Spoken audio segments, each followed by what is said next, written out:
A few decades ago, an interdimensional storm erupted on planet Earth. A huge number of beings from another dimension have been discovered, such as gods, immortals, ghosts, monsters, angels, demons, and elves that exist only in myths. All of these lives are divided into 4 classes: mortal, legendary, epic, and mythical. Their abilities and destructive power are far beyond human imagination. While humans belong to the lower class of mortals, they can strengthen their physical form and develop their life class by cultivating the life force technique. However, in addition to cultivating the life force technique, humans have another way to accelerate their evolution. Namely, to hunt and kill creatures from another dimension and take their crystals for yourself, but the places where creatures from another dimension live are very dangerous. If people enter these places,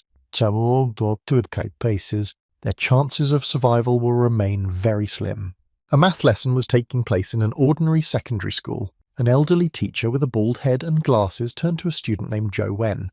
The student did not respond to the teacher's request. Then the teacher called out his name louder. All the students looked at Joe Wen, and he calmly lay down on his desk covered with an open textbook and slept sweetly. The teacher saw that Joe Wen was sleeping and shook his head. The former principal had also attached great importance to this student before, and now he was neglecting his loyalty like this. The teacher's name was Gueday. He recalled walking down the alley with his former principal a long time ago, and the latter told him that there were 2 types of geniuses.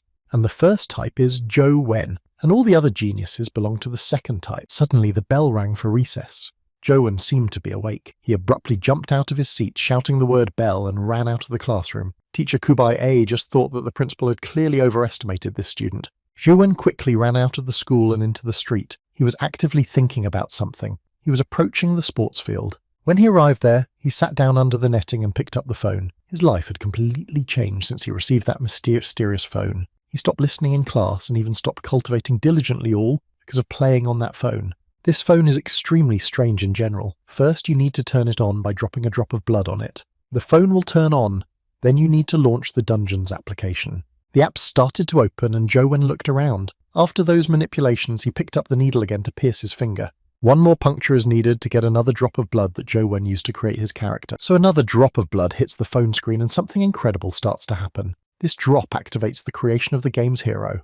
The boy did everything as he should, and now his character is ready to continue the unusual game in the strange phone. By increasing the abilities of the game character, Joe Wen becomes stronger in real life. He thought it was safe, convenient, and fast. It's just amazing. This game completely captured the guy. So far, the hero Joe Wen is a little boy. He meets small monsters in the dungeon that he has to defeat. The hero has his own specific skills and uses them to kill those monsters. As a result, mortal creatures are killed, powerful ants. There are many geniuses in the Federation who can develop their life force at the age of 16. However, Joe Wen is probably one of the few who tempered himself and developed his life force only through the cultivation of Zen suffering without any external help.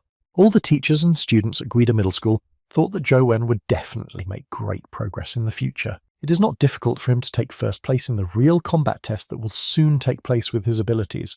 Teacher Gueday thought a lot about this student. He also saw all the boy's abilities and had high hopes for him, but no one expected what happened a month ago. Everyone knew Joe Wen's fighting skills. He was very strong, and suddenly someone wanted to challenge him, and what was even stranger was that a girl expressed such a desire. The school students were very surprised by this statement from an unfamiliar girl. They wondered what school she had transferred from, and this stranger did indeed challenge the #1 student of Gueday School on her first day here. Everyone called her crazy for that. But as the challenge was made, Joe Wen and the brave woman stood opposite each other, preparing to take on the fight. Joe was very calm and confident. He just looked at his opponent more closely and asked her if they had met before. Instead of answering, she told Joe Wen to attack. So the girl did not want to answer Joe's question, so he said that in that case he would not restrain himself. And the guy started attacking his opponent. The girl instantly reacted and struck a counterattack to Joe Wen. The boy fell to the floor without even being able to strike back. The other students ran up to him, shocked that someone had managed to defeat Joe Wen.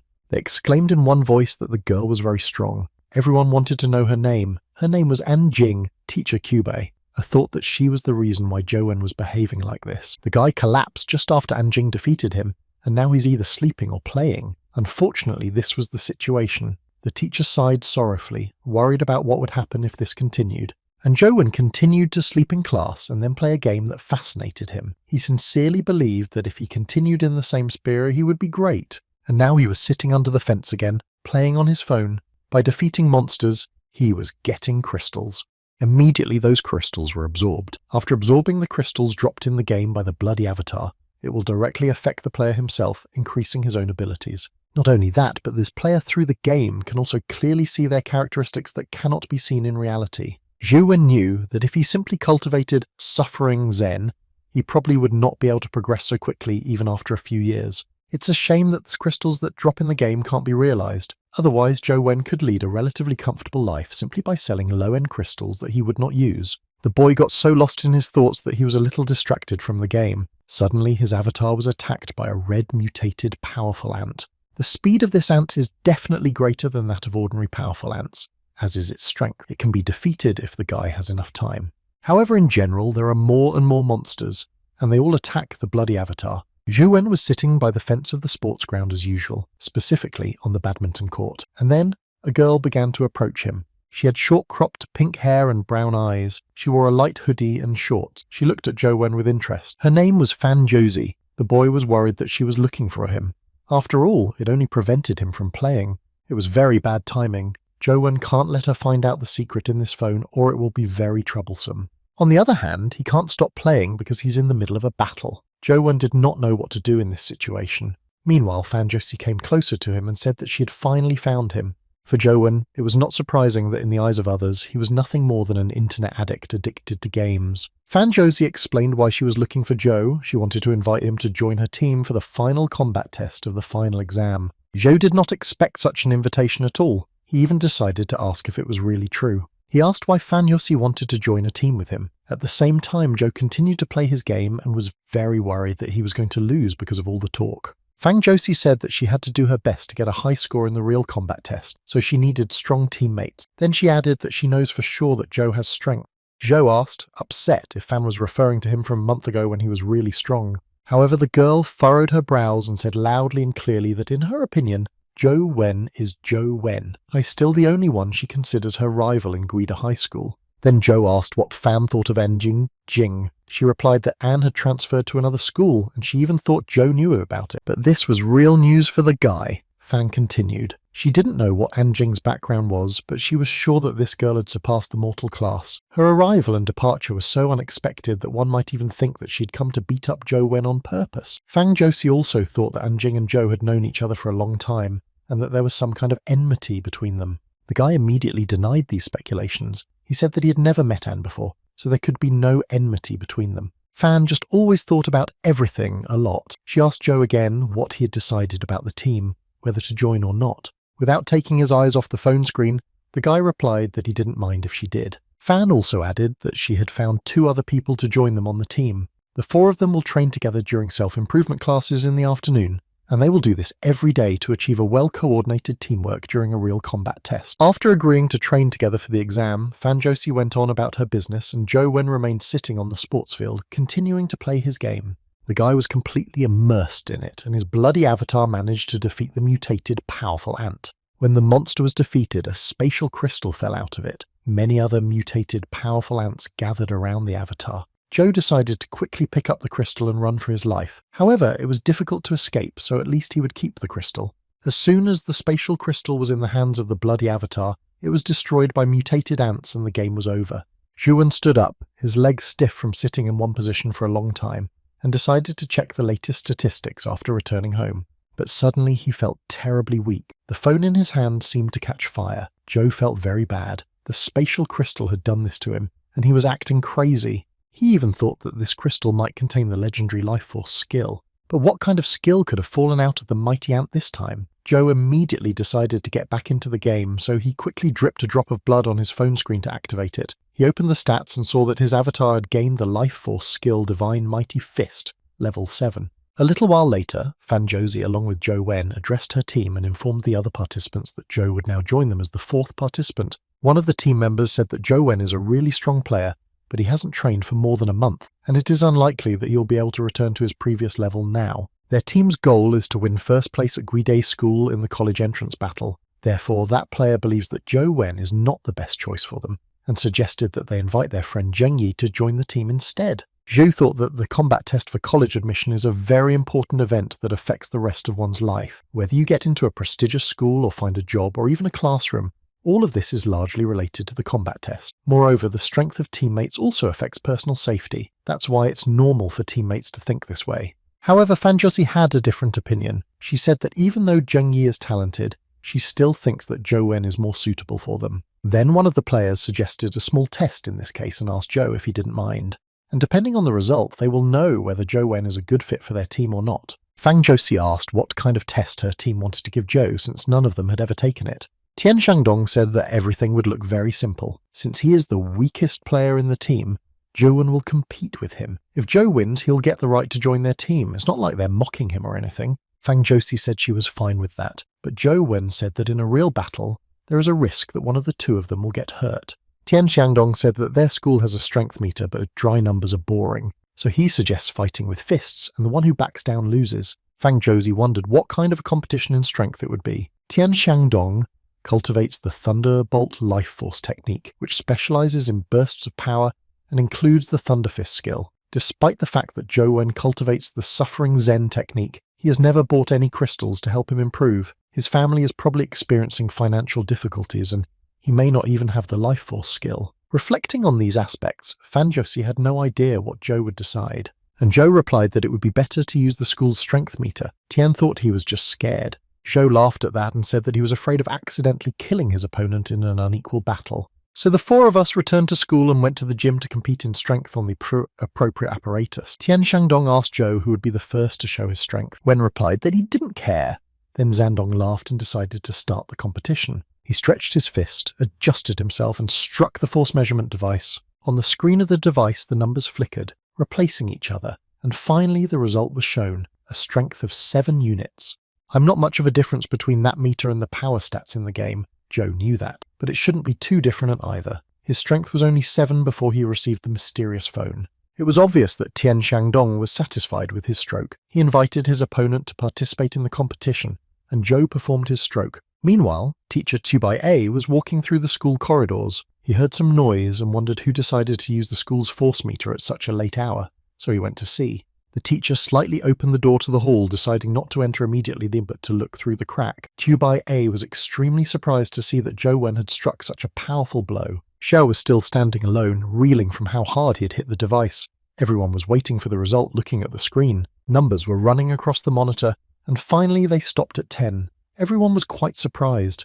No one had expected such a result. Teacher Q/A also saw the incredible result on the screen of the force measuring device. He could not believe that he saw the result of 10.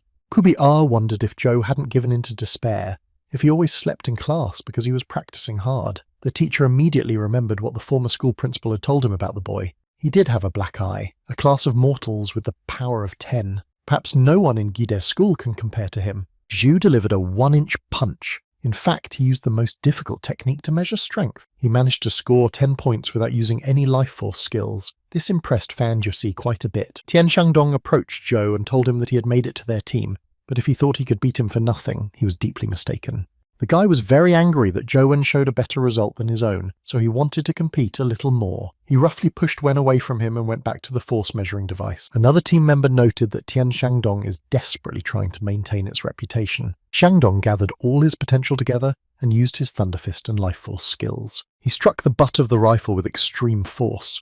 As a result, the number 11 appeared on the monitor.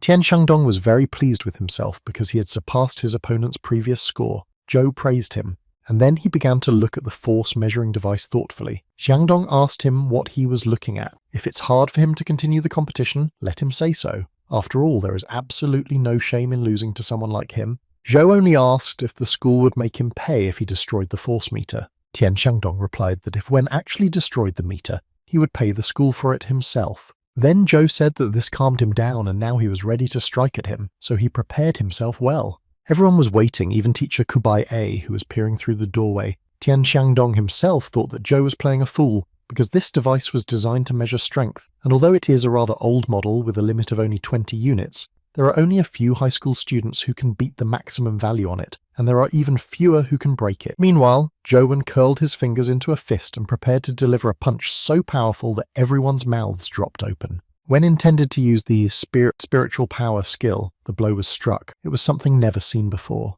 The device sparked and the image disappeared from the monitor. No one expected such a powerful blow from the guy. Everyone who saw this picture watched Zhou's actions in amazement. Teacher Gueday could not believe his eyes, and Tian Shangdong was smiling with delight. The teacher knew that the limit of the school's power meter was 20 units, but that didn't mean it could only withstand that value. It takes a spiritual power skill of at least level 8 or 9 to break the device. Gueday immediately recalled the words of the former headmaster Gueday about the two types of geniuses, namely that the first type was Zhou Wen, and the second type was everyone else. Now he understood what the former headmaster meant. Zhou turned to Tian Shangdong and asked him if he was serious about paying for everything if he broke the measuring device. Tian just patted him on the shoulder in amazement and said that he would definitely pay for everything. They had been classmates for a long time and now they were on the same team, so Zhou shouldn't worry about relying on him.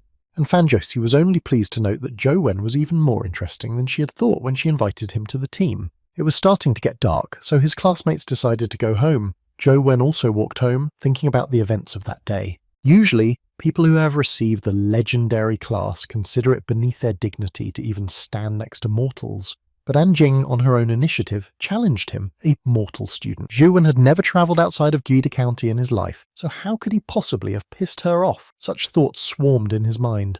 Zhou's thoughts were interrupted by a phone call. It was his father calling to ask if his son was coming to his wedding. Wen was quite surprised by this question. He didn't even know that his father was getting married, and he didn't know who he was marrying. The father lightly said that he had sent his son a photo of his fiancée. A few seconds later, his father sent a photo and asked Zhou what his new mother looked like. Her name is Yu Yan Lan. Zhou simply asked when and where the wedding ceremony would take place. The father replied that it would take place in Luoyang in about a week. The son said he had a skills test in a week, so he couldn't go even if he wanted to. Wen then asked his father if he had seen a metal cookie box in their dressing room, but his father didn't know what he was talking about. Zhou explained that it was a square iron box, each side of which was about 30 centimeters long, with a cartoon bear painted on it. My father said it was a box of cookies he used to eat as a child, but the cookies of this brand are no longer available, so most likely this box has been there for a long time, and he asked why his son was suddenly interested in it. Zhu said that there was a phone in that box. He wondered if his father had put it there. The father began to remember something. He asked his son if the phone had a white body, a black screen, no buttons, and was about 17 to 20 centimeters long. Zhou felt himself getting very worried and told his father that this was the phone he was asking about. Then the father replied that the phone belonged to Zhou's grandfather. If his son hadn't asked him about it, he wouldn't have even remembered. Zhou now began to inquire even more diligently about where his grandfather had gotten the treasure. Then my father told me that Zhou's grandfather was a carpenter. During the restoration of the old city of Gueday, he had to repair a lot of ancient wooden structures, so he worked there for over a year. One day they dug a dried-up well on the construction site. It was deep in the night. Only a few people stayed to work overtime. There was a subtle glow coming out of that well. All the workers thought they had found some kind of treasure and were about to become rich, but it turned out to be an old wooden box. There were many small cracks on its lid. The light came through them, and inside the box was a phone. At first it was on, but it immediately turned off as if it was dead as soon as it was taken out of the box. There were absolutely no buttons on it, and the workers didn't even find a charging connector on the case. The workers were very disappointed and thought that someone had just decided to play a joke on them by planting a broken phone. Everyone quickly lost interest in it, and Zhou's grandfather threw it into his tool bag. The father told his son that there was no way to turn on the phone. He even took it to a repair shop when he was younger, because he wanted to exchange it for a few packs of cigarettes, but the repairman said that the phone was worth absolutely nothing, so he threw it in a cookie box. Then his father asked Zhou if he also wanted to get some money for it. Zhu said that it was a good thing that his father could not exchange the phone for cigarettes, otherwise they would be biting their elbows. And then he asked if the phone had really never been turned on. Instead, my father asked how to turn it on. Who knows how many years that phone has been lying there. It is either broken or completely discharged. Then the father decided to end the conversation by referring to the pile of things he had to do. He told his son about the wedding and let him decide whether to come or not. After the conversation with his father ended, Zhou began to think about the information he had heard. So his strange phone was dug out of a well in the old city of Gueday. The test of combat skills will be held there. He would have to try to find this well if he could. Then Zhou remembered that he had forgotten to ask his father if he had offended anyone in any way. The boy returned home and soon night fell. All the time he was thinking about the strange phone and playing his game on it. The next morning, Zhou went to school as usual and slept through all the lessons again. Teacher Gueday was not even surprised. Meanwhile, the members of the team that Zhou Wen was accepted into were constantly training and practicing their skills. A few days went by like that. Zhou slept in class and played on his phone after school. Teenagers at school sometimes chased each other during breaks and after school. Once, some students also chased each other. Suddenly, we came across a strange man with long blonde hair with guards wearing dark glasses. Out of surprise, one boy fell down right in front of that strange man. It was noticeable that he was even a little scared. When his friend caught up with him, he helped him up and asked how he was feeling. The guy who fell politely apologized to the strange man for bumping into him. The man didn't say anything, he just kept walking. He was followed by his 2 bodyguards. The guys felt that the man was somehow creepy. They felt uncomfortable meeting him. Tian Shangdong approached Zhou Wen and apologized, saying that he could not join the team with him because his friend had invited him. And then he hurried away, leaving Zhou wondering why he had done this. Zhou did not even have time to answer him. So Tian Shangdong has left the team, and it's not known whether Fan Josie has a backup plan. In such a difficult time, it will be hard to find a new team member. Later, Zhou met another member of their team, Li Ji, and asked him if he knew that his friend Tian had left the team. Li Ji only replied with an apology that he would not be able to participate in the skills test with him, because he had his own reasons. Zhou asked what those reasons were. However, Li Ju told him not to ask, and that he was very sorry for that. At school, Fan Yosi came up to Zhou and started to apologize as well, but the boy immediately stopped her and told her that he already knew everything, so she shouldn't worry. Zhou then said that he was the one who should apologize.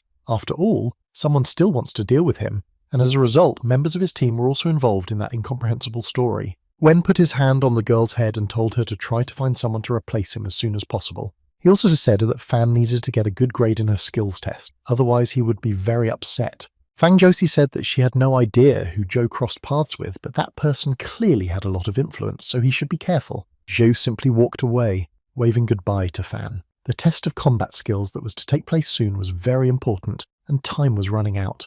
The boy seriously wondered where he could find a companion he could trust completely. He was walking down the school corridor with his hands in his pockets. Suddenly he heard someone calling him. It was the teacher Kubai A. He came out of the classroom and saw Zhou and called the student to come to him. The teacher told me that Commander An was a very high-ranking officer. His real name is An Tianzhou. He asked Zhou if he was sure he did not know him. The student replied that he was sure. Then the teacher said that in that case it was all very strange. If Zhou Wen did not know Commander An, why did he criticize Wen, a simple high school student, when he came to inspect Gueday County? Zhou loudly asked who the Commander An Tianzhou was. Teacher Kubai A continued to tell. The Commonwealth of the Earth is divided into 4 districts: North, South, West and East. Although the commander, An Tianzhou, is still quite young, he comes from a noble family. In his 20s, he already holds a high position and is an important military official in the Eastern Zone. He has enormous power and is a very prominent person. Zhou Wen asked if An Tianzhou was against him. The teacher replied that he was not sure, but the mere phrase about how bad Zhou is and how those who want to curry favor with him are ready to do anything. Then the boy said that since An Tianzhou was a high-ranking official, didn't he know that one careless word could ruin a student's future? Wen also asked if there was any connection between that official and Anjing. Teacher Kubai A answered that it was possible, but we can deal with that later. Right now, the student needs to find a team and register for the combat skills test. The deadline for applications is the day after tomorrow, so you can't put it off for a second. Otherwise, there is a risk of not being in time. And this time, there is no need to rely on some ordinary students. The teacher said that there is a student in their school named Li Xuan. If he wants to team up with Zhou, then most likely no one else will stop the Wen. But instead, he has to help Xuan get a higher score using all his strength. He should also be the best in their team. Zhou asked if he understood correctly that he would have to act solely in Li Xuan's interests. Teacher Kubai A replied that even if Zhou could not take first place in his team, it was better than not being able to participate in the martial arts test at all. Then Zhou Wen asked his teacher to help him contact Li Xuan. After leaving school, Zhou decided to call his father and ask him if he knew someone named An Tianzhou. The father replied by asking how his son knew that Tianzhou was his older brother. For Zhou, this information was like a bolt from the blue. He was stunned to hear this. Meanwhile, the father continued to tell, Tianzhou is the son of Yanlan. If he marries that woman, then Tianzhou will become Zhou's older half-brother. And then the father added that Zhou would also have a younger half-sister, Anjing. This was amazing information. Zhou asked his father what kind of relationship he had with An Tianzhou.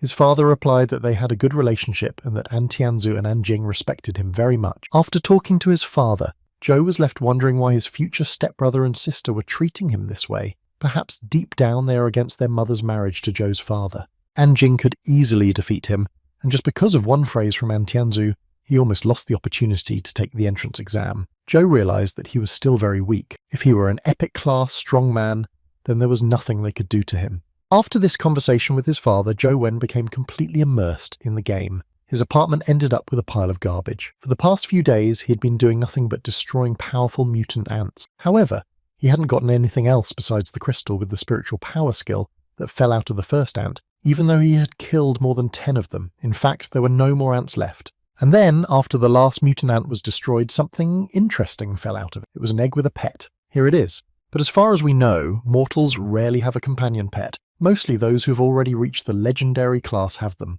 And yet Joe decided to pick up the egg that fell to him as a reward. As soon as his bloody avatar leaned toward the egg, it cracked and some red waves began to flow out of it. Those waves created a kind of sign and hit the bloody avatar right in the heart. At the same time, the words of an oath to serve until death were heard. Zhuan felt a burning pain and the words of the oath continued to echo in his head. It lasted for a while, and after it stopped, Joe felt that his head was hurting very badly and was splitting.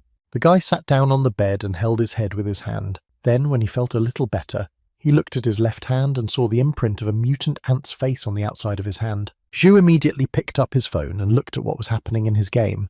It looked like the companion pet had successfully hatched from an egg. A powerful mutant ant. Class, mortal, strength 9, speed up to 5, body 9, spirit 9, innate skill, Titan's Fist, level 9, form, gauntlet. Zhou liked this. He decided to call this mutant ant and examine it more closely. The boy immediately got out of bed and stood in the middle of the room, and now he realized that he did not know how to call his pet companion. Zhuan closed his eyes and concentrated. He decided that he needed to think about the skills of the summoner and the mutant ant. Suddenly, he felt that something was happening to his hand, which had a strange print on it. He opened his eyes and saw that a combat glove had appeared on his left hand. So this was the form of the pet.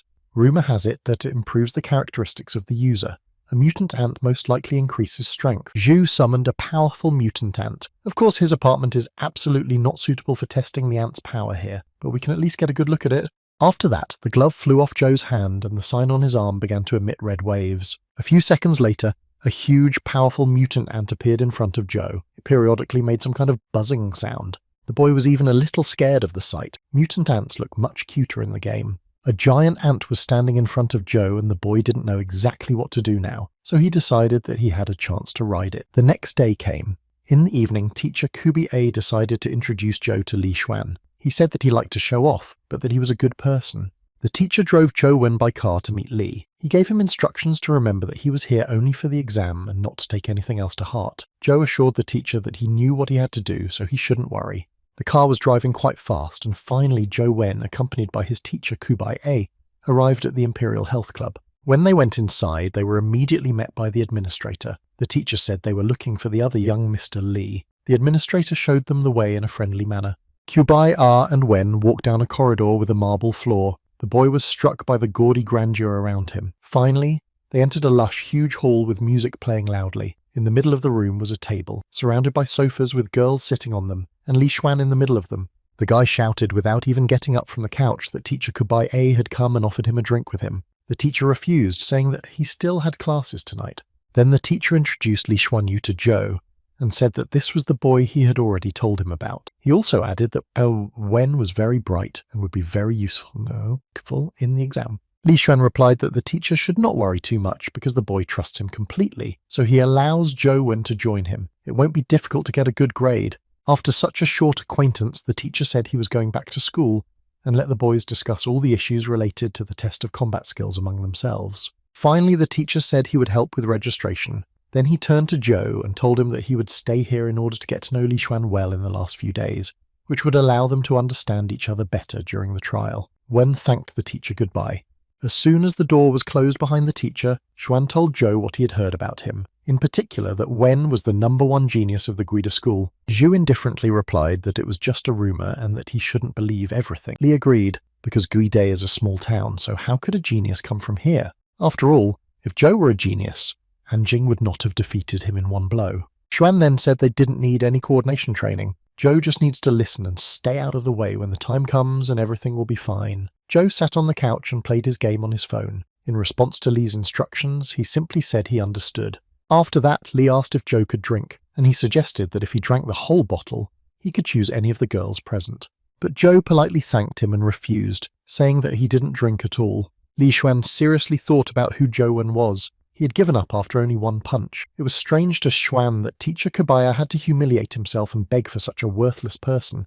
It was definitely not worth it. Then Li Xuan leaned over to one of the girls sitting next to him and whispered something in her ear. After listening, the girl moved away from him and called Li very spoiled, but the lecherous and overconfident Xuan was only amused by the girl's remark and laughed out loud. And then the girl with the red hair looked at Zhou again and wanted to get to know him better, so she went up to him and asked if the game he was playing was interesting. Wen replied without participation that it was interesting. However, the girl did not give up easily. She continued to get acquainted and asked if this game was more interesting than her. Zhou continued to play in silence. The girl touched Zhou's chin with her hand, and in the meantime a flying ant with silver wings appeared in his game. Then this clingy lady with red hair suggested that the guy go do more pleasant things. Zhou was still playing as usual. The monster that appeared in him now moved very quickly, and it was difficult for the guy to defeat it. Since Wen was absorbed in the game and did not pay any attention to the girl, she finally turned his head to her and told him to finally look at her. At that moment in this game, a mutant ant with silver wings attacked the bloody avatar. Zhou was worried that he was going to lose. That's why he sharply pushed away the red-headed girl who was bothering him with her pestering and interfering with his play. The girl fell to the floor and looked at Zhou indignantly and reproachfully. It was a completely unexpected reaction from the guy. Li Xuan and others in the audience burst out laughing as they watched. Meanwhile, Zhou Wen's game was over. The bloody avatar died and he lost. He was very upset. Xuan Yu eventually liked everything that happened and was really interested in Zhou Wen's personality. The guy continued to have fun and drink with the girls until late at night, leaving behind a pile of bottles and glasses on the table and a complete mess. Li Xuan then went to the bedroom with one of the girls while Zhou remained playing on his phone in the hall. After a little rest with the girl and a nap, Xuan woke up because he heard a light noise. Meanwhile, Zhou was playing a game as usual. At the moment, his avatar was fighting a winged ant. The mutant ant is a powerful monster that can be defeated and rewarded with a good reward. The bloody avatar attacked the ant but missed. The ant skillfully dodged the attack. Then the monster attacked the avatar with renewed vigour and cut off its head, killing the hero Zhou. The game was over. The boy was dissatisfied with himself. He played all night and achieved nothing. Although flying ants are very strong, they have not yet reached the legendary class. That is why it is quite possible to kill them. But first, Zhou needs to at least get the opportunity to strike. A 9th-ranked Titan's Fist can do a lot of damage to a flying ant with silver wings, but it takes too long, and Zhou also doesn't know if he can combine his crushing fist with the inch-long punch he's mastered. Since the game character is himself, improving the devastating fist with an inch punch in reality will also synchronize with that improvement. Well, in theory. Yi Zhou finally got up from the couch and began to stretch his arms. Wen decided to practice his kicks a bit and try to put his theory into practice. Li Xuan had slowly made his way down the hall to the hall and was now watching what Zhou was doing. Xuan was wondering why Wen was practicing. After all, he had told him that no training was necessary, especially since Zhou is practicing an inch kick now. Li thought Zhou was hiding some secret talent, so he got out of bed to spy on him. And then he got a regular inch punch, so the guy decided to go back to bed and sleep. And then the day came when the entrance exams began, on which the fate of the school's graduates depended. All the graduates entered the classrooms and the written theoretical test began first. The boys and girls sat silently at their desks and answered the questions with concentration. Li Xuan was also in the same class as Zhou Wen, but he was somehow bored with writing theory. After completing the theoretical part of the test, the graduates had to take the second practical part of the exams. Some were sad to leave the school, and friends hugged each other tenderly. A few days later, a bus carried the graduates to test their combat skills and pass a practical exam. This test was to take place in the old city of Gueday. Zhou Wen was particularly interested in this place. After an extra-dimensional storm broke out a few years ago, a rift formed in the old city of Gueday, and everything around it turned into an interdimensional zone. As a result of the influence of other dimensions, local animals and plants have also undergone various changes. Troops are stationed on the territory of the ancient city, and entry without a pass is strictly prohibited. All the way there, Zhou was thinking about what interesting things he could find in the old city of Gueday. Now he and his graduating classmates were facing the next stage of the entrance exams, a test of combat skills. And now the buses arrived at the place of practical testing. A little more time and it will all begin. The graduates got off the bus. At the entrance to the old town of Gueday, there was an armed soldier. There were also a lot of fully equipped soldiers and armoured vehicles all around. No one could get through here easily. Zhou Wen walked around the grounds looking at it. Li Xuan and the others had not yet arrived. Zhou decided to wait for them for now. A majestic building stood in front of the graduates. On the roof of that building, someone was Zhou noticed it, but the sunlight made it difficult to see. There was a sign on the building itself, and next to it was an image of an interesting sign. Suddenly something confused Vanya. He felt vibrations in his pants pocket and thought his father was calling him. But when he pulled the gadget out of his pocket, Wen saw that the call was coming from a mysterious phone controlled by a man made of blood. Zhou was extremely surprised, because this phone doesn't have a ringer function and had never vibrated before, and now suddenly it did. But then Zhou noticed that the phone had a camera app. For some reason, he hadn't noticed it before. He looked around to see if anyone was watching him. At the same time, he started thinking about how to use this camera on the mysterious phone. Maybe he needed to take a selfie. Zhou pointed the camera at the first landscape he saw and tried to take a picture of it. However, he was unable to take any pictures because the sensor did not work. Wen concluded that the camera function on this phone was not working. He still tried to take photos by moving the phone in different ways, but nothing worked. While he was twisting the phone in different directions, a strange sign on the wall of the building caught his eye. Then Zhou focused the phone's camera on the sign and the strange sign, and the phone triggered and began to emit alarm sounds. Then a window with a question mark appeared on the screen of the strange phone, under which it said that the download had begun. After downloading the game, a new location, ancient city of Gueday, appeared on the strange phone. The real territory turned into a dungeon on the playing field. Since Zhou still had nothing else to do, he decided to try to go to the new location and play. As usual, the guy dropped a drop of his blood on the phone screen and activated the game and his bloody avatar. Then he saw his avatar walking straight to the building of the ancient city of Gueday. Zhou entered the game and everything worked. So the bloody avatar went through the gate and confidently walked down the street between the small buildings. Thus Zhou could already see what the inside of the ancient city looked like. Suddenly someone began to approach his avatar quickly. It was a creature from another dimension, a skeleton soldier. This creature abruptly began to attack the bloody avatar, swinging its mace with sharp spikes. Zhou Wen immediately joined the game and counterattacked the skeleton soldier, even though it was his first time here. The speed and strength of the creature from the other dimension were not very great. Zhou's bloody avatar could easily deal with the skeleton soldier, and it was much easier than fighting powerful ants. With a few well-aimed blows, the player managed to defeat the monster by chopping it into pieces. And then a trophy fell out of the mangled bones of the skeleton soldier, a blue crystal. Zhou Wen couldn't believe his luck. The first monster he defeated dropped a crystal with a skill. Of course, the guy decided not to waste time and took the crystal for himself, trying on a new skill right away. He noticed that this time it didn't hurt as much as the last time he used the destructive fist skill. So now Zhou Wen was trained in the skeleton touch, the consumption of spiritual energy. 1. This skill even scared him a little. But I began to remember that this is the skill of spiritual power of skeleton soldiers. It's basically a low-level skill, but in the end it won't use much energy either. Zhou decided to test the power of this skill in action, but to do so he needed to go deeper. So he decided to summon a powerful mutant ant to use as a vehicle for the avatar. So riding on a mutant ant, the bloody avatar headed deep into the territory of the ancient city of Gueday. Having moved forward a little on the ant, the player Zhou met a lot of skeleton soldiers who attacked him. However, the bloody avatar skillfully repelled all attack, and so going deeper into that location in the game, Zhou defeated the minds of the attacking monsters, went a long way, but got nothing more than that first crystal. Suddenly, Wen saw a whole flock of monsters ahead of his avatar, and in the middle of them was a particularly distinctive monster. It was a skeleton soldier of some higher rank. He was sitting on a horse and had more armor, and his weapon was a spear, not a mace with barbs. That monster approached the bloody avatar extremely quickly and attacked it. The avatar didn't even have time to deflect the blow. Therefore, the powerful skeleton soldier almost unhindered struck the bloody avatar with his spear. That was the end of the game. However, Zhou has at least downloaded and tested the new location. When the game was over, Wen put the strange phone back in his pocket and looked at the inscription on the plate. The guy noted that he had a very strong opponent in the game, and this time he needs to avoid him in the exam and try not to collide with him. As Zhou was staring at the inscription on the sign, he felt someone looking at him. He turned around and saw Anjing standing behind him.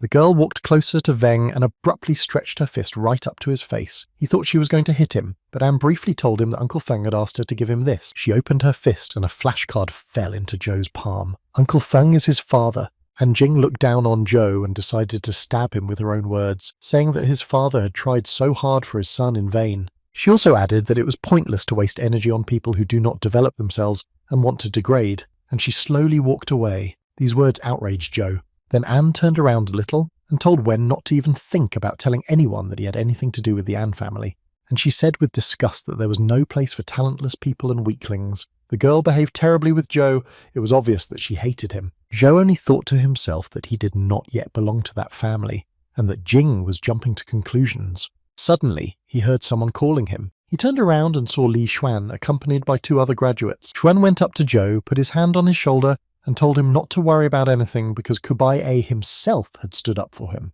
The self-confident Lee said that Joe could just follow him and let the other two guys on their team score the points. Wen accepted this position and thought to himself that it would be even better for him to conserve his strength. One of the guys told Lee not to worry because there was nothing outstanding in a backwater like Gueday, and he could take first place even by himself. Li Xuan just looked at the boys with disdain as they served him. It was obvious that he was enjoying it. The second guy even made movements to his heart and assured Zhuan that they would do their best and there would be no mistakes. Li was satisfied with the guys' applications, and Zhou realized that Xuan was not even going to introduce those guys to him because they were really just tools for him. And then all the participants heard one of the military officers addressing them. He said that the exam was about to start and asked everyone to come to their respective group examiner. Fan Josie was also here, walking hand in hand with her friend who told her to get ready because the start was coming. Josie was in a bad mood.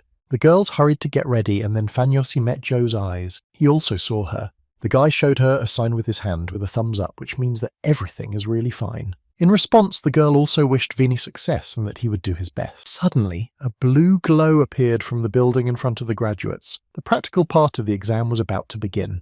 Some lightning flashed and a huge gate opened into a portal to another dimension. It was a grandiose sight. At the threshold of the open gate, an examiner appeared and informed the graduates that the essence of their test was to collect crystals of the killed skeleton soldiers. The final grade would be based on the number of crystals.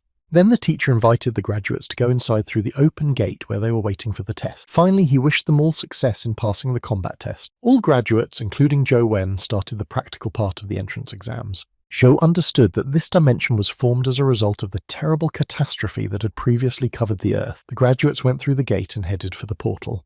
And so the real combat test began. A pack of skeleton soldiers immediately rushed at the graduates. The students met them with dignity. There were many monsters.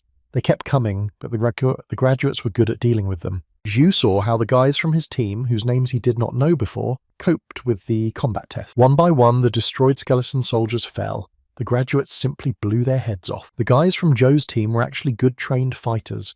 Only Li Xuan was still missing. But Wen realized that he had no reason to worry about passing that exam at all. The destroyed monsters fell around him one by one. The guy liked this situation because it gave him plenty of time to check his guess. So Zhou pulled his strange phone out of his pocket and Li Xuan saw him. He thought that Zhou was playing his game again. Xuan thought for the second time that Zhou Wen really had something special, but what it was still a secret to him. Zhou opened his game and started comparing the location with reality. He saw that not only the city gate, but also the location of all the buildings exactly matched the dungeon on his phone. Wen wondered if all the dungeons in his game had a real prototype on Earth. So this means that soon there will be a skeleton rider among other skeleton soldiers. However, judging by the surveyed region, graduates are still far from it in this dimension. If the students do not go beyond the area designated for testing their combat skills, they will not run into this thing.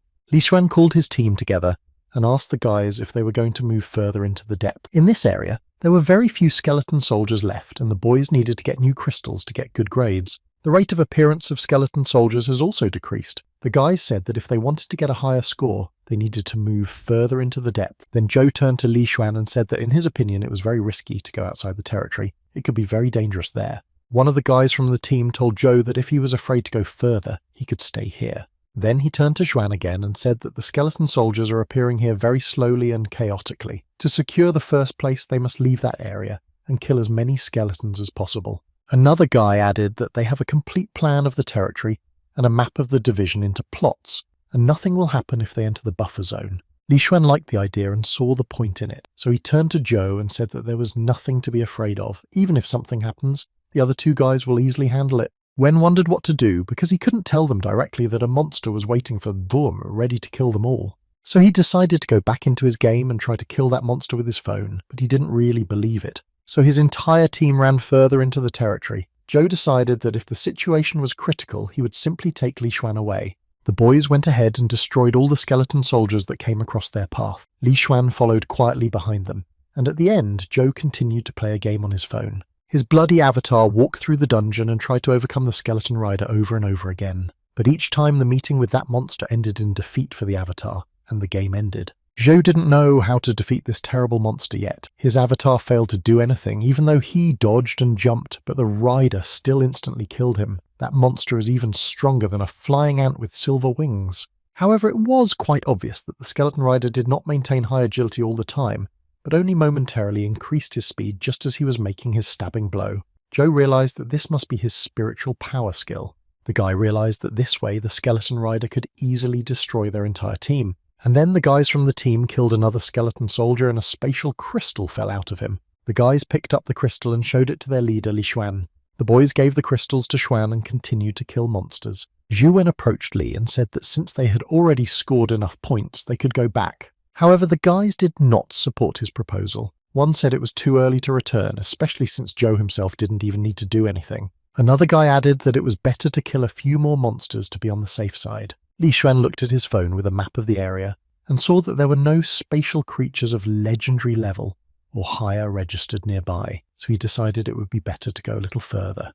But Zhou Wen abruptly grabbed him by the arm and pulled him back and asked if he believed in the sixth sense. Li Xuan was not a stupid guy. He thought about what Zhou said about the sixth sense and decided to listen to him. Then Zhou decided not to waste the chance and came up with the idea of saying that since childhood he had always had an unpleasant feeling when he was in danger, and this feeling has never failed him. Then he said that right now this feeling is extremely acute in his chest. A guy from the team mockingly said that Zhou had some kind of sixth sense involved and called it a brilliant prank. Then that guy came up to Wen and yelled at him, saying that Brother Li had only brought him into his team to help him improve his reputation, and he asked if he was ready to take responsibility for the consequences if he dragged the whole team down. Zhao replied emphatically that the Gueday area is very small, so it is not unusual for few students to venture outside of it. Besides, their team has already managed to score so many points that they can easily maintain their advantage by simply killing within the area designated for the combat skills test. Wen insisted that there was no need to risk entering unknown territory. Li Xuan listened carefully to what Zhou was saying. In the end, the leader said that Zhou Wen's words also made sense, so he made his decision. Suddenly, he saw Jiang Hao, a guy from his team, pull out a knife and jump up to the other guy who was so insistent on continuing the test and swung the knife at him. With one sharp movement, he unexpectedly struck his teammate, the guy who wanted so badly to continue fighting monsters outside the area designated for the test screamed and clutched his stomach. Jiang Hao inflicted a deep wound on him, and he fell to the ground bleeding to death, and the insidious offender stood over him with a bloody knife and told him not to interfere with him. Li Xuan was also lightly wounded by the insidious Jiang Hao. He covered the wound with his hand and said that it was completely unexpected for him. Then he wondered what could have happened, and asked Hao if his other brother had sent him. Jiang Hao saw that Li Xuan had the skill of natural invulnerability. He said that he also did not expect that the younger Xuan, who loves pleasure so much, was practicing this particular spiritual power skill. Unlike the life force skills and spatial crystals obtained from spatial beings, there is something else. The cultivation method is the basic principles of improvement developed by people themselves. That is why different cultivation methods define different limits of improvement. For example, natural invulnerability. Natural invulnerability is one of those rare techniques that allows you to immediately reach the epic class, bypassing mortal and legendary. However, Zhou had heard that only virgins can follow this path. Lose your virginity and all your efforts will be in vain. No matter how you slice it, Li Xuan does not look like a person who would make an effort to improve such a skill. The wounded teammate called Jiang Hao a traitor. He could not believe that he was helping Li Mobai get rid of his brother Xuan. Jiang Hao replied that two tigers cannot live together on the same mountain, and that he had already made his choice. Li Xuan said that he had no desire to fight for power with his second brother, but that he could not calm down. But Jiang Hao replied that it was his own fault. He shouldn't have pretended to be so stupid. And now it's too late, and he began to attack Li Xuan again, waving his knife. Jiang Hao called out to his pupil. Li Xuan just watched him silently and waited for the right moment. Zhou Wen sat next to the wounded man. The two of them watched everything that happened between Jiang Hao and Xuan. Meanwhile, Jiang Hao summoned an explosive snake that was ready to attack when ordered. The wounded guy shouted that it was impossible that a mortal could get a legendary pet. However, Li Xuan had a different opinion. He knew that all that was needed was for someone who had already reached the legendary class to voluntarily pass it on, even though it caused terrible pain. Jiang Hao said that Li Xuan was very smart, so the second brother was right. He believed that Li Xuan should die, and that's why he's here with the explosive snake. Jiang Hao rushed at Xuan swinging his knife, but Xuan grabbed his knife with his hand and held it tightly by the blade. This was a big surprise for the traitor. He thought that he could easily deal with Li Xuan, but he saw that he had a powerful force. Li Xuan strongly pushed Jiang Hao away from him, taking his weapon from him. The traitor did not expect that Xuan also had a pet companion of the legendary level. It seemed that the respected young Mr. Xuan had his own dirty secrets, but Li Xuan objected, saying that he was not like Jiang Hao. He would never use such a horrible method. Xuan stood proudly in all the majesty of a victor over the traitor, while he lay on the ground thinking of how to get out of this unfavorable situation. Jiang Hao grabbed his knife and tried to crawl back to avoid a fair punishment. Finally he got up and ran away as fast as he could. The traitor realized that he could not overcome such a strong opponent. However, Li Xuan was not going to let him go so easily. A traitor must be punished according to his own merits. He shouted at Jiang Hao that he would not let him escape and started chasing after him. Zhou Wen could only watch in amazement, but when he saw that Li Xuan had run away in pursuit of Jiang Hao outside the territory designated for the tests, he also rushed after him, trying to bring him back. And then he suddenly stopped because he realized that he would not have time to save him.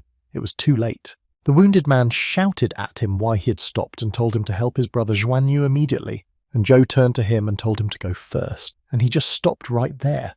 Then the wounded man followed Xuan and, passing Zhou, shouted at him that he was just a pathetic coward. Holding his hand on the wound, the guy added that Zhou was of no use and that his brother Xuan was worried about him in vain. But Zhou knew that right now he could not help any of his team even if he followed. Li Xuan and Jiang Hao have their own legendary companions, unlike him, and they and the wounded man will definitely die if they run into a skeleton rider. However, Zhou knew a way to try to help Li Xuan in this situation. So he pulled out the strange phone and bit his finger and dripped blood on its screen to start a new one. Zhu will only be able to help Li Xuan if he finds a way to defeat the skeleton general. And so his bloody avatar met that terrible monster on a horse again. Now he will try to defeat him once again. Zhu saw that there was no point in running away like that, and as soon as the skeleton rider starts to strike, the avatar will immediately become a corpse. So the monster began to attack the avatar. Zhou made him throw himself right under the horse's feet, twisting to meet the danger.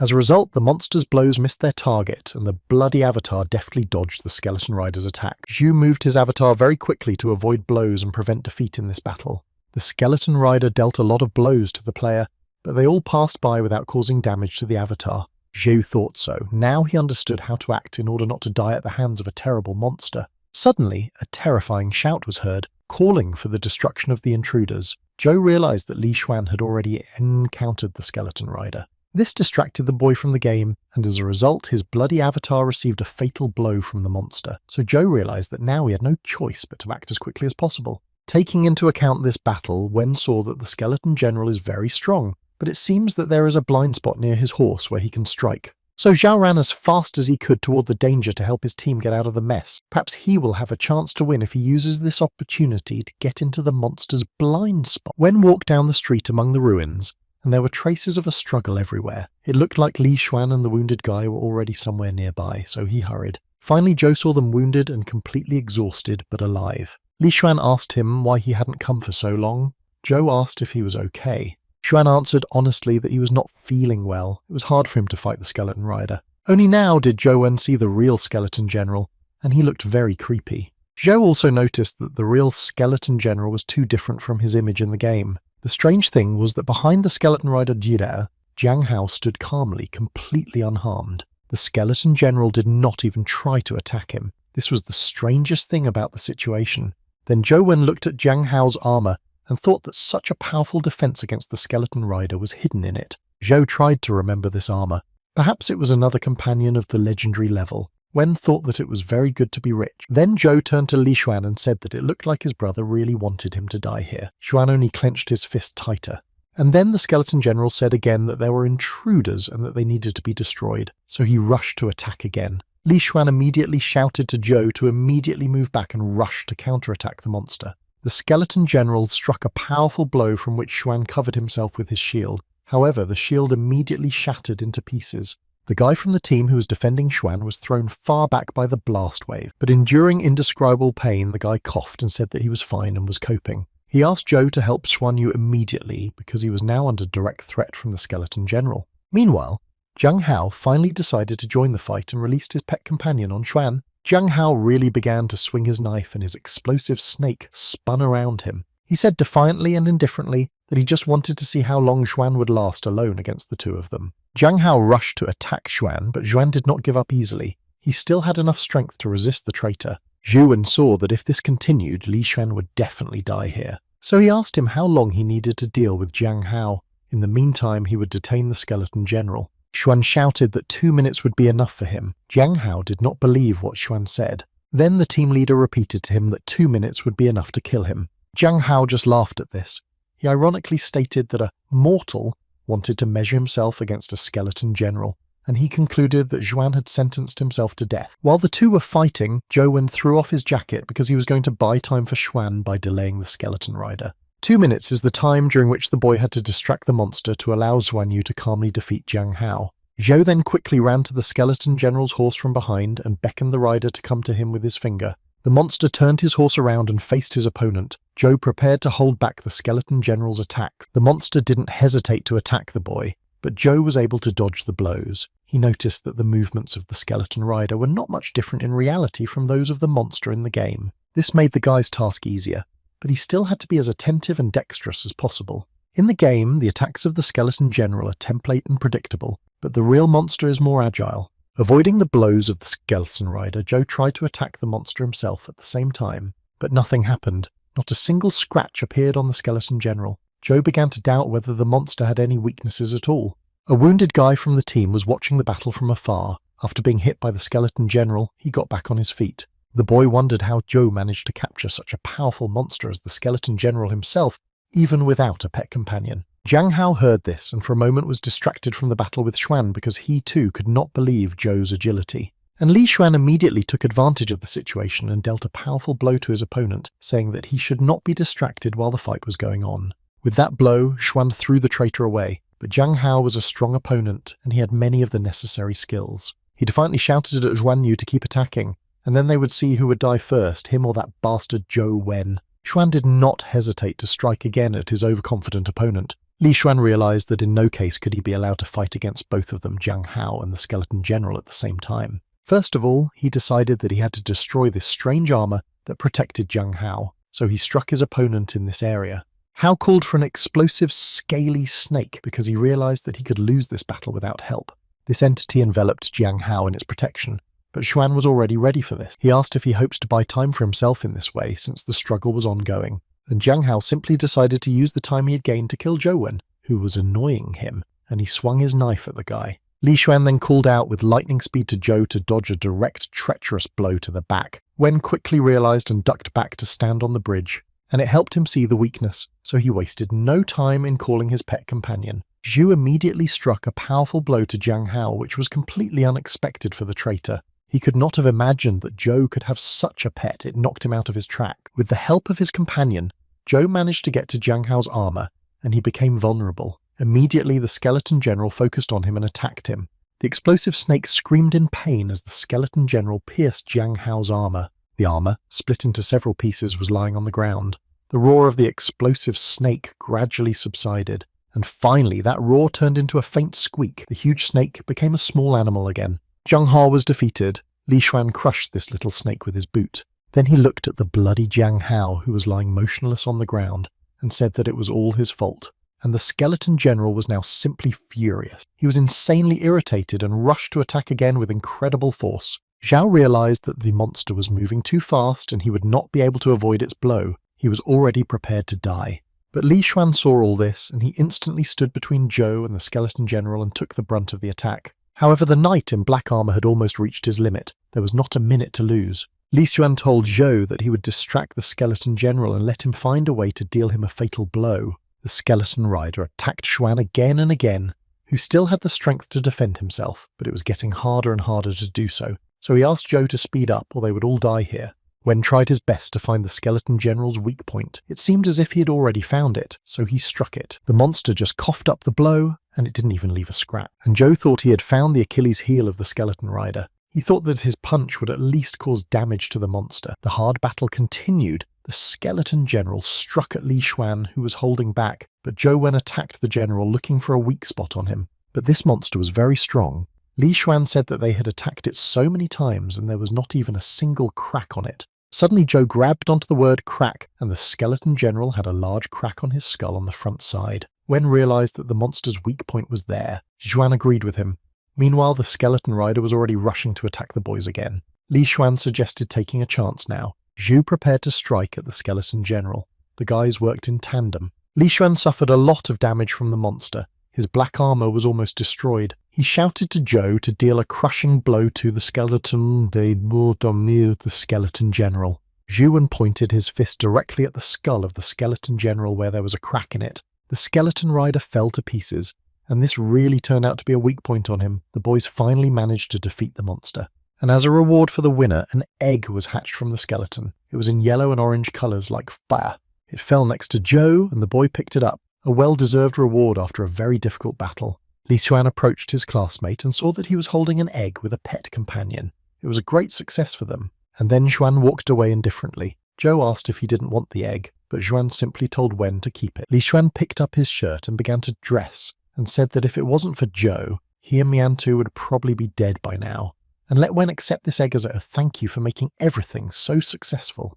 Zhao replied that in that case he would gladly take the egg. After all, it was very appropriate for him. Li Xuan then warned Zhou that since he was still a mortal, he would not be able to hatch a legendary level egg and should not be irresponsible with it. Zhou thought about Li Xuan's words, then Xuan turned his attention to his companion Wen. He asked how the boy got it. After all, thanks to his natural invulnerability, he can at least somehow control his knight in black armor. And in general, this pet companion is of the mortal class. Xuan could not understand and wrap his head around how Zhou handled his companion. And besides, creatures of legendary level are usually stronger than creatures of mortal level. But it is also true that the weaker the creature is, the harder it is for it to form its egg. This means that eggs with mortal level companions are much less common than legendary ones. Li Xuan then came close to Zhou Wen and told him that he was indeed a great lucky man. After talking about the companion animals, Zhou asked about Jiang Hao, what to do with his body and how to explain his death to everyone else. However, Xuan lightly told Zhou not to worry about it. After all, Jiang Hao had asked for it, and Xuan would settle the matter. And then he came up to Zhou again in a friendly way, put his hand on his shoulder, and told him not to worry about anything. When they get out of that place, Zhou can apply to any university, and Xuan will personally make sure that he is accepted. Then Zhou Xuan and Mayanta, who was supported by the guys because he could not walk on his own due to a serious injury, headed for the exit from this dimension. At the entrance, they were met by a mentor who had conducted a test of the graduates' fighting skills in the old city of Gueday. Li Xuan told him what had happened to his team during those tests and settled everything. Xuan then said goodbye to Zhou and got into his jeep and drove home. The sun was already setting. Zhu Wen returned home from the test by bus. He was restless because of the events he had experienced during the test. While the bus was travelling, it was getting dark and it became cool. Zhou felt that his body was accepting the cold. He thought that he might have developed anemia due to a large blood loss. He started to think about what could help him. Maybe goji berries and brown sugar. These foods contain iron, which he needed because of the blood loss. As Zhou was reflecting on the consequences of the previous day, he suddenly came across the body of a man lying on the floor. It was a man. He was lying motionless with his face down, his long grey hair pulled back in a low ponytail. He was dressed in a white suit. Zhou Wen was horrified to think that he was looking at a corpse and involuntarily screamed. But the man immediately called out and weakly said that he was still alive. Then he slowly got up and sat down on a bench. Zhu sat down across from him and asked if he was okay, to which the man replied that he was fine, just that his old illness had come back. Then Zhou stood up and said that since everything was fine, he would leave if the man did not want to say anything else. But the man called him over and said that their meeting was the will of fate and offered to talk a bit. Zhao replied that he was not a very good conversationalist. Then the man said that it was no big deal and that he would ask him some questions. And the strange man coughed heavily. Zhou waited until the man's fit was over and allowed himself to ask a few questions. Then the man asked the first question. Does Zhou like girls with small or large breasts? This question stumped Venya, and he hadn't expected it. However, the boy tried to imagine girls with different breast sizes and determine which ones he liked better. Then he said that he preferred girls with small breasts. The strange man laughed sincerely and loudly, and said that he liked them better too. He even repeated it twice. And then he began to explain that girls with small breasts are better, and that only immature boys like women who look like milk cows. He added that if the breasts are too big, it is much harder to maintain balance during a fight. The man then asked the following question. Does Zhou like a gentle and meek girl or a bold and caustic one? Zhou laughed a little at first and was about to reply but stopped himself. He asked what kind of a question it was.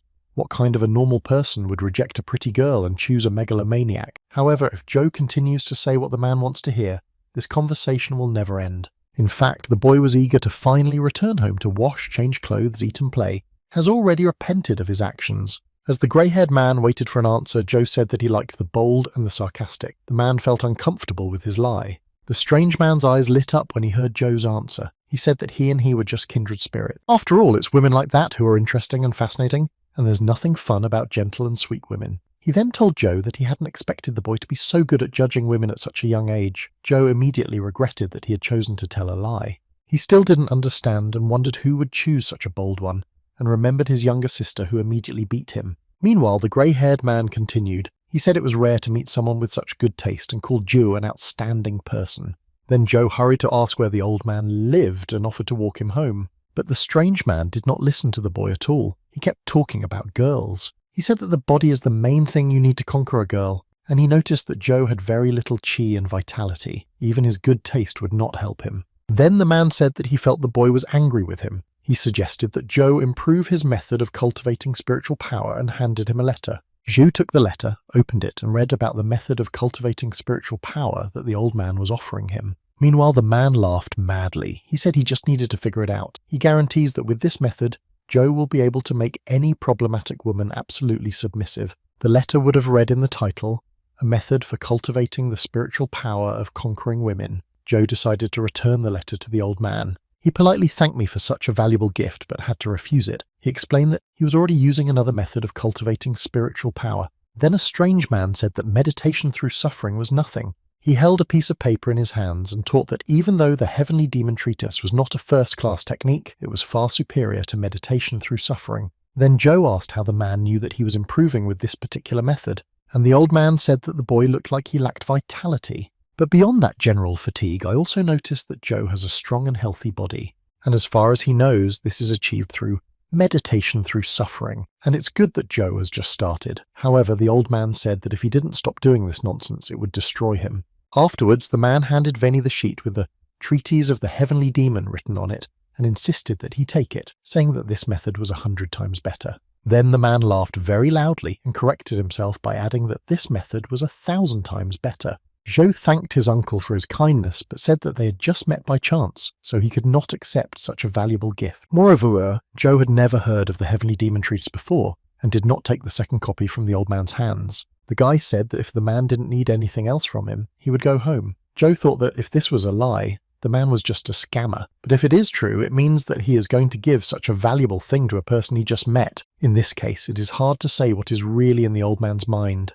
Iju turned around and went home. However, the old man was not going to let him go so easily. He used a spell to make the boy stop. Suddenly, Joe really felt that he could not move at all. It scared him very much. And then some unknown force lifted him up and brought him back to the old man. The frightened Joe did not know what was happening to him. The strange old man was still sitting on the bench. Then he looked ominously at Joe and said menacingly that none of those who had denied him Jingdaoxiang had ever survived. His eyes glowed red. Zhou began to recall that he knew Jingdaoxiang's name for sure, and suddenly it dawned on him. This name is written in history books. During the greatest chaos of the interdimensional storm, the most cold-blooded and bloodthirsty man in human history was born. This is a real demon who has washed the Commonwealth in blood. He has killed 27 heroes who have reached the class of epic one by one. When Joe recalled the whole story, he finally realized who he had accidentally stumbled upon. The demon asked him what he was going to do now. Jingdaoxiang got up from the bench and asked Joe if he wanted to take the Heavenly Demon Treatise now. The boy screamed out in fright.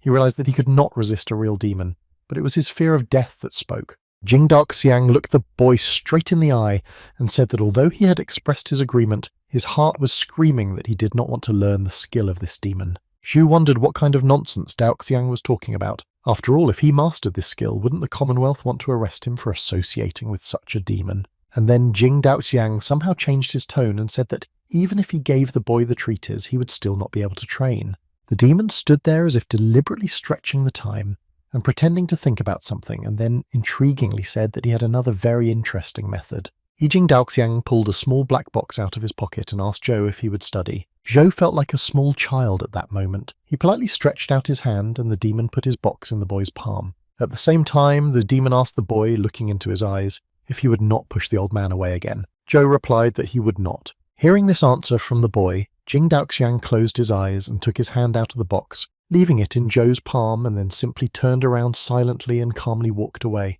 When the demon was far enough away, Zhou finally released his immobility spell. The boy exhaled calmly. He just thought that he hoped the demon would not watch him from afar. Then Zhou looked at his hand, which held a black small box, and thought that he could not help but accept it. And then suddenly the guy sneezed and realized that he was quite cold, so he decided to return home as soon as possible and then deal with those cards. Zhou crossed his arms over his chest to keep himself a little warmer and headed home. On the way, he met a few other people in uniforms who were talking about something here. Zhou knew exactly who they were looking for.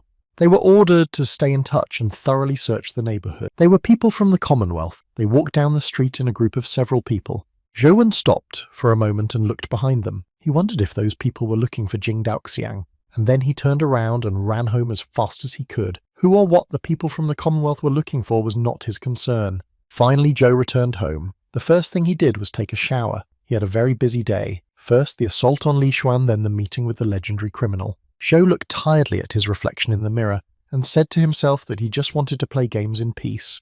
The artifacts that he had obtained that day, a pet companion egg the soul that had fallen out of the skeleton general, and a small black box that Jing Daoxiang had handed him, lay next to Zhou's clothes. Finally Wen came out of the bathroom, put on his pajamas and went to bed, completely tired. As soon as he fell asleep, he began to have a terrible dream. Zhou dreamt that he was falling into a river of blood and that many hands with long curved nails were reaching out to him from the bottom of the pen. And when he sinks even deeper, those terrible hands reach for his face. And then Zhou woke up in a cold sweat. He threw up from such a terrible dream and quickly ran to the toilet and vomited. Zhou did not understand what was happening to him. Suddenly he remembered the small black box Jing Daoxiang had given him and thought it was about them. The box read the Lost Sutra of Immortality. The letters on it glowed and radiated from themselves.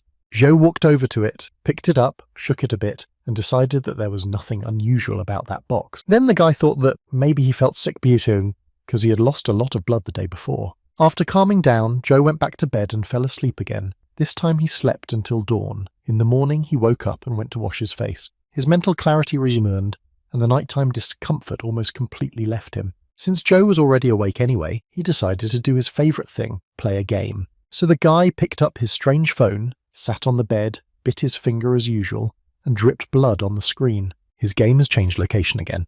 Now the bloody avatar is in the ancient imperial city.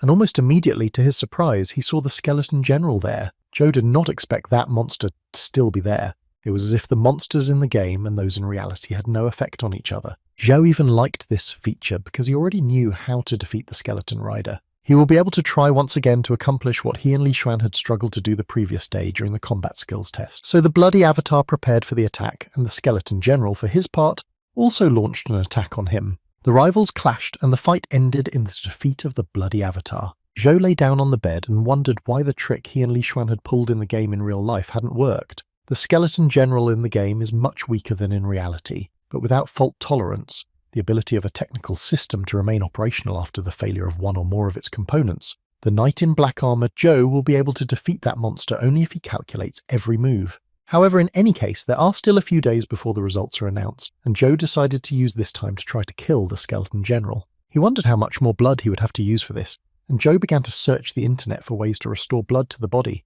The search engine gave him a bunch of different ways to do this, and he got confused. Then he opened one of the suggested pages. This site provided information about different foods and medicines to improve health. It was too complicated for Zhou, so he decided to just drink water with brown sugar. Wen also decided that it would be better if he didn't die too often in the game, but he needed to save up before he could start playing again. So he quickly got ready and left the house to buy some food because he was going to sit down for a long time to play his game. Soon after, Zhou returned home, changed his clothes, and immediately became active in the game. Since school was already over, Wen could play freely and without interference. His bloody avatar was constantly fighting the same skeleton general. From time to time, the boy would take a break to eat. And so during the next game, things turned around during the avatar's battle with the skeleton rider, so that the avatar managed to strike a crack in the general's skull and thus defeat him. Finally, Zhou and his player managed to do it. A level 13 spatial crystal, Speed, fell out of the defeated general. Zhou's strength had increased to 9, but should have increased to 13. This was strange. It seems that 9 is the extreme limit for a mortal using the meditation through suffering. Zhou was a little upset because he thought he could reach the legendary class with this meditation. Everything really happened as Jing Daoxiang said. Meditation through suffering cannot be compared to natural invulnerability. But where could Zhou find a higher class method? He absolutely did not want to learn the one the demon had given him. And then suddenly Zhou remembered something, so he sat down at his computer and started looking at something. Just now he remembered how Anjing had come up to him during the trials and given him what his father had asked her to give Wenya. It was a flashcard, so Zhou took it and inserted it into the computer. He hoped that it would contain the information he really needed. Although I didn't expect it, it would have been very funny because it was completely unlike his father. Zhou knew that his father could not have anything like this, and then a file with the skill Shooting at the Sun opens. The boy was shocked. He pinched himself for not being able to catch up with his father. Shooting at the Sun, like natural invulnerability, is a cultivation method that can be used to reach the epic class and even higher. The main specialization of shooting for the sun is attack, and the requirements for it are not as stringent as for natural invulnerability. It was clearly a family legacy from someone powerful in the Commonwealth. Joe could not understand how his father had obtained this cultivation method. The guy thought about it for a while. He even assumed that it happened with the help of Anne's family's connections. Zhu imagined his father saying that he would do anything for his son. In that case, the father would have to pay dearly. But the boy immediately rejected such thoughts because it was absolutely not like his father. He was not that kind of person at all. So Zhou decided to call his father and ask him directly what he was interested in. My father picked up the phone and immediately heard, instead of a greeting, a question about whether he had all his limbs in place. Wen repeated the question, and his father felt sick to his stomach and became very nervous. But he immediately gathered his thoughts and began to scold his son for such antics. He asked why his son was cursing him. The father was very angry. Joe laughed and realized that, judging by his mood, his father's was fine. Then Joe stopped joking and told his father that he had a very serious conversation to have with him. The father was not angry with his son. He said he was ready to talk and let Joe ask him anything he wanted to know. Then Wen decided to ask directly about how his father managed to get shooting for the sun. Of course, Joe was hoping to get a more or less constructive answer, but all he heard was a question about what kind of shooting at the sun his son was asking about. Then Joe asked his father again if it was he who had asked Anjing to give him the flash card with that cultivation. However, my father indifferently replied that he was not interested in cultivation at all, so how could he have such a thing? Zhou even felt a little sad when he realized that his father hadn't thought about him at all. But now it was unclear why Anjing had said what Zhou's father had asked her to say when she handed over the flash drive. It was all very confusing. Here my father made the assumption that perhaps Anjing decided to give Zhou such a gift, but Wen had simply disengaged from the conversation. He had nothing to talk about with his father. But after that conversation, the father decided to recognize some information for his son. Zhao realized that his father had a very good opinion of the An family, but he knows absolutely nothing about how his future half-brother and sister treat his own son. First, Anjing provoked Wen at school, and then he almost failed the exam because of her commander. So why on earth would this girl decide to give Zhou such a rare piece of equipment? This simply cannot be. Wen thought it would be foolish of him to improve himself with this method, until everything was clear. A lot of problems had been bothering him lately. As Zhou thought about this, he dozed off for a while. Suddenly his heart was again disturbed, and he plunged back into that terrible dream in which he was drowning and many hands with long crooked nails were reaching out to him. He could feel those hands touching him and grabbing his face by the neck. Zhou realized that this was nothing like anemia. He jumped out of bed again and ran to the bathroom to vomit, and he was so sick. He was sure that the demon Jingdao Xiang was responsible for what was happening to him. It can't go on like this. Something needs to be done urgently, otherwise the condition will finish him off. Zhao recalled the encounter with the demon in particular as saying that he had another very interesting cultivation method. So he went to his room and took the small black box Jingdao Xiang had given him. He wondered if his health problems could be solved with the help of this box. So Zhou decided to open the small box given by the demon for the first time, and saw that inside it was completely written out in text. The boy sat on the bed in front of the opened gift and studied it. He began to understand the connection between ki energy and the magnetic field of the human body. It really was like being introduced to a cultivation method. Zhou could feel his body begin to move. He immersed himself in reading that text until he was tired. Zhou did not even notice how much time had passed. He had been reading for a very long time. Then the guy realized he was hungry and decided to go eat. It was good that he had bought some food in advance. So, having eaten well and being full, Zhou was satisfied. He was not nauseated. After the meal, he decided to continue reading. He wondered how much he had already read. But he stopped because he had forgotten exactly where he had already read the text. Since Zhou could not remember on which page he had interrupted his reading, he decided to start again. He picked up the box of letters, opened it, and hoped that now he would remind himself where he had stopped reading. But he had the impression that he was seeing this text for the first time. There was some kind of devilry going on. Something was wrong. Even if Zhou had a bad memory, he still couldn't forget everything instantly. The guy moved his finger across the text and tried to remember something. He read again the lines about what happens between the chi energy and the magnetic field of the human body. Suddenly, Zhou remembered that he had forgotten to turn off the light in the kitchen. At least that's the thought that's flashed through his mind. But immediately afterwards, another thought flashed through my mind that maybe I had turned off the lights in the kitchen. A lot of thoughts were swarming in his head, but he decided to go back to reading. But he realized that he had forgotten absolutely everything he had just read. Zhou tried his best to focus on what his eyes were seeing, trying to shut out all unnecessary thoughts. He even began to run his finger over the written text, believing that this would help him concentrate on reading. But suddenly he saw that the letters seemed to be blurring before his eyes. Nothing was working. Zhou concentrated with all his might, but still somehow managed to get distracted.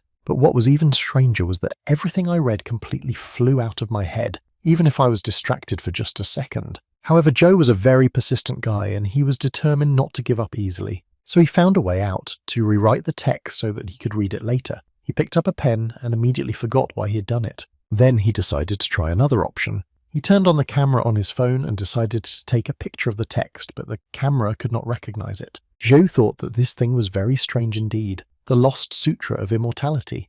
Then Wen thought that if he left this sutra somewhere far, far away from him, would he be able to get rid of those nightmares and sleep paralysis? Suddenly, his phone rang, but the caller's number was not displayed. Joe had no idea who was calling him, but he decided to pick up the phone anyway. It was Li Xuan calling him. He asked Joe if he had already decided which university he was going to apply to. Wen had completely forgotten that the results of the combat skills test were to be announced that day. He told Xuan Yu that he hadn't decided yet because all he did was play the game. Then Li Xuan asked him if he wanted to go to the same university as him. Zhou asked which one it was. In the end, he could apply to any university because he came in second place in the test. Li Xuan took the first place and Zhu Miantu took the third. Xuan replied that he was going to Xi'an University. Zhou decided that this was a good option for him. He had heard that the university had recently discovered an interdimensional area and interesting creatures. Xi'an is a really good choice.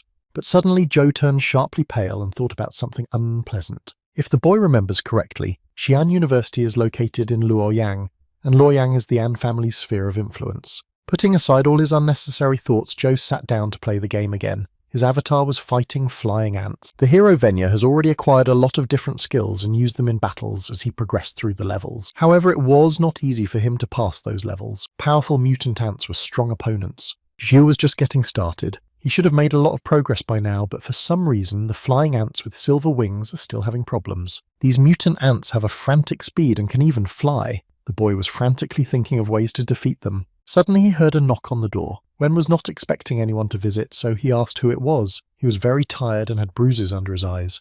Li Xuan was standing outside the door. Zhou opened the door and Xuan greeted him cheerfully with a good morning. On the way to the apartment, Xuan apologized for disturbing Zhou so early. Wen, meanwhile, thought that he had not invited him inside. Zhou's apartment was a mess. He asked Xuan why he had come to see him, and he said that he needed time to think about applying to Xi'an University. Then Li Xuan handed Zhou a notebook and told him to read what was written in it. Zhou picked up the notebook, opened the first page, and asked Xuan what it was. Xuan replied in a low and sly voice that it contained secret data from Xi'an University. Then he invited Zhou to look closely at something and pointed his finger there. This page contained information that spatial beings in the form of internal organs had been found in the interdimensional domain. This was very surprising to Zhou. Li Xuan clearly said that in the newly opened interdimensional area of Xi'an such creatures appear. Zhou asked what of it. Then Xuan replied that it was an extremely unique companion pet. Take the heart, for example. If his own heart is destroyed, this creature can immediately become its replacement. It is tantamount to a second life. Xuan asked loudly if Wen had any idea how many people dream of such a thing. Such companion pets are much rarer. After that, Zhou thought that they were really useful creatures. Li Xuan asked him if he had understood him correctly. Wen replied that he understood everything perfectly well, but he just didn't have the strength to be surprised. Then Xuan said once again that this area is under the leadership of Xiyang.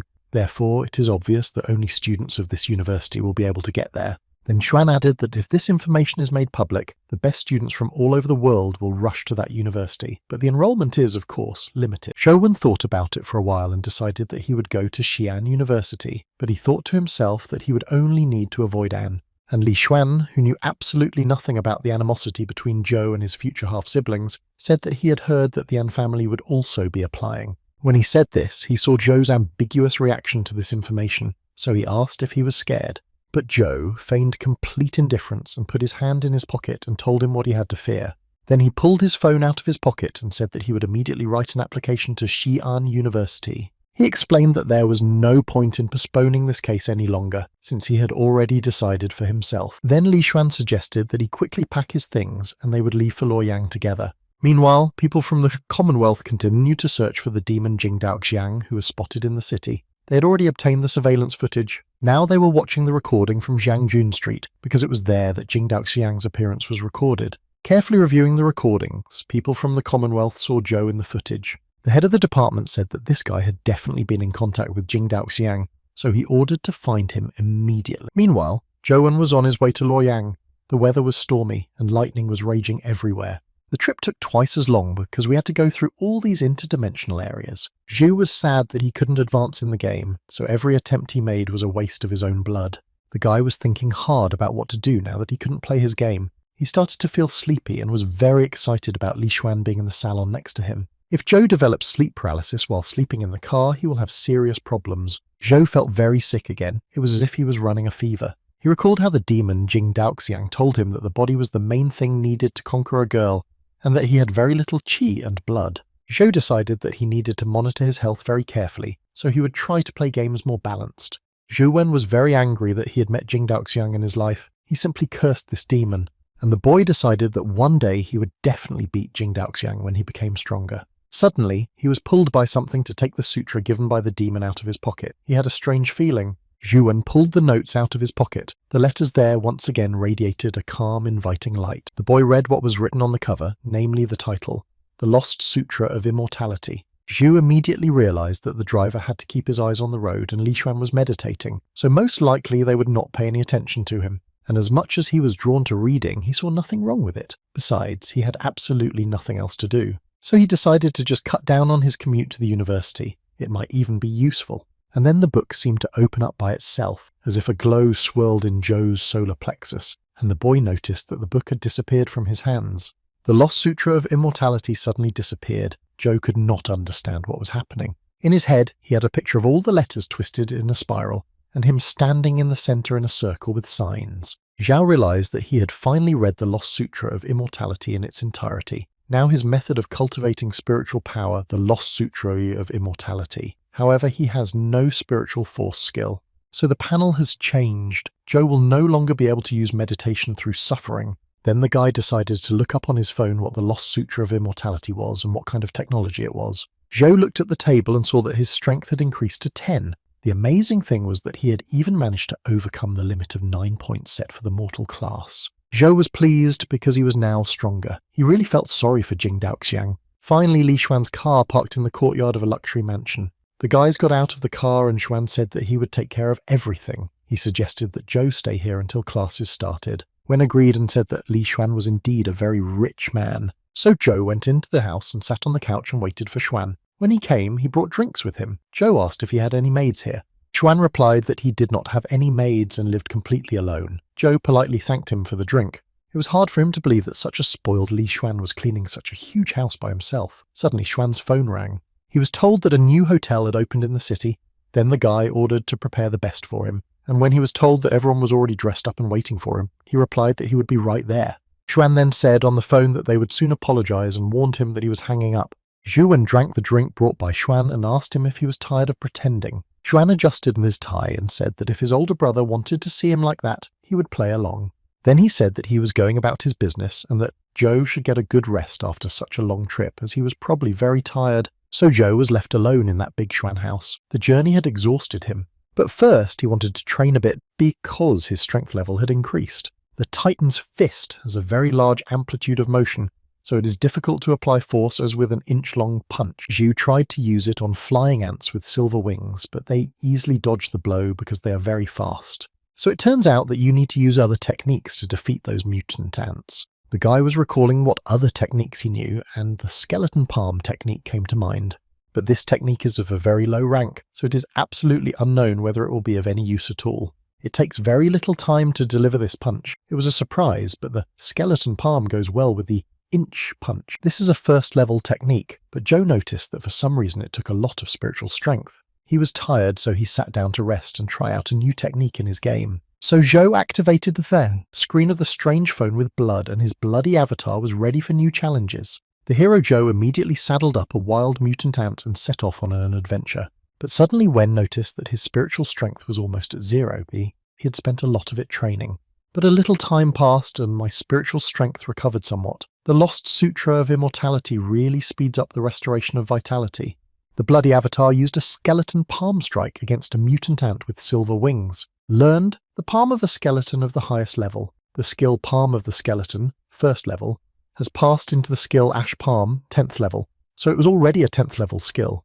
There was a remarkable improvement. The energy consumption was also equal to 5, and the strength of this skill is quite comparable to the Fist of a Titan. An ordinary ant has very few points, so Joe decided to test everything on the skeleton general. But the guy forgot that the game will start again only if the killed boss is restored. There was only one way out, and then you need to hit with all your might. Gradually, Joe was able to get used to the way the skeleton general attacked, so he knew how to act himself to defeat him.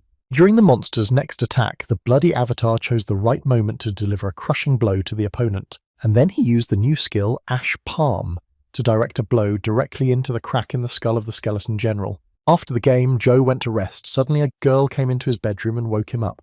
The guy rubbed his eyes and sat up abruptly on the bed. At first he screamed involuntarily and then asked who she was. The girl calmly asked why there was only one Joe and where was Li Xuan. Wen replied that Xuan had left. The girl said sadly that Li Xuan was probably fooling around somewhere as usual. She felt bad that he always hid when she came to him on business. Then the girl silently turned around and walked away, leaving Joe in complete confusion about who she was. But then she turned and grabbed the guy's hand. She decided that she would need him for something. Joe pulled his hand out of the girl's and said that he didn't even know who she was, so let her not take it. Then she turned to Joe and asked him if he was a friend of Li Xuan's, if he would be willing to help his older sister. Wen was shocked by this information. He thought that Li Xuan had helped him a lot, so he decided that it would be nice to repay him in some way. And then he whispered to himself why he was not allowed to play his games in peace. Xuan's sister asked Joe what he was muttering under his breath, but he said it was nothing. He agreed to help his friend's older sister, but said that he needed to clean himself up a bit before he could. Suddenly, Xuan's sister noticed that Joe was standing in front of her in just his underwear and a t-shirt. She told him to get ready as soon as possible. Then they went to Xi'an University to the companion animal arena. They arrived here on Xuan's older sister's motorcycle. Joe still did not know what his friend's sister would ask him to do. The girl's name was Wei Yan. Her friends met her at the university and were happy that she was finally here. Wei Yang told Joe not to worry, that he would not have to do anything, just stand aside. Xu had his strange phone with him, so he pulled it out to play games since he was already told to just stand there. Students were hanging out here and there on the campus. Some were going somewhere, others were just standing and talking. Suddenly, Joe heard someone asking Wei Yang if her younger brother had come here. He was a young man with a cocky look. He stood hugging the young girl and said that Xuan must have been scared, but Wei Yang immediately objected, saying that she was enough on her own. Wei Yan said unhappily that if that guy and her brother had fought a mutant warhorse together, why did he want to take its egg for himself? The girl who was standing next to the guy got scared and hid behind him, and the boy said that he took the egg for himself because he had struck the monster dead. Then he added that there was absolutely no point in talking about it, because he and Xuan had already decided that they would compete with each other, and that would decide who would get the egg. And then he added that it was time to start, because he had other things to do.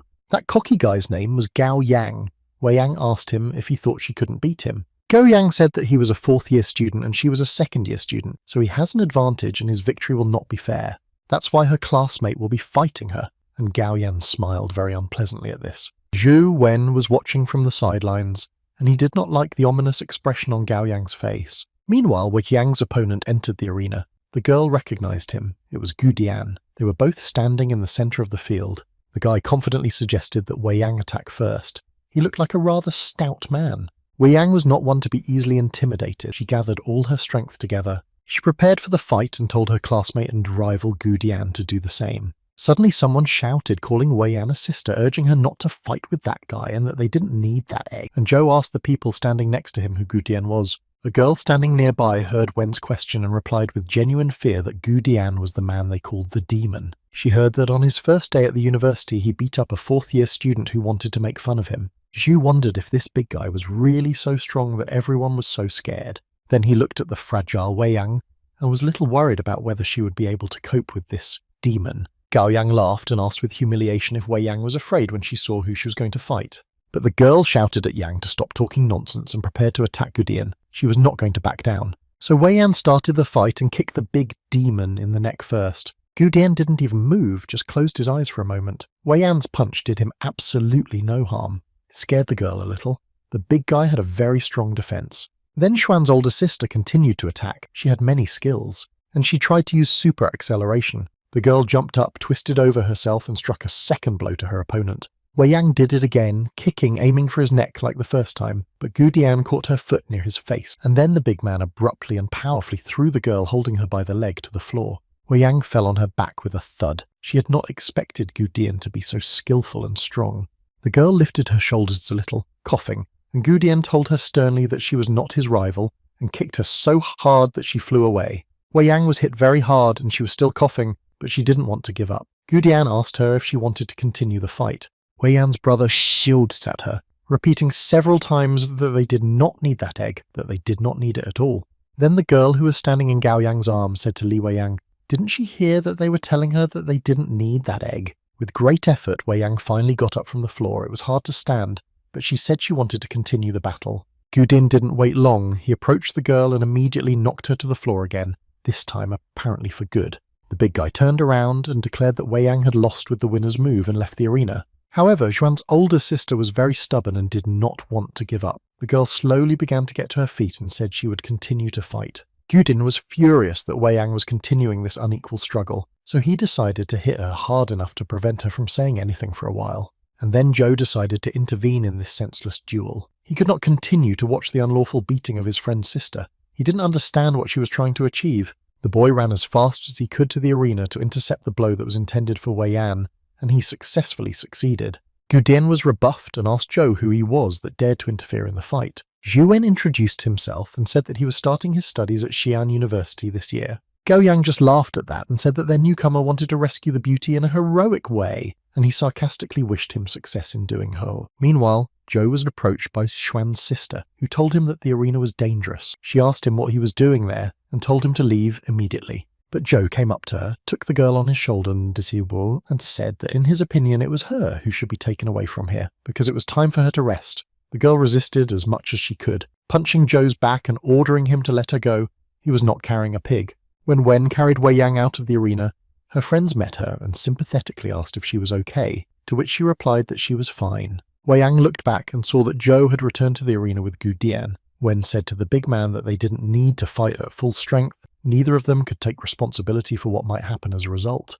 Then Gudian asked how Zhou suggested that they fight. Wen proposed a 3-step fight. Gudian would allow him to strike only one blow, and if the big man retreated 3 steps after that, Zhou would admit defeat. Without hesitation, Gudian immediately agreed and ordered Zhou to beat him, because there was no need to waste his time anymore. Before the attack, Wen warned the big man that his punch could be quite strong. The girl Gao Yang was hugging was surprised that Gudian had agreed to Zhou's proposal so quickly and easily. Then she thought about the condition of losing. Gudian would lose if she moved. This made her very nervous. Gao Yang asked her if she thought that their favourite Gudian was at a disadvantage right now. Then he decided to calm the girl down, telling her not to worry because Gudian had gained his spiritual power skill from the needle porcupine crystal. And this skill goes in addition to the fact that the big man's body is already stronger than steel. It also has a terrifying ability to repel enemy attack, and this skill has been leveled up to level 9 at this time. The last person to challenge Gudian in the same way ended up losing his arm. Gao Yang thought that Zhou was wrong to think that he had chosen a good tactic. The daredevil was sure that Zhou Wen would be very disappointed. Meanwhile, Zhou had already prepared for the attack. With incredible strength, he struck his opponent with a powerful blow right into the solar vault. No one expected it, but Gudian did move a few steps. He himself was shocked. Wei Yang couldn't believe her eyes either, and Zhou said to his opponent that he had allowed him to win. Gudian exhaled a sorrowful but calm breath and said that he would admit defeat. Then Zhou said that defeat must be paid for. Since he and Wei Yang were going to win, the opponents had to fulfill the condition of the fight. Gao Yang listened to the back of his head and said that he would arrange for the companion animal egg to be delivered. But then the girl who had been hugged by Gao Yang the whole time during the fight got angry and asked why they had to fulfill this condition. Why should they give the egg away now, since the required consent of all members of the Avon team did not give their consent, so this agreement is not valid? After those foolish and loud words, this girl was slapped in the face by Gao Yang. He said that a loss is a loss, and Gao Yang always keeps his word, so there is no need to contradict him. As he was leaving the arena, Yang asked Zhou Wen's name again, because the freshman had made a loud statement, and Gao Yang now remembers him. He would always keep it in mind, and then he, his girlfriend, and Gudian left the arena. Immediately the girls attacked Zhou, expressing their admiration for how cool he had defeated Gudian, how strong all the graduates of this year were, and asking what move he had just used. And Wei Yang looked at Zhou's hand and saw blood on it. Then the guy said that it was just a small wound, the blood would stop and everything would be fine.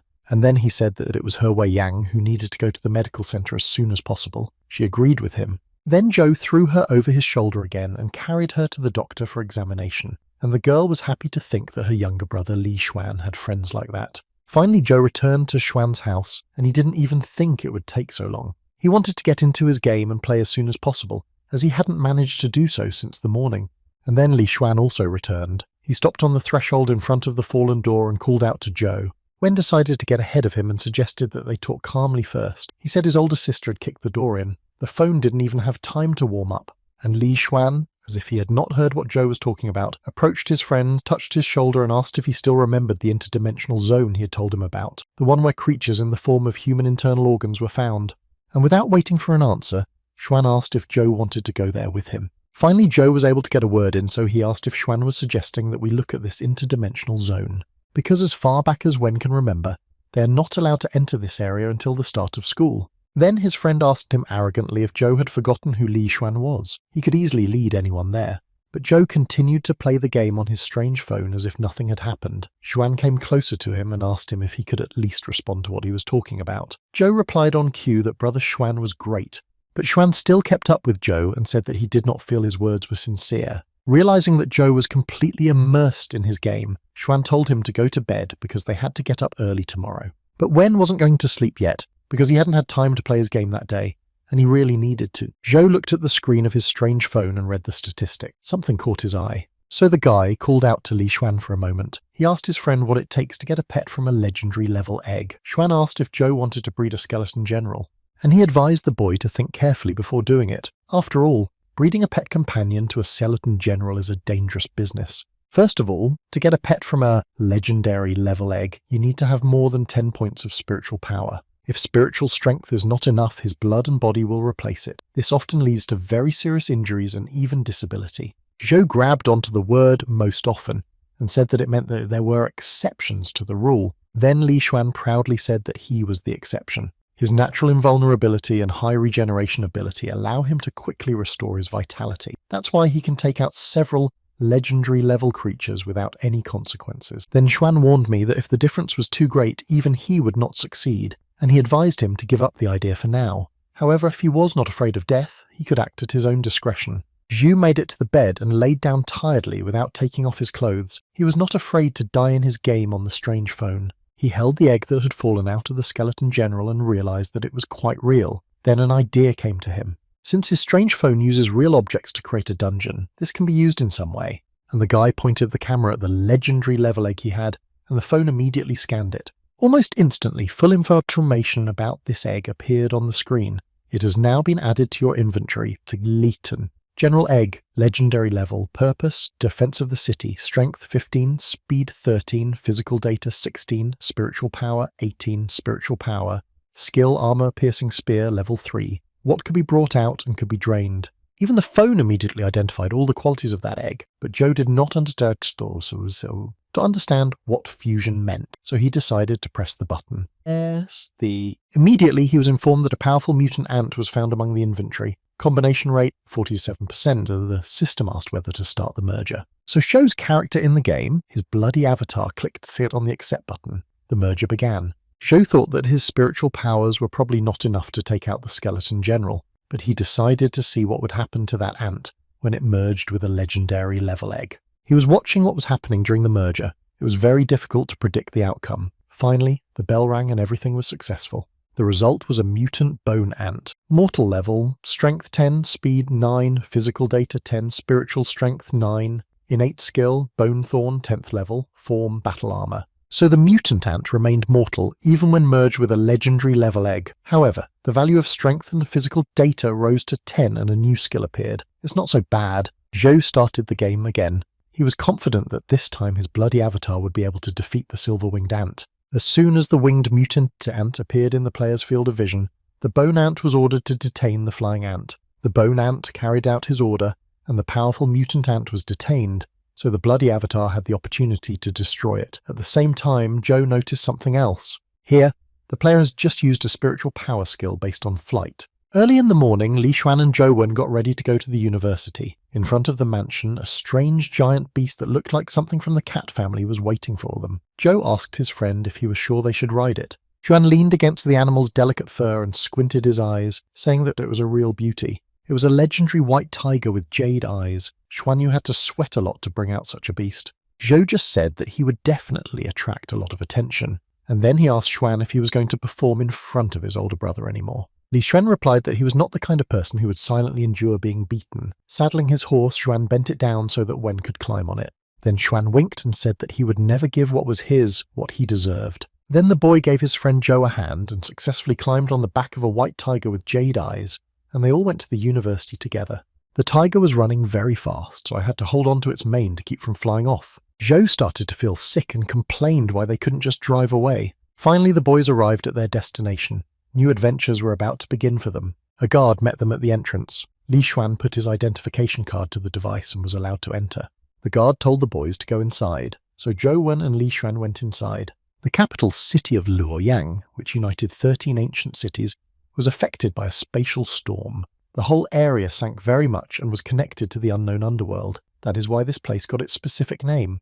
This name is the underground city of Buddha. There was a giant statue of Buddha there. So the guys went down to that underground city. There was a life of its own there. People were walking around the square exchanging power crystals for speed crystals. Others were selling the most detailed map of the Buddha's underground city. The hawkers and money changers urged us not to pass by. Zhu saw people buying those crystals and the traders calling theirs the best but cheapest product. Others went around and asked if anyone wanted to join their team because they were missing one person. Zhu Wen was very surprised by everything he saw. He asked Yuan if this was really an interdimensional zone. Who would have thought that students would even set up kiosks here? Xuan said that the military had already cleared the perimeter, which meant that it was quite safe at the exit. If we talk about things, nothing good is sold here. But Xuan pointed to his phone and said that he had a card that only the military uses. Joe was surprised to hear that Xuan was Doraemon. Doraemon has a secret tool that makes all dreams come true. Joe meant that Li Xuan could get anything he wanted.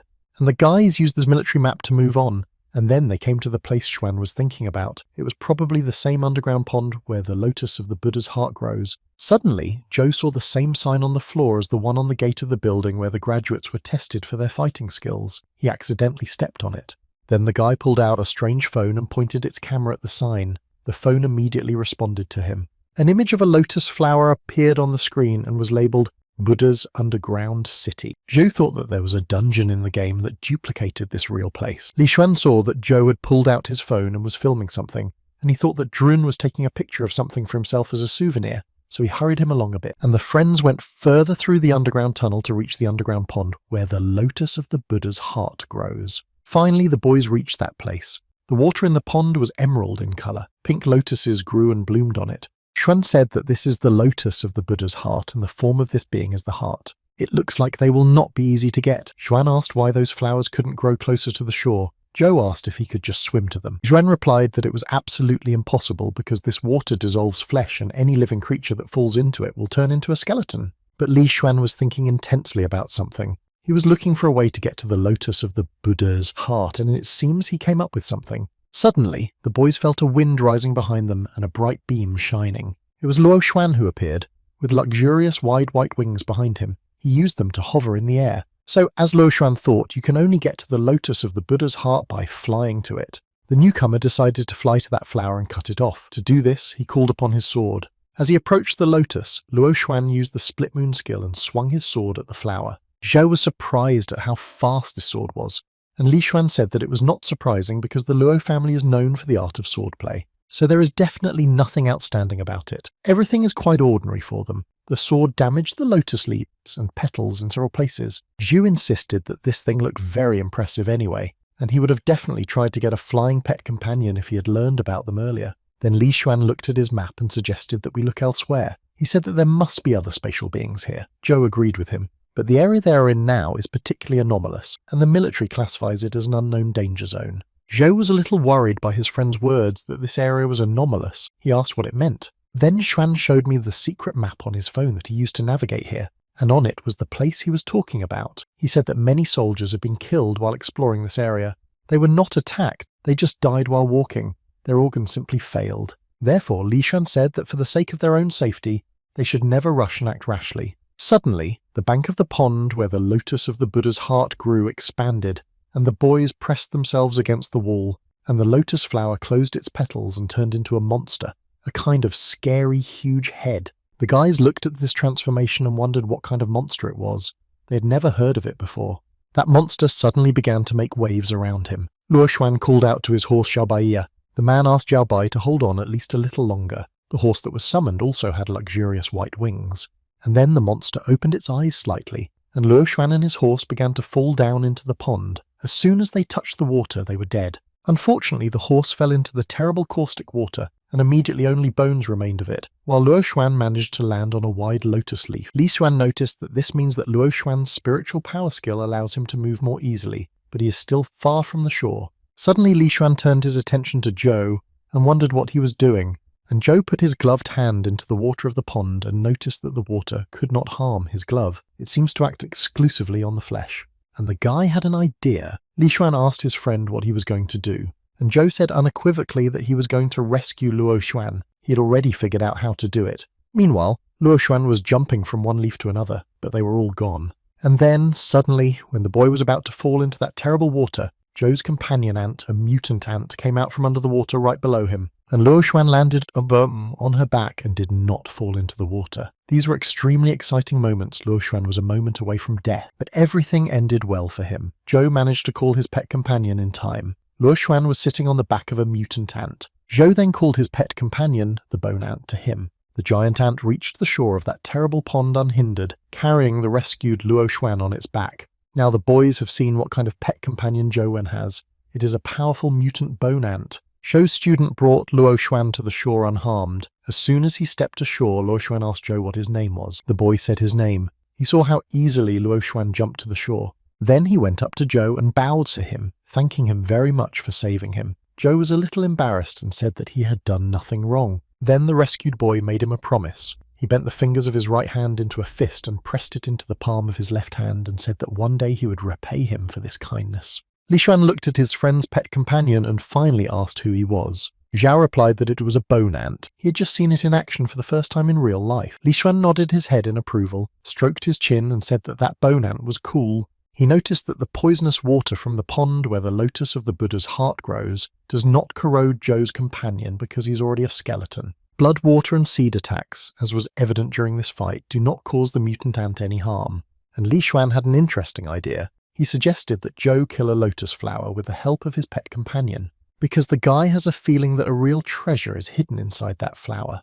Zhou thought that this monster was not at all like the usual mutated lotus of the Buddha's heart. Perhaps it was hiding a legendary level creature. The guy decided to weigh the pros and cons carefully. After all, this is no longer a game but a reality, and if the bone ant dies now, Zhou will lose it forever. Li Xuan considered it all a trifle. He asked Zhou what he was afraid of, as it was just a pet companion. But if they are lucky enough to kill this monster, they will get much more in the end. However, Zhou Wen replied unhappily that he was not a gambler, so it was not his style to take risks.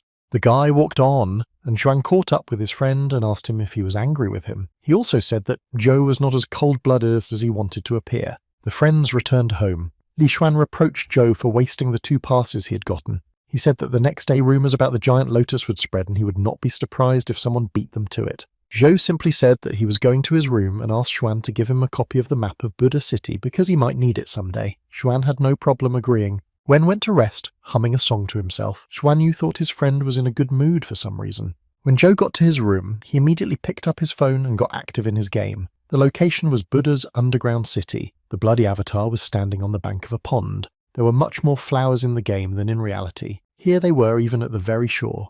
However, the giant lotus was nowhere to be seen, and it seemed to be hidden somewhere, so Zhou decided to look for it with his bone ant. At the same time, the giant monster flower in the real Buddha's underground city continued to be active and watched what was happening around it. Some students were approaching the pond with the lotus of the Buddha's heart. Li Xuan had told them about this place too, so the guys decided to see it with their own eyes and to get something valuable from this flower. One of them was very prudent and he immediately called his strongest pet companion of legendary level, a golden eagle. The boy was confident in his own abilities and that he could defeat this unknown monster flower. His golden-eyed eagle immediately began to attack the lotus of the Buddha's heart. In parallel, at the same time, Zhou continued to play his game. His bloody avatar was using a bone ant to destroy all the flowers on the pond in turn to find the lotus of the Buddha's heart. Finally, something clinked, so a blue crystal fell out of one flower. It was a crystal with a skill. Zhou remembered that Li Xuan hadn't said anything about what kind of spiritual power skill fell from the lotus of the Buddha's heart. But judging by the way this flower attacks, we can assume that the crystal contains some kind of hidden weapon. The bloody avatar had already picked up the crystal, and suddenly he was completely enveloped in a blue glow.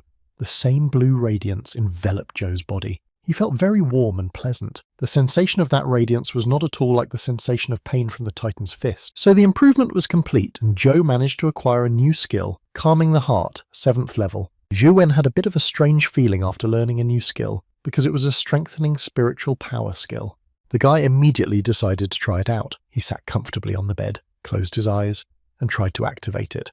However, it seemed that this skill did not give anything else but internal warmth, so it was no wonder that Li Xuan had forgotten to mention this skill. But suddenly his thoughts were interrupted by a new situation in the game on his phone. Something new appeared on the pond with the flowers of the underground city. The water was stirred by the waves and the boss finally emerged from under it, a lotus of the Buddha's heart with a bloody pattern. In the end, Zhou was sure that this monster would be in the game as well as in reality. He was waiting for it to appear so that he could fight it.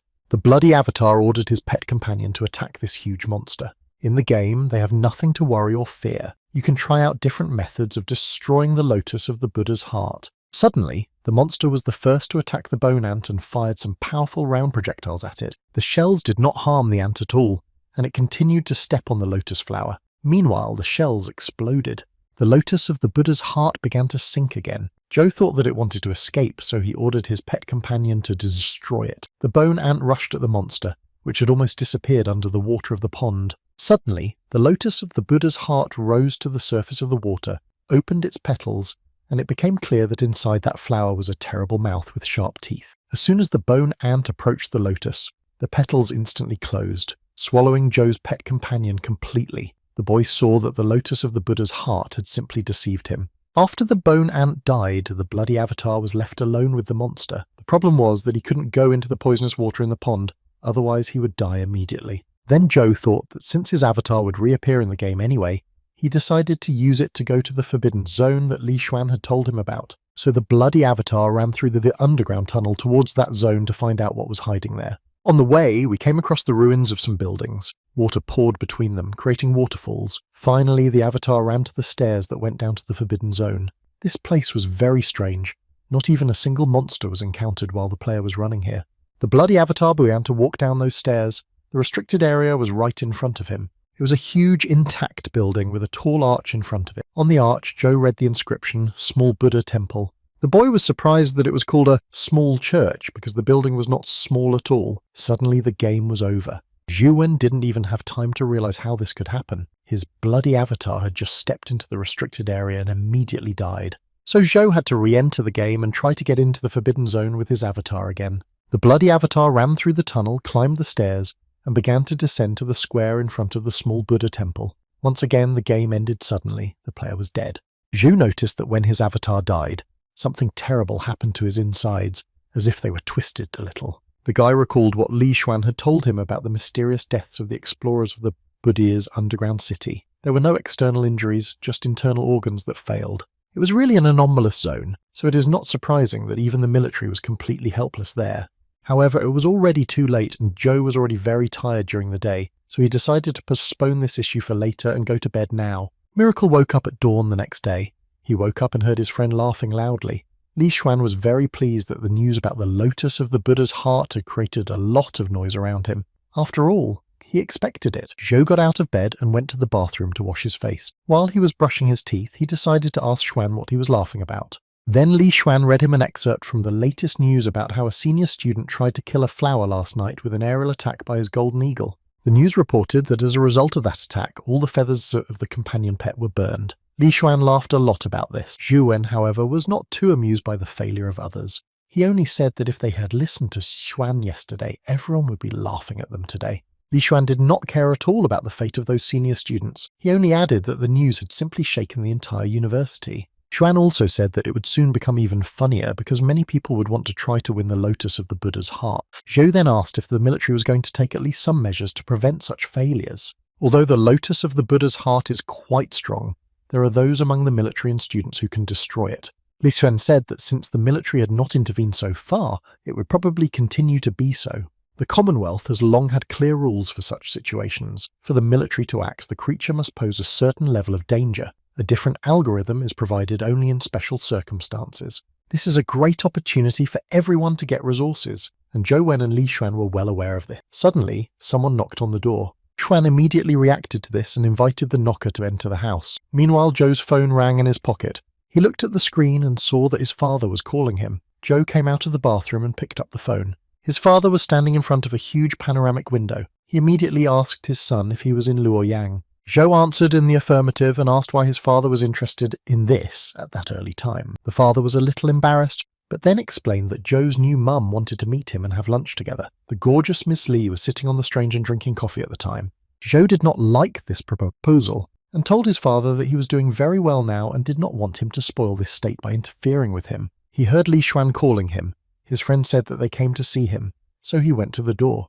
Zhu told his father that he was generally very happy for him, that everything was fine, but that he should not be bothered. Instead, the father asked his son not to embarrass him, especially since Anjing had already volunteered to bring him. Zhou did not like this information even more. On the contrary, he wanted to avoid meeting the An family. His father replied that before he could even find out where Zhou lived in Luoyang, Anjing had already left in the morning. Zhou had a bad feeling about Meanwhile, it was Anjing who arrived at Li Xuan's house. He was shocked to hear the information and complained to Zhou that he had not told him that the man Ouyang Lan was marrying was his father. He said nervously that he should have guessed because his friend and the man had the same last name, so Zhou is also related to the An family. However, Zhou said that this marriage concerned only his father and that he personally had no business with the family. When Zhou approached his future sister, she told him that the car was waiting for them outside the gate. The guy held his head in frustration. When he arrived in Luoyang, he was going to avoid meeting the An family with all his might, and he could not have imagined that they would show up uninvited. It was clear that Anjing did not like this course of events either. So Zhou told Li Xuan that he needed to leave for a while. His friend showed him a sign that everything was okay.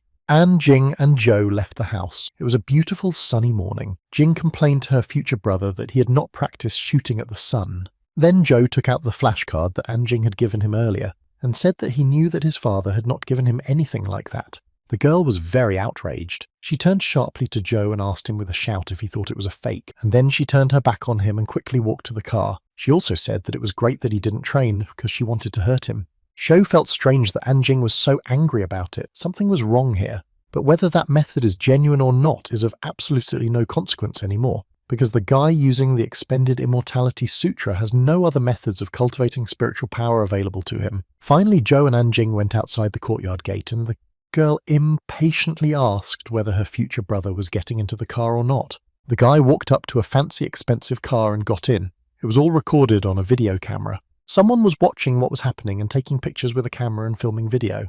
As it turned out, they were agents of the Commonwealth. They tracked Zhou Wen's arrival in Luoyang and continued to monitor him there. The organization already knew that the boy's name was Zhou Wen and that he was a brilliant student and took second place in a martial arts test at Gueday school. The woman who reported to the head about Zhou, his assistant, said that the wanted man is now in Luoyang, so it is not surprising that they could not find him in Gueday. The manager said that in his opinion Zhou Wen was not related to the demon Jing Daoxiang. However, the assistant manager supplemented the story with other interesting information. Specifically, the agents know that the boy's father, Zhou Lingfeng, recently married a widow from the An family. The manager was very interested in this information. He wondered what Zhou Wen's father could possibly be interested in a woman like Ouyang Lan. Perhaps Zhou Lingfeng is confused with the group that operates from abroad. However, although this man reached a legendary level a few years ago, his age is not the right one. Everyone in that group would have laughed at him. He would have been uncomfortable there. The assistant also made an interesting suggestion that perhaps Ouyang Lan just really liked Zhou Lingfeng's pretty face, but the manager sharply denied this assumption, saying that this simply could not be the case, referring to the fact that Ouyang Lan is absolutely not like that. When the head of the An family died, huge changes began. Many people wanted to grab a piece of influence while they had the chance. Nevertheless, Antianzu, who was only 13 years old at the time, managed to retain power. The manager asked his assistant who she thought could help Zhou Lingfeng. He knew perfectly well that such an incredible woman as Ouyang Lan would never marry a loser. The leader then ordered his assistant to find a way to bring Zhou Wen to their headquarters. The assistant went to fulfill the task.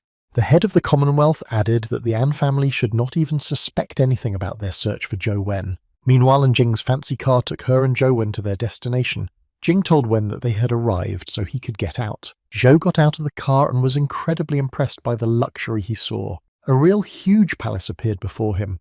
After all, this was what he expected from the An family.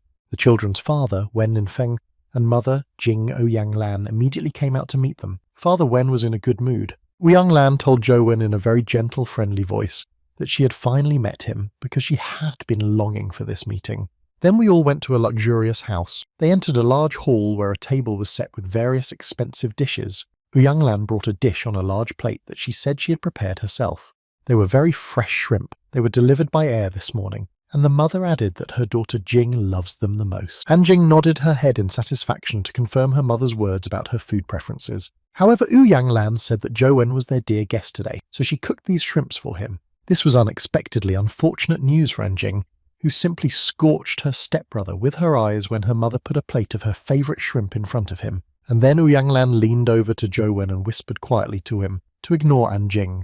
The mother wants to punish the girl a little bit for insulting the boy earlier. Zhou gladly began to eat the shrimp dish he had been offered personally. It was incredibly tasty, but the situation kept him on edge. Zhou even doubted that Uyanglan was actually Jing's mother, as she was so sweet and gentle with him. After a hearty lunch, Zhou was about to return to his friend Li Xuan's house, and even here, Uyanglan, seeing off her guest, sweetly invited him to stay with them, and they would be only too happy to do so. Zhou politely thanked him and declined the offer. He said that when he started his studies, it would be more convenient for him to live closer to the university, and that he and his friend had a very nice apartment. He thought to himself that if he stayed here, Anjing would definitely kill him. Then Uyanglan handed her adopted son a card and asked him to take it. Zhou asked what it was. The woman smilingly replied that it was a pass card to his private room in the Xiang dormitory. She added that Linfeng had once said that her son liked to live alone, so she decided to prepare him such a gift. She asked him hopefully if he would accept it. Zhou thought it was a really useful gift for him.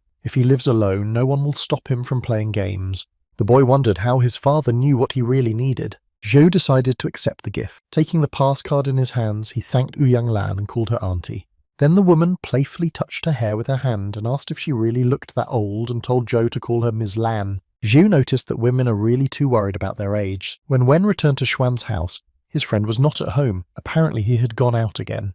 This fact only pleased Zhou, since he could play games as much as he wanted. So the guy sat down comfortably, picked up his strange phone, and started playing the game. The location is an ant cave. The bloody avatar was skillfully destroying powerful mutant ants and was once again lucky enough to receive an egg as an artifact. Zhou looked at the characteristics of this pet companion, and they did not satisfy him very much because they were much better the previous time. While the bloody avatar was familiarizing himself with the Wog characteristics, he was insidiously attacked by a powerful winged mutant ant. So you had to group up and skillfully avoid the ant's attacks because it was extremely fast. Otherwise, the avatar would be destroyed. The hero of the game tried to avoid the blows in time, but he also had to counterattack. When the mutant ant approached, the bloody avatar saw it as a chance. However, the monster flew past, hurting the avatar with its wing. It seems that it was necessary to find a way to kill this mutant ant with one blow. The bloody avatar armed himself with armor, and meanwhile the monster disappeared from his sight and he decided to play tricks again. It was difficult for the player to follow the movements of the winged powerful mutant ant, so he had to change his tactic. The only way out of that situation was if the player tried to predict where the monster would attack next and where it would appear.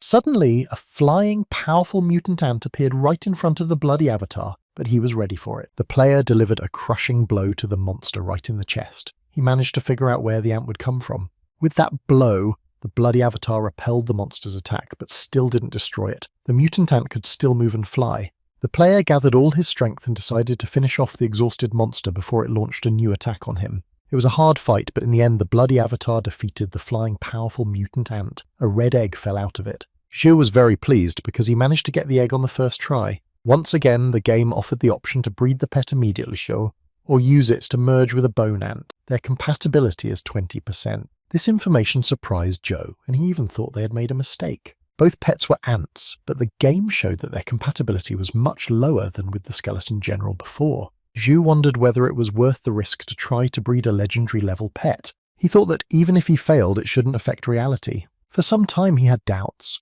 Of course, he didn't want to make a mistake with his choice. In the end, Zhou decided to take the risk because he had already done it once and it had worked out well. As soon as the bloody avatar pressed the right button, he was immediately thrown back by a powerful force. This impulse touched the boy's spiritual strength. Some incredible dramatic changes began. Something began to hatch from the egg, and Zhou felt very sick and hurt and fell to the floor breathing heavily.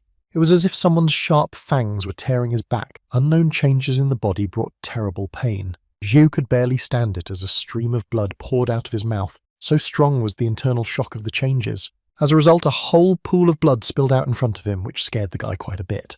And then he fell completely to the floor, exhausted. Meanwhile, his strange phone began to display something. Certain changes that are still unknown have occurred in Zhou Wen's body, and he has experienced them to the fullest. It's good that it happened in the game, because if the guy had done it in real life, he would have been dead. Zhou was now wondering what could happen if the companion pet was unsuccessful, and he became more active in the game again. The boy assumed that if it was not possible to bring the creature out of the egg, then perhaps in the worst case the egg would simply disappear.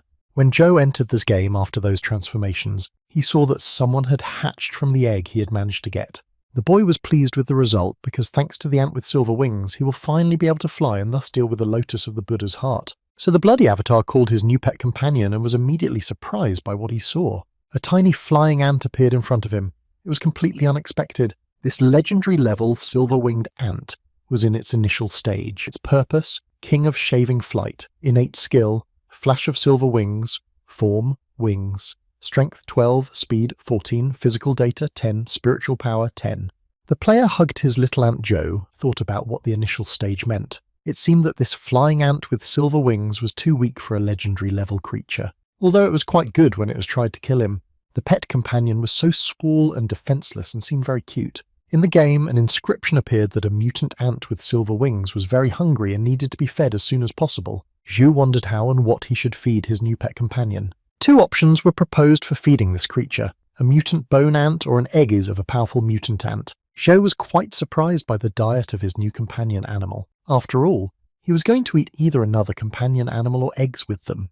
It was terrifying. He was created so that he doesn't just eat ordinary monsters.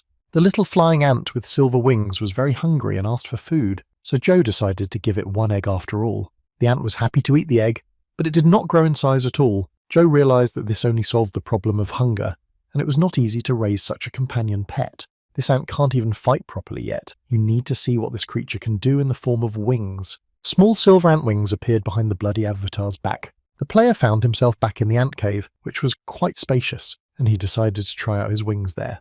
The bloody avatar took off and Zhou watched with satisfaction as it did so quickly. The guy tried different manipulations with his player, testing how the wings behaved during flight. The maneuverability was also good, but the problem was that the flight altitude was not high.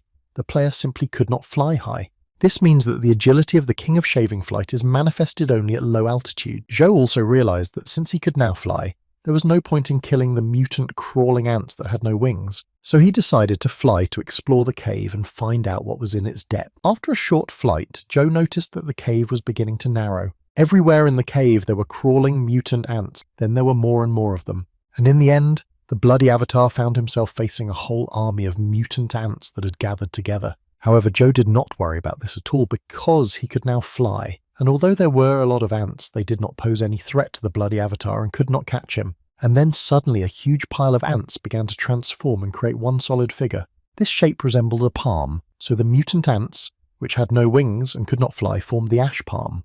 Then this palm seemed to explode and the bloody avatar was thrown back by the force of the explosion. Zhou saw that powerful mutant ants had created a huge anthill. Many flying powerful mutant ants began to fly out of this ant hill and immediately began to attack the bloody avatar. Of course, the player was attacked by monsters and died. Zhou saw that there are many interesting things in this dungeon.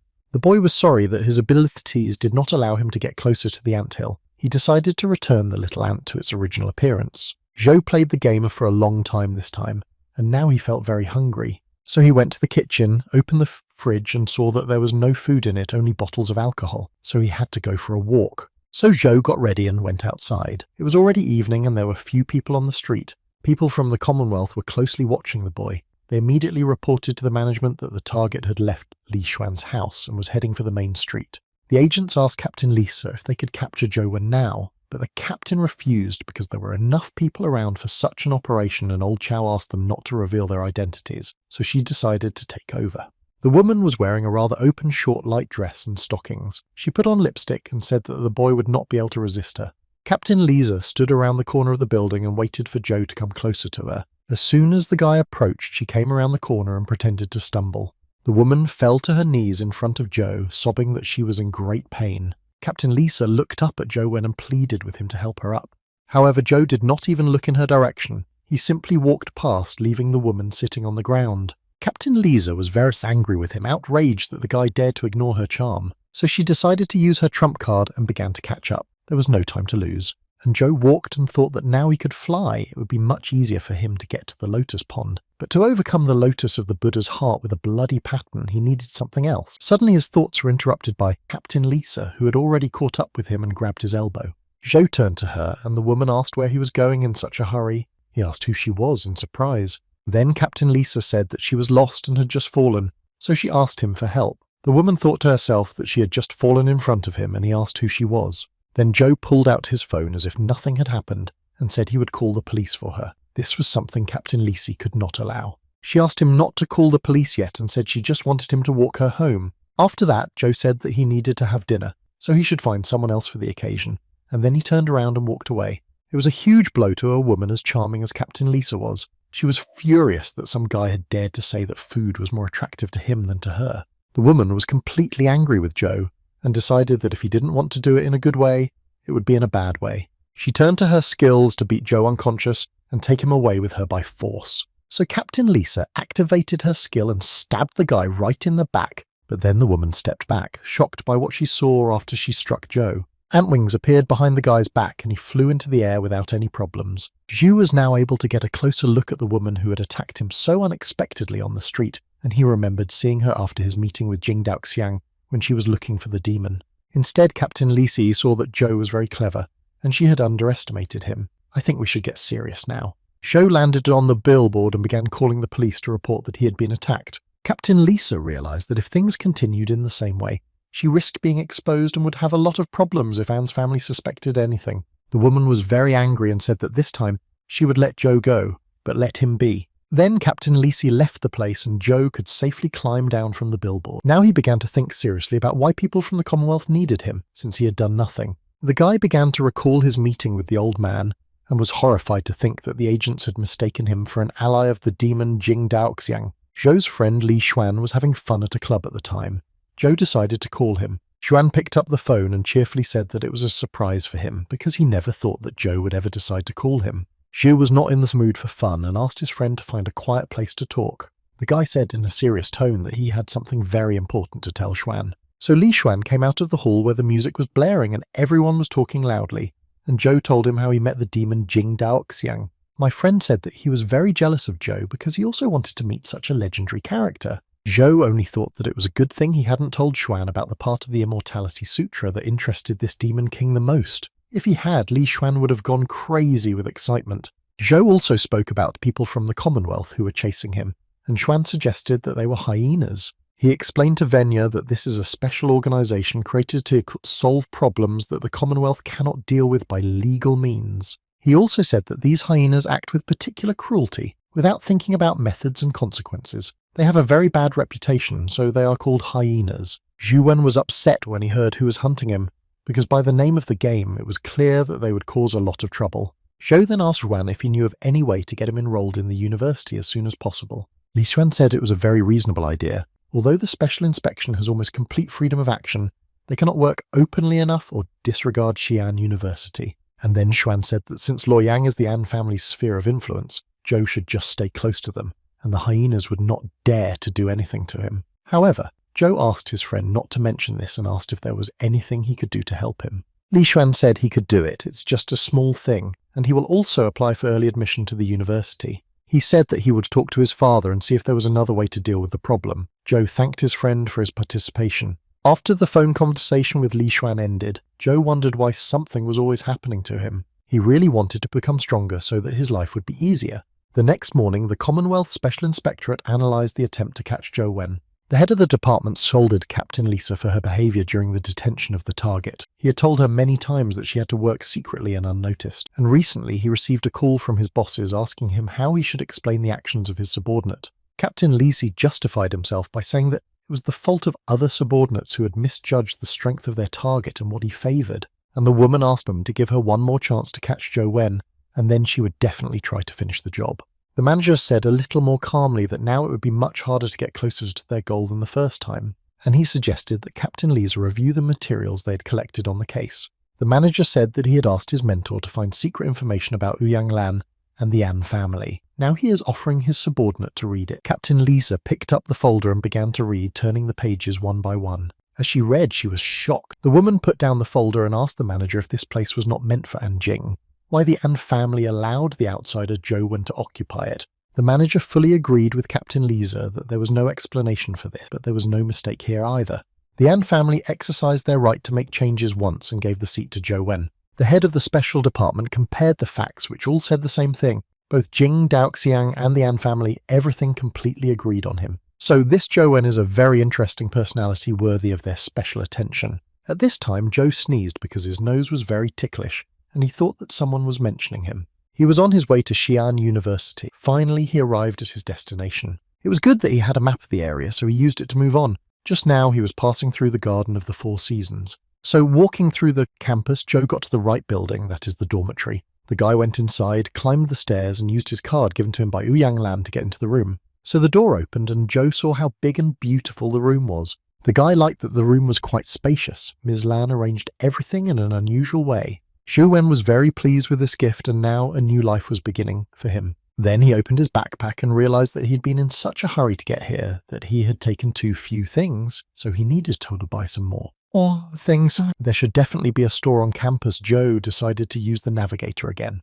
When he first walked out the door, he immediately met Anjing coming down the stairs. Zhou shockedly asked his half-sister if she lived on the floor above. However, Jing walked past him in silence, not even glancing at him, just furrowing her brows. After all, it was an unexpected meeting for her too. Zhou looked after his half-sister and did not understand why she was angry with him again, but he wisely decided to pretend that nothing had happened and went about his business. On the street, Zhou set up a search in his navigator to find the store and set off, but something strange was happening because the map showed that the store was somewhere nearby, but he hadn't seen it yet. Zhou looked at the buildings around him, but there were no shops in them. He was beginning to think that he had come to the wrong place, and the neighborhood was so empty, there was no one to ask for advice on how to find the way to that store. Suddenly, Zhou heard a meow and someone saying that the cat was very polite and should always behave well. Wen was happy to finally meet someone. Walking in the direction from which the voices were heard, Zhou thought that the man's voice was familiar.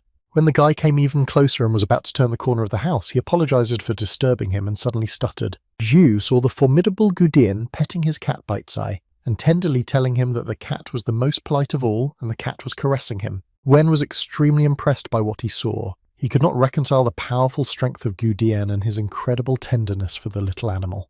Then Gueday poured food into a bowl and the cat named Bite-Sai went to eat. After the animal had eaten, it ran off to walk and the owner gave it a warm look.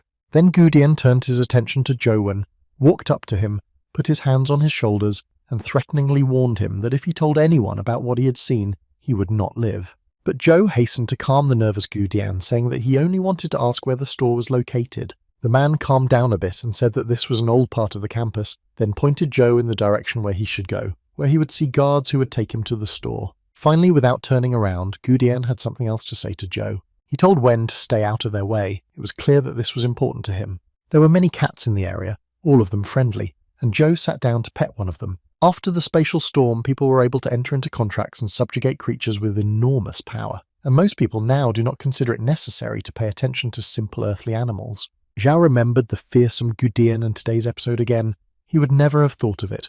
And it turns out that the tiger also enjoys the scent of roses. Even a fearsome man can show tenderness. After going to the store and buying the necessary things, Zhou returned to his dorm room and continued playing. His bloody avatar died again. Zhou could not understand what was causing it or what was going on, but he was absolutely sure of one thing. The path from here to the small Buddha temple is guarded by a mysterious force that will destroy anyone who dares to enter. It was very strange. Zhou had just spent several lifetimes trying to get close to the temple, but each time he was destroyed without any warning. The guy tried different ways, even tried to fly to avoid touching the ground.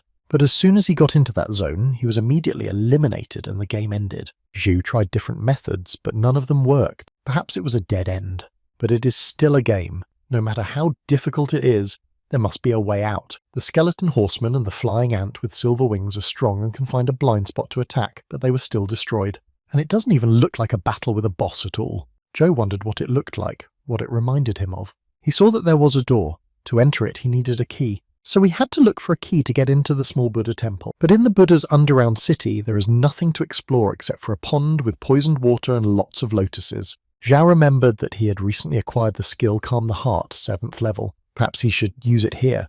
It is, after all, a skill of the Buddha city, but it doesn't increase defense, attack, or Speed, it only uses up spiritual power. So this skill has a completely different application. Yizhou again led his bloody avatar down the stairs to the square where the small Buddha temple was located. The player, using this Calm the Heart skill, took the first step into the square. Previously, the game ended at this point. But this time, the bloody avatar survivor skill work Yizhou got it right about its application. It was great. Now the player will be able to explore the temple, and he boldly walked forward across the square. And then his spiritual power began to decrease sharply and the game ended. However, Joe did not give up. He entered the game again, even though he saw that his energy consumption was too high. Now we had to find a new way to get to the small Buddha temple. So the guy decided that he had to do it as quickly as possible until his spiritual strength was at 0. He had to run to the temple in one bound. However, the speed was still not enough and the bloody avatar fell dead on the way. Then Joe decided to test a flying ant. So the player flew much faster than running, but the energy consumption also increased equally, and the game ended again and again. It seems that the 7th level is not enough to move on and you need to increase it, so you'll have to clear the Lotus Pond again. Suddenly Joe's phone rang and he reluctantly picked it up. It was Li Xuan who called to ask his friend why he was in a bad mood again, and urged him to come to the pond as soon as possible because an interesting show was about to start. Joe did not understand what show Xuan was talking about. A lot of people had gathered near the pond, all looking at Anjing and another guy who stood in front of her with a challenge. Li Xuan only cryptically told Joe that he would see everything with his own eyes when he arrived. Everyone in the crowd was curious about what was going to happen. She was the one who was rumoured to have reached the legendary level before entering the university. Opposite her was a third-year student, Yang Le, legendary level. No wonder Yang Le wanted to destroy this lotus of the Buddha's heart and give Jing a gift in honour of her enrolment in the university. Anjing looked at that ominous flower and asked Le not to waste her time on such nonsense. Then the girl added that Yang Le would not be able to destroy this lotus with a bloody pattern. Everyone calls this creature the blood-knotted Buddha heart lotus. Li Xuan thought that the An family must have studied everything about this monster in detail for a long time. Xumiantu said that this Yang boy really wants to suck up to the An family,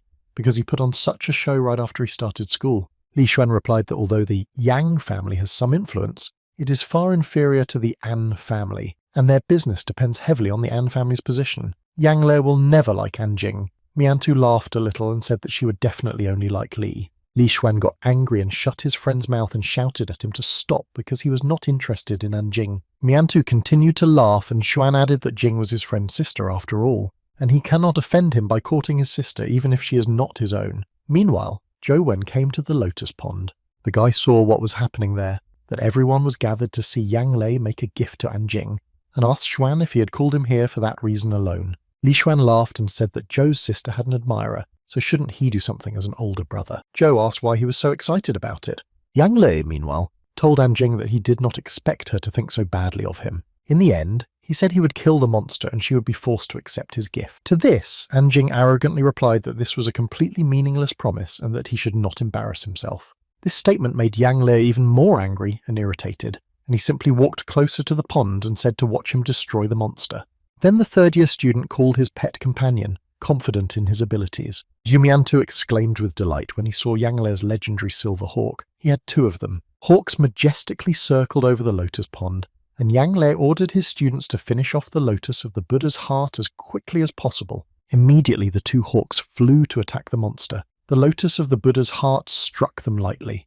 The silver hawks, in turn, struck the flower. Xumiantu shouted with satisfaction that the bloody water could not harm the feathers of the silver hawks. This was expected from a legendary level. Perhaps Yan Li would be able to win after all.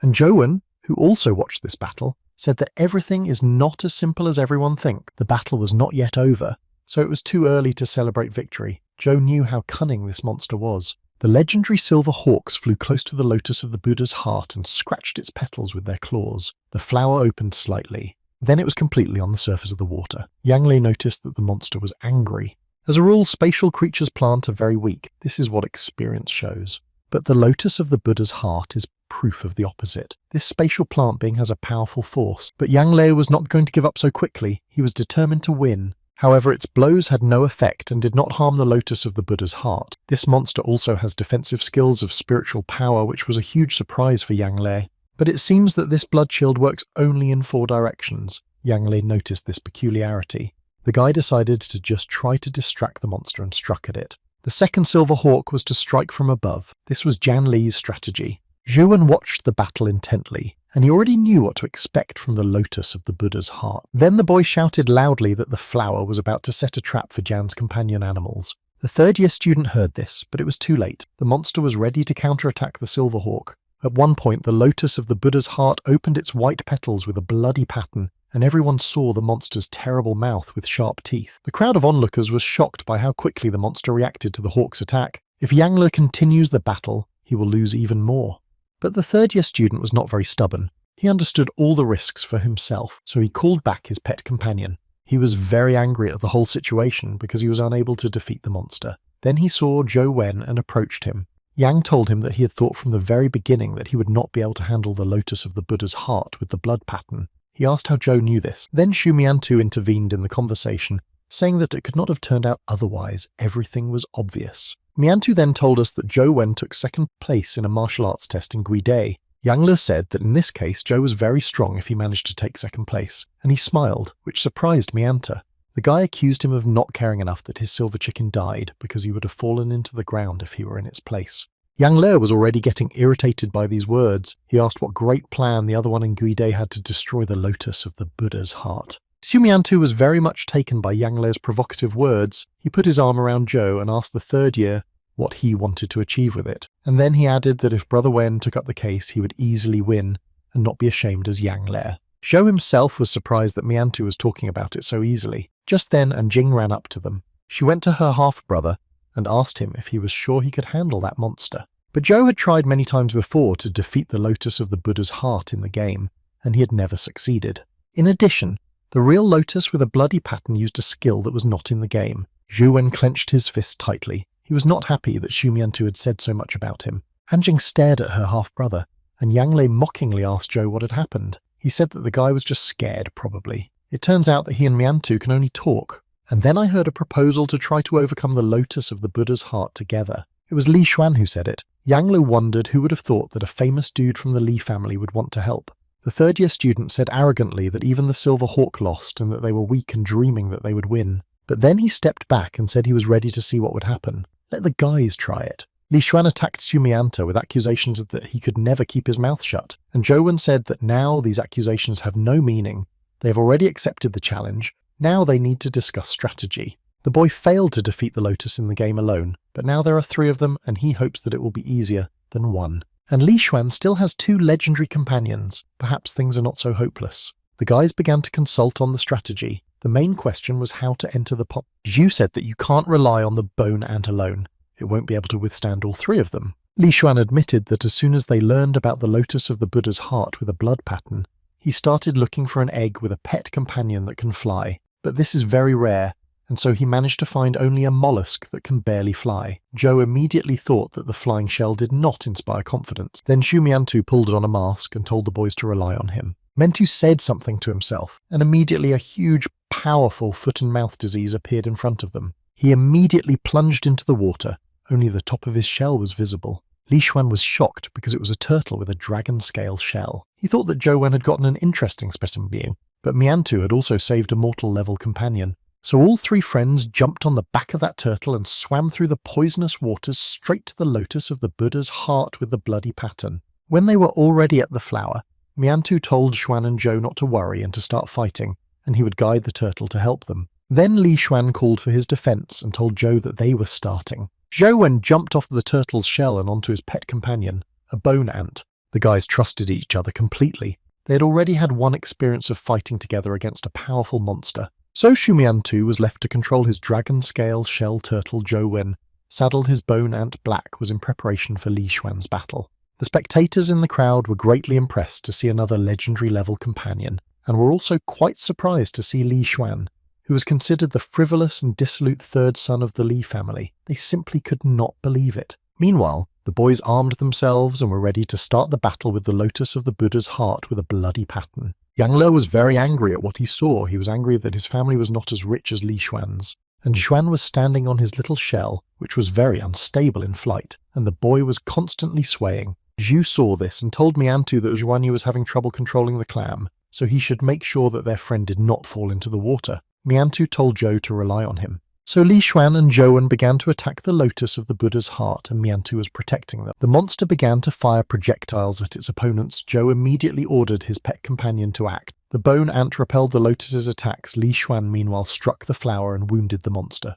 The Lotus of the Buddha's heart stopped firing its projectiles and began to hide underwater. Zhou immediately noticed this trick. The monster uses it to force opponents to attack him from above. Li Xuan also realized the trick and said he would attack the monster head-on. Then a flower suddenly emerged from the water and began to attack the shell on which Li Xuan was standing. The boy used a tiger kick and inflicted huge damage on the monster, whose petals began to burn. However, the shell under Li Xuan shook violently, and the boy lost his balance and simply began to fall into the poisoned water of the Mind. When the petals of the Lotus of the Buddha's heart were completely burned, everyone saw that inside the lotus was a huge frog. Li Xuan was falling into the water in flight, and he used the fist of a titan. Zhou shouted to Miantu to pick up Li Xuan as soon as possible and he would get rid of the frog. Miantu was ready as he had promised. He sent his turtle to catch Xuan. Meanwhile, Zhou Wen jumped off his bone ant monster frog, attacked the boy in flight. But Zhou had easily defeated her. Now he stood in the middle of the destroyed lotus and looked at Xuan, and Li Xuan fell into the poisoned water of the pond, and Miantu did not even try to save him.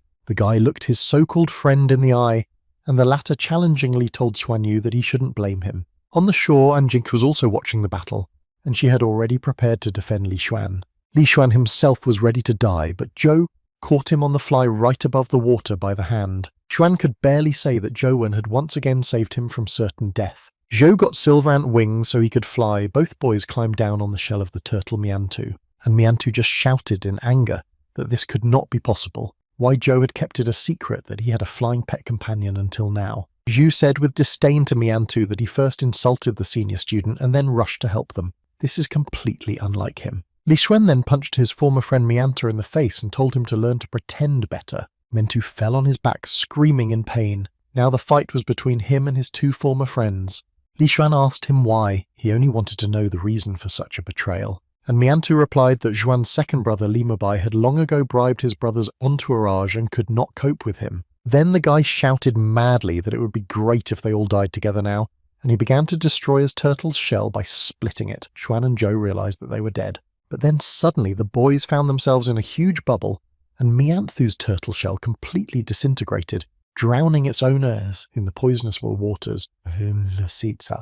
This protection was created for Li Xuan and Zhou Wen by the latter's half-sister Anjing. Xi'an University, of course, launched an investigation into the case. Li Xuan and Zhou Wen were summoned to the investigation room. When they told their version of what happened, they were released, saying that they had clarified the situation in general terms. The guys went out into the corridor, and Li Xuan asked if he was such a bad person that all his friends betrayed him one by one and tried to kill him. Zhou Wen asked his friend why there was such a strong hatred between him and his second brother, because he only thinks about how to destroy his younger brother. Li Xuan said that after the death of his older brother, he did not communicate with Li Mubai. His second brother was constantly discussing important family issues with his father, and he simply enjoyed his position as a young lord. Zhou then asked if Xuan was not going to compete with his brother for power. Why did he want to destroy him? Xuan said that it was not because of the power of the Li family that his brother wanted to destroy him. At the time, Zhou did not understand what Li Mubai's goals were in wishing his brother to die. Li Xuan stopped with a heavy sigh and told Zhou that it was awkward to talk about it here. The guys came to Zhou's room. Li Xuan had brought a lot of beer cans with him, and Zhou scolded him for it and told him to clean up after himself. Opening another can of beer, Xuan asked Zhou if he knew the difference between the levels. He began to tell me that there are the following levels: mortal, legendary, and epic. And finally the mythical level. After all, Zhou should know this himself. As the level rises, the gap grows larger and larger, eventually turning into an unbridgeable chasm. And given this, how did Zhou Wen think the first creature of the mythical level was destroyed? Zhou asked why Li Xuan was asking him about this at all, if it wasn't written in the books. And he began to tell what he knew, the 6 first epic heroes of the Commonwealth 3 days and 3 nights later. But then Li Xuan abruptly interrupted his friend's story, saying that it was all nonsense. To defeat a higher level creature, even 100 such heroes would not be enough. The real reason why 6 heroes were able to win is different, namely only because they had companion animals of a mythical level. But Zhou Wen said that this was illogical, because how can you get a mythic level companion pet without first killing a mythic level creature? This is a well-known scheme. First you need to kill a mythic level creature, then raise a mythic level companion pet. And then Li Xuan raised his index finger up and spoke of divine blessing. Someone gave the 6 heroes a key to destroy such a creature. Those heroes were given the embryos of mythical creatures. The question is who gave these embryos. Zhou did not believe in any blessing. He asked if there was any evidence of it. Personally, he thinks it's just a legend. Li Shan, opening another can of beer, smiled at Zhou's disbelief. He said that the Commonwealth has set up a special high-level department to investigate what happened to those heroes, but most people don't know about it.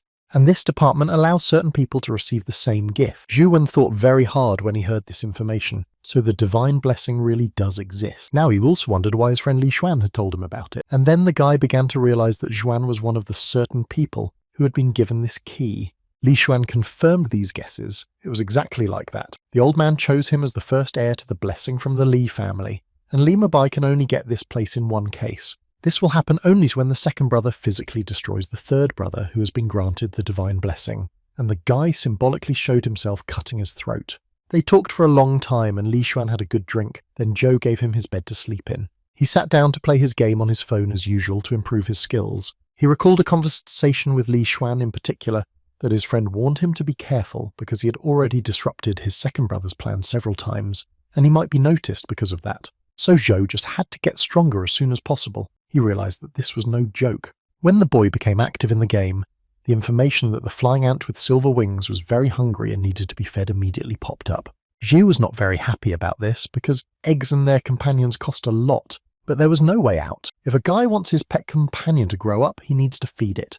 Therefore, the bloody avatar had to read the dungeon several more times to gather food for the flying ant with silver wings. The next day, a video of Li Xuan and Zhou Wen fighting with a lotus of the Buddha's heart with a bloody pattern spread on social media. All the students watched with admiration as the boys skillfully defeated the monster.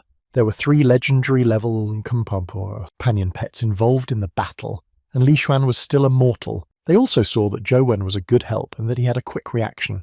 It was very unfortunate that Xu Miantu betrayed Xuan and Zhou. If not for this incident, the boys would have destroyed the lotus core of the Buddha's heart. The female students also passed the video to each other, gathered in groups and watched it together. They admired the handsome Li Xuan and dreamed of meeting him in person. In another group of girls, Wei Yan was Xuan's older sister, so her friends asked when she would show them her younger brother. One of the girls noticed Zhou Wen and took a liking to him. The Commonwealth's Special Investigation Team also reviewed the video of the sensational battle because it involved the subject of their interest, Zhou Wen. They saw how the boy reacted quickly and avoided the attack of the poisonous moon frog, and then you hit it with one punch. Captain Lisa said that relying only on the capabilities of one's body is extremely difficult to achieve this, but in Zhou Wen's movements you can't feel the use of spiritual strength. This means that the guy uses some very unusual cultivation methods, but only last week did they receive information from intelligence that Zhou Wen was practicing meditation through suffering. However, with such a weak technique, it is impossible to achieve impressive results. In response, the leader said that all that was known for sure was that Zhou had used this technique when he was in Gueday.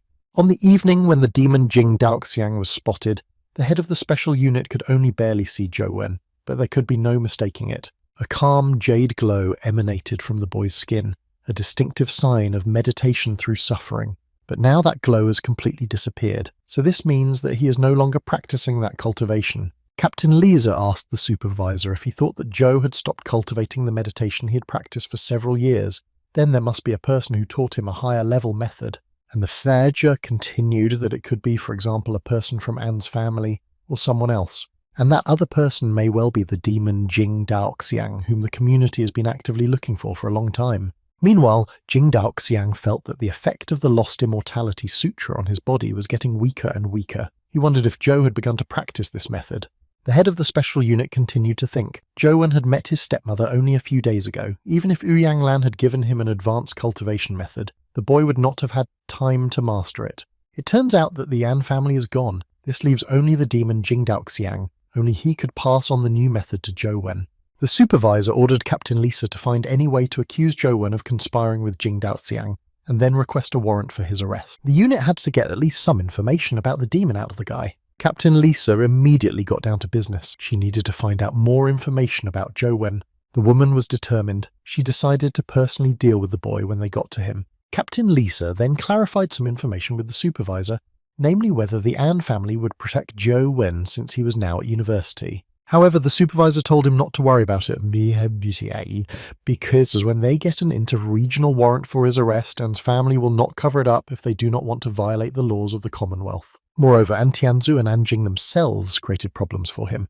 which means that they do not agree with the changes in the succession of divine blessing. Therefore, it is unlikely that they will help Zhou. Meanwhile, Anjing came to her mother and asked her why Zhou Wen would fight for the divine blessing instead of her. He may be talented, but talent alone is not enough, and Ouyang Lan should have noticed that after a small setback he completely disbanded and started playing games. However, Ouyang Lan was relentless in this matter, saying that everything had already been decided and no one would change it, and there was no point in discussing it. But Anjing stood her ground and told her mother that she would still prove to her that she was better than Zhou Wen. After talking to her mother, she decided to visit her half-brother, so she knocked on the door to his room. Xu was playing a game as usual. He opened the door and was surprised to see Anjing at his door. She told him that shooting at the sun was a genuine method and he could practice it safely. Xu wondered why she was reminding him of this. After all, he couldn't use it now even if he wanted to.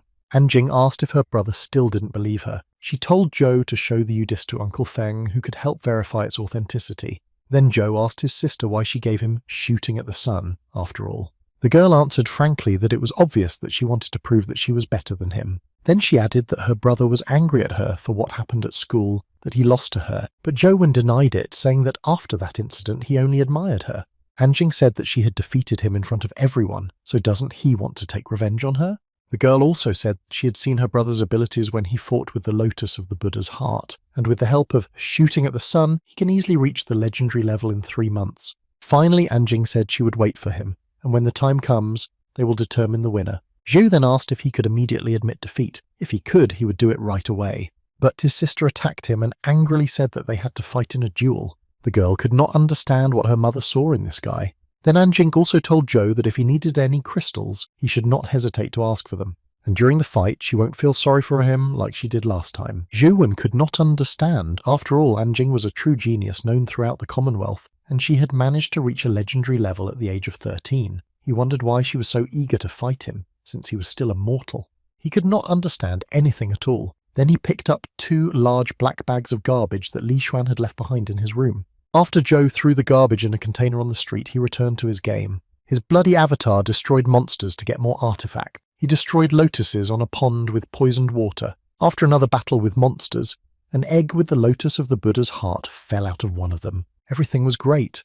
Li Xuan once said that it was a very useful companion. But immediately on the screen popped up information about a flying ant with silver wings, the initial stage. The pet was starving to death. It needed to be fed as soon as possible and there was very little time left. So the first thing to do was to deal with him, and Zhou pressed the feed button. Immediately the little companion pet began to eat the egg with the lotus of the Buddha's heart. Xu was really expecting that maybe the flying ant with silver wings would get a little bigger this time. After the baby pet ate, to Zhou's surprise, he remained as small as he was before. The guy thought about it. This baby had already eaten 2 mortal-level eggs, but it was still at the initial stage. It could be assumed that mortal-level materials do not improve legendary-level creatures much, but legendary-level materials are not so easy to obtain. The skeleton general can be used to quickly clear dungeons, but Zhou doesn't know how much spiritual power it will take. The guy was tired and decided to get some rest. He went to bed and remembered the recent visit of his half-sister and how many problems she had, although it would be nice to reach the legendary level in just 3 months. Zhu has studied the basics of the Lost Sutra of Immortality, and therefore cannot switch to shooting at the sun, and he still doesn't know how to upgrade himself with the help of the Sutra. So Zhou lay there thinking about his improvement and his head hurt. Suddenly he heard a knock at the door again. Zhou went to open the door. A familiar guy was standing on the doorstep, smiling kindly and asking if Zhou remembered him. It was Gao Yang Wen remembered him. He asked him rather rudely what he wanted. Gao Yang replied that he had come here specifically to apologize for what had happened then. Zhu Wen looked at the uninvited guest with distrust, wondering what he wanted from him. Gao Yan, meanwhile, said that they say that you don't get to know each other without a fight, so he suggested that we forget all our grievances. And he extended his hand to Zhou as a sign of reconciliation, but Zhou did not want to shake his own in return, and instead pushed Gao Yang out the door and said that if that was all, he was going to play on. However, the uninvited guest asked him to wait a little longer. He said that he actually came to see Zhou for a reason. Then Zhou became a little interested. He allowed Gao Yang to tell him why he had paid him a visit, and after hearing the truth, he agreed to go with him. So Gao Yang brought Zhou Wen to Haifeng. Haifeng thanked him for his work, and immediately a monster appeared in front of Zhou. But the guy was not afraid at all. He just said that if they wanted to fight him, they should say so right away. Haifeng laughed and enthusiastically said how impressed he was with Zhou Wen's coolness, and that he had not made a mistake in choosing him. He then took his monster away and apologized to the guest for such a rude greeting, then introduced himself as Hui Haifeng. He wants to invite Zhou to join their team to destroy the Lotus of the Buddha's heart with a blood pattern. Zhou Wen simply asked why they decided to invite him to this team. Haifeng then explained that he had carefully studied the video of Zhou's fight with the Lotus. Li Xuan, of course, also proved himself to be excellent, but he was much more impressed by Zhou's ability to command and analyze. Then Haifeng said that the university is full of people who are many times stronger than Li Xuan, but Zhou's observation and ability to see the full picture of what is happening is rare. Haifeng noticed that Zhou was able to determine in advance where Li Xuan would fall, and also pick the perfect moment to destroy the poisonous moon frog. Haifeng also said that if not for the problems with the team member who betrayed them, Zhou would have been able to destroy the Lotus Core. Haifeng said that Zhou does not need to take the same risks as last time and enter the pond with poisonous water. His job is to show them how to manage their companion animals. Then he asked if Zhou was up for it. Zhou immediately replied that he did not agree to do this. He thought to himself that leading a bunch of arrogant undergraduates was not for him. He'd rather focus on taking down the boss in his game. After all, he now understood his abilities, so it was only a matter of time before he would win. Gao Yang was shocked by the Zhou's refusal and asked him if he really wouldn't even consider it. Haifeng is one of the best legendary level disciples, and the rest of his teammates are also legendary level. Nothing would happen to Zhou if he joined them, but Zhou stood his ground. He apologized and said that he was not interested in the offer. Gao Yang was very annoyed by Zhou's refusal, and he thought to himself that he would never have noticed the guy if it hadn't been for Hui Haifeng.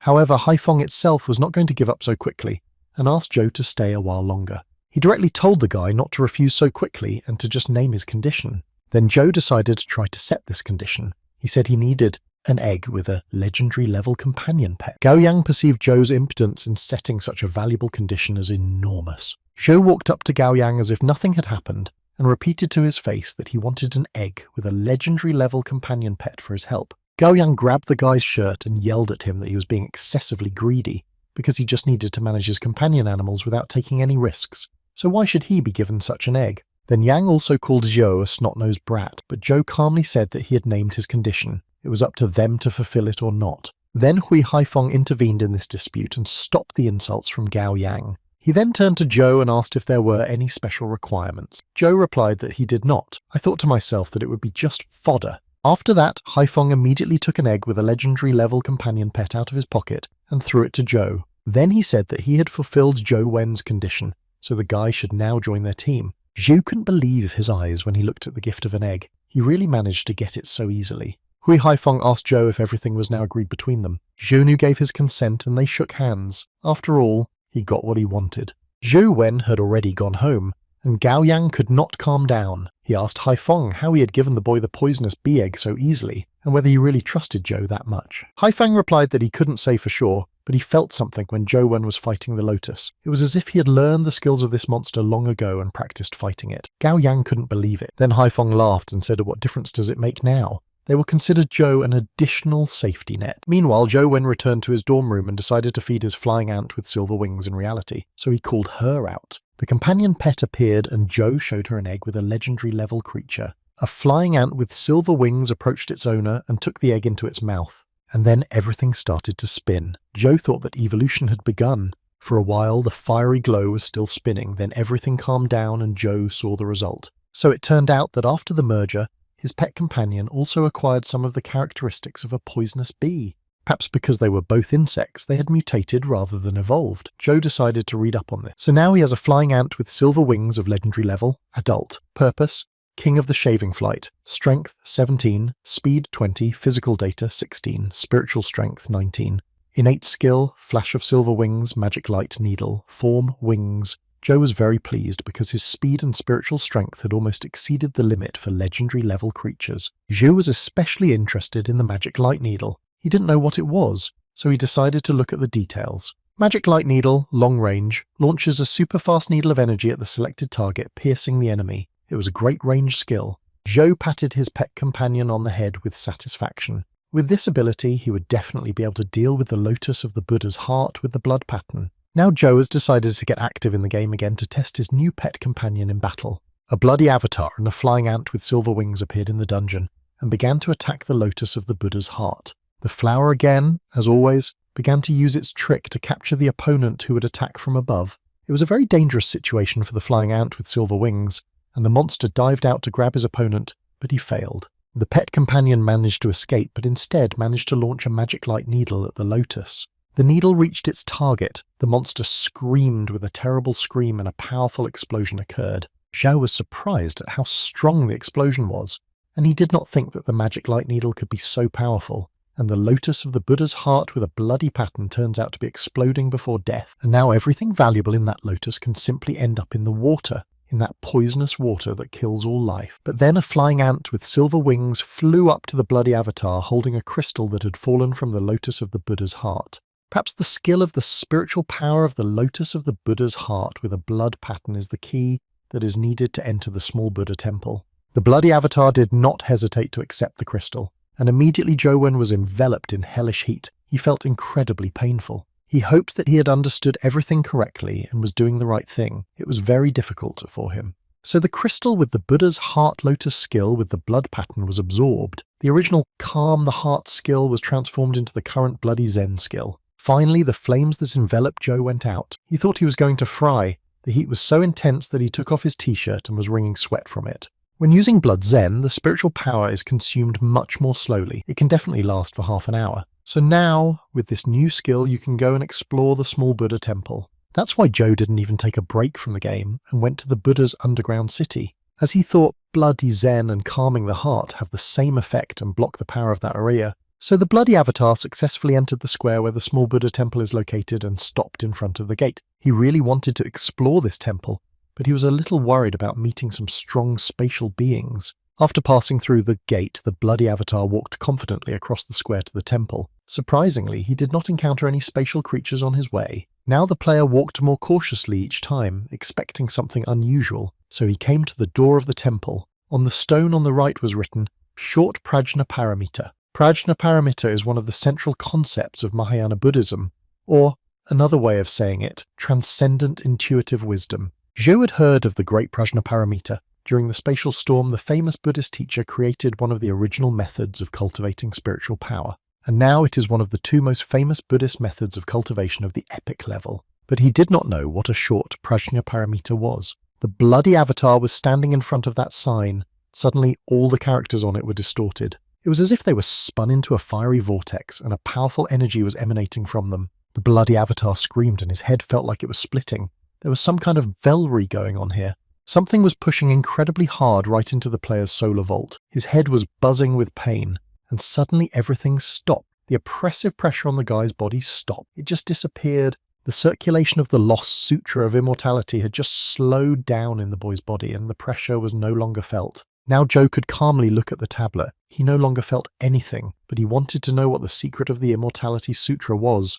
Suddenly he noticed that half of his spiritual strength had already been exhausted, and he had not even entered the church yet.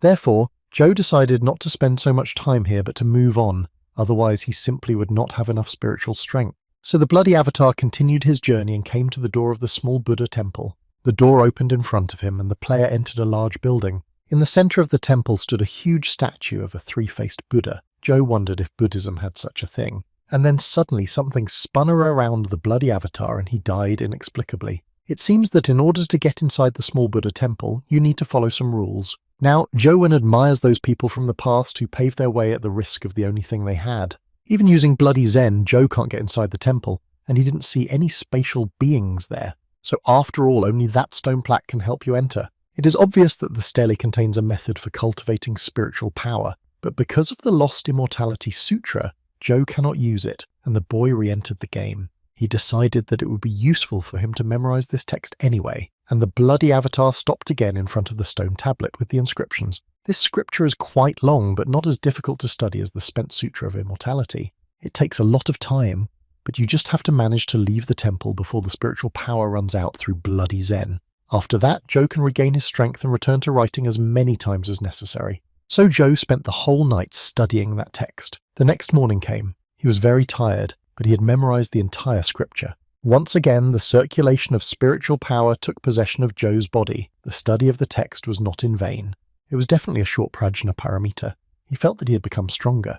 It was strange, really, because Zhou was sure that he hadn't practiced this method, but it was activated simply from memory. However, the guy was already very tired, so he sat down comfortably on the bed and decided to sleep first. So Zhou fell asleep, tired, and his body continued to change.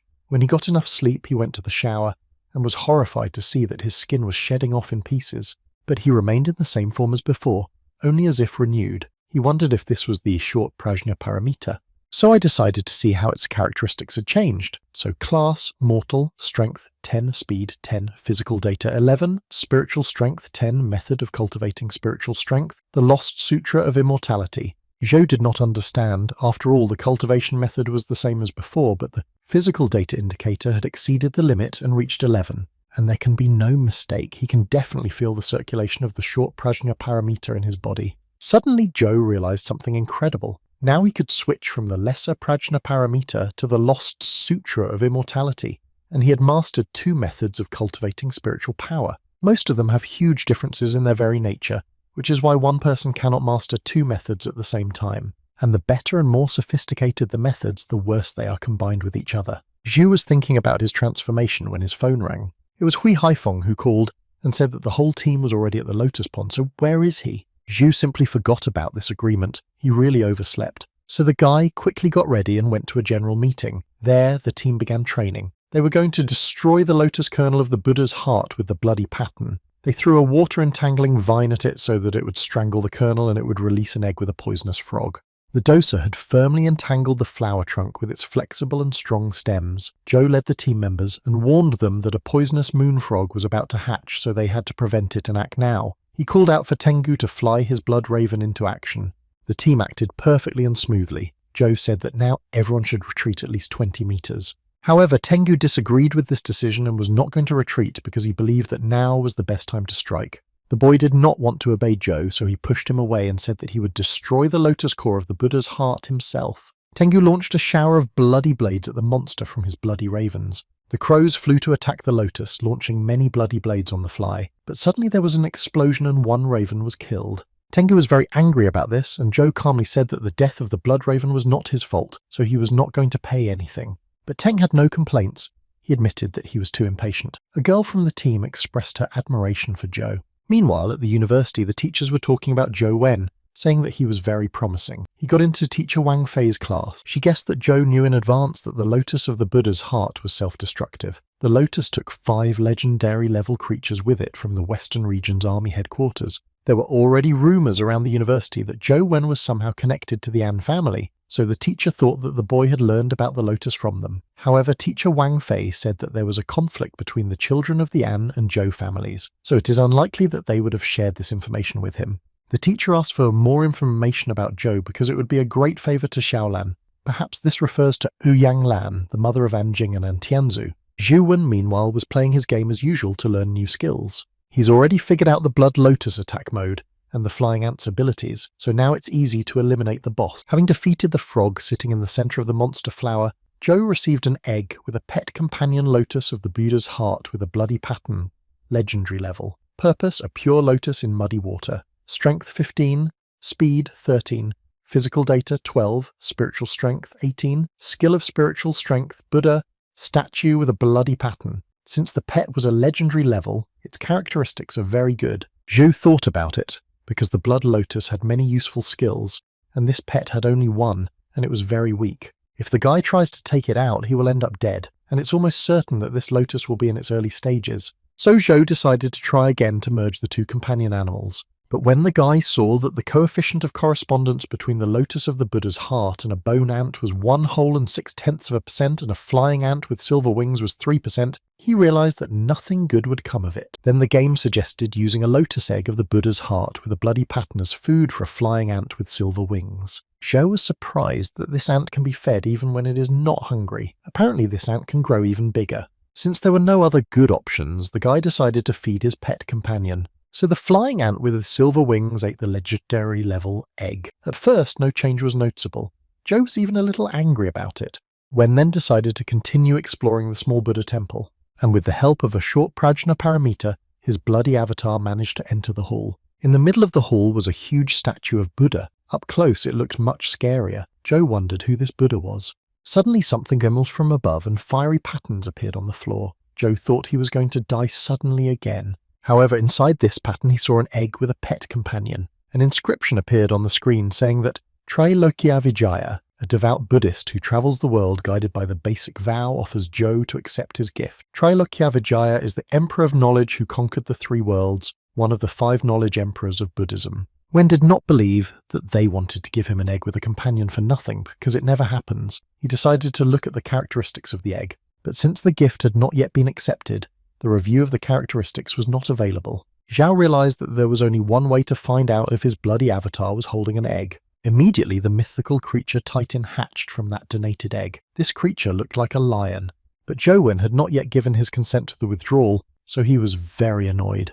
This mythical creature had a very powerful spiritual force, just amazing. However, there was one problem. Zhou had already almost died once because of a legendary level companion, and he was worried about what would happen to him after the mythic one was removed. The guy felt the full force of the changes on himself. It hurt and his mouth was bleeding, but thus the process had begun and it was impossible to stop it. Zhou thought he would be the first person in the world to die because of a video game. For several minutes, the guy was undergoing a transformation, but fortunately he survived. But it was not known whether Joe managed to bring the pet out. He felt as if part of his blood and all his spiritual energy had been sucked out of him. The guy was lying exhausted on the floor, unable to move, then suddenly his pet jumped on him. It was a very cute little creature that looked like a small dog with long ears and one horn on its head. Zhuan took the baby in his arms, unable to believe that he was looking at Tita, the mythical creature who brings destruction. Titin, mortal level initial stage, strength 11, speed 11, physical data 11, spiritual power 11, spiritual power skills, hear the truth, immortal golden body, eradicate evil, Lord of the 9 heavens, form earring. Zhu was surprised by these characteristics. After all, Titan had 4 spiritual power skills, and all the other characteristics exceeded the maximum value, but he was only a mortal level. The guy did not understand how it was. This could not be possible at all, and Titan was squinting his eyes sweetly at his owner. But Wen remembered that from the very beginning the phone had reported that the creature being bred was a mythical level Titan. Finally, it was interesting to know what is meant by the initial stage. Perhaps it can be raised in the same way as a flying ant. Titan, the white dog of the Bodhisattva Kshitigarbha, can hear everything in the world. In the novel Journey to the West, Titan was able to recognize the deception of a 6-eared monkey pretending to be Sun Wukong, the king of the monkeys. The other creatures did not even suspect anything. Zhuan sat down next to his new pet companion and thought that this was not how he had imagined him. Bodhisattva literally means a sentient being, sattva, who strives for enlightenment, bodhi, and practices altruism. Bodhisattva Kshitigarbha, one of the 4 most revered bodhisattvas in Mahayana, particularly in Far Eastern Buddhism, embodies the power of the vow to save sentient beings. So now Zhou has new skills as well. Titan launched the transformation. Zhouwen felt that his hearing had become sharper and more sensitive. The boy was standing in his room in the house and heard the leaves on the tree rustling in the breeze. He also heard a girl talking on the phone. He could clearly hear what she was saying. Then Zhou heard someone crying and realized that it was his half-sister Anjing. The guy even felt a little bit like a pervert eavesdropping on the girls. He began to convince himself that he hadn't heard anything at all. And yet Zhou could not calmly continue to listen to Anjing cry because she was really hurting. So he left his room and went to his sister to ask if she was okay. Zhou realized that he shouldn't use this ability too often, otherwise he would go crazy. Wen started knocking on Anjing's door, but she didn't answer. That made him even more worried that something was wrong. Without waiting for a single word from his half-sister, Zhou decided to force open the door to her room. The guy stepped away to accelerate and then ran up and pushed on the door with force. However, the door to Anjing's room was a special burglar-proof door, and it was impossible to break it down with physical force. Anjing sat on her bed and cried. She had already heard her half-brother calling for her and wondered how he could have heard her. However, she did not want Zhou to see her in such a weak and miserable state. After Zhou knocked on the door and tried to shout to his sister, everything suddenly went quiet and Anjing thought he had already left. But the very next moment she was horrified to hear someone burst into her room, smashing the window. Fragments of glass fell everywhere. Immediately afterward, Anjing saw her half-brother, who excitedly repeated his question about whether she was okay. The girl was frightened and asked why Zhou had appeared in her room in such an unexpected and strange way. The guy scratched the back of his head guiltily and explained that he did it because his sister did not answer his knocking on the door. He was worried that something had happened to her. Zhu noticed that Anjing was depressed about something and suggested calling a doctor, which she strongly disagreed with. She said that she just needed to rest a bit, that it was just a small exacerbation of an old illness. Zhuwen was even more disturbed by his half-sister's words. He did not understand what kind of old illness Anjing was talking about. The guy unceremoniously decided to ask the girl if she was menstruating, but Anjing threw a cup at his head and kicked him out of her room. Already in the stairwell, Joe turned around and wondered what he had said to make his sister so angry. Anjing closed the door behind her brother, then leaned on it and went down to the floor, unhappy with her recent visit. And Joe returned to his room and began to brew a drink from some red berries, hoping that it would help him restore at least some blood. While he was waiting for the drink to boil in the pot, his phone rang. He received a call from Li Xuan. The guy said that today was the first day of classes and university clubs were recruiting newcomers, so he had to hurry. But Joe Wen said that he was not going to join any club. He was not interested in such things. Li Xuan then said that Joe should join him because he wanted to start his own club, and promised that he would take good care of his friend. Xuan then asked if Joe agreed to this, and Wen replied briefly that he did not. He thought to himself that he could develop much faster with the help of the game. However, Xuan was not going to back down so easily, and asked his friend not to be so cold to him. After all, he had heard that most university assignments require teams of several people, and if they had their own club, they wouldn't need to ask others for help. Xuan also said that Joe probably doesn't want what happened to them at the school exam to happen again. Wen then agreed, but added that it was hardly possible to form a club with just 2 people. Then Li Xuan said that this is why they needed to wander around the campus. So, entrusting his drink to Joe, he began to get ready for the university. They agreed to meet Xuan in the central square. Upon arrival, Joe saw an incredibly large number of students on the square. When he got closer to the university building, he heard Xuan calling him. His sister Wei Yan was also standing next to him. When Joe got closer to his friend, Xuan asked him why he needed the bag. Joe pulled out a bottle of a drink he had just made at home and explained that it was a special tea made from red dates and goji berries. He offered the tea to Xuan Yu, but the boy refused and said that Joe was a brave man for not being afraid of the side effects, because the drink had a lethal concentration. Li Weiyan also said hello to Wen. She, like all the students, was waiting for classes to start. She then asked if Joe would like to join her club, the Weiyang Club. And then she pointed to the students standing nearby and said seductively that there were many beautiful senior students in her club who would be happy to meet him. But Xuan interrupted the conversation and told his sister that Joe Wen would be with him at his club. The guy also said that it was too mean to use pretty girls to lure people to his club, and Joe noticed that his friend was drooling at the sight of those seniors from his sister's club. Joe politely apologized to Weiyang and said that he had already promised Li Xuan that they would have their own club. After that, Weiyang went to her friends and expressed her wish that they would help each other and complete tasks together whenever they had the opportunity. Li Xuan answered for his friend that it would be so, and they agreed. Then Xuan sat down and said that Joe had just lost the chance to be surrounded by beautiful girls. However, Joe simply told his friend to stop with his jokes because they were going to start their own club and it was time to do something about it. He also said that if they continue to drag their feet, all the newcomers will be sorted out. Meanwhile, someone in the crowd suggested that someone join someone else's club just to see what they were considering. Li Xuan replied that there was nothing to be done. To create a club, freshmen need to study at the university for at least 1 month and gather 5 or more members, and at the moment they can't register. Then Joe asked why they had come here. Li Xuan replied that they had come to look at the beauties. Zhou was very angry with his friend because he was wasting his valuable time. Suddenly, he heard someone speaking to him.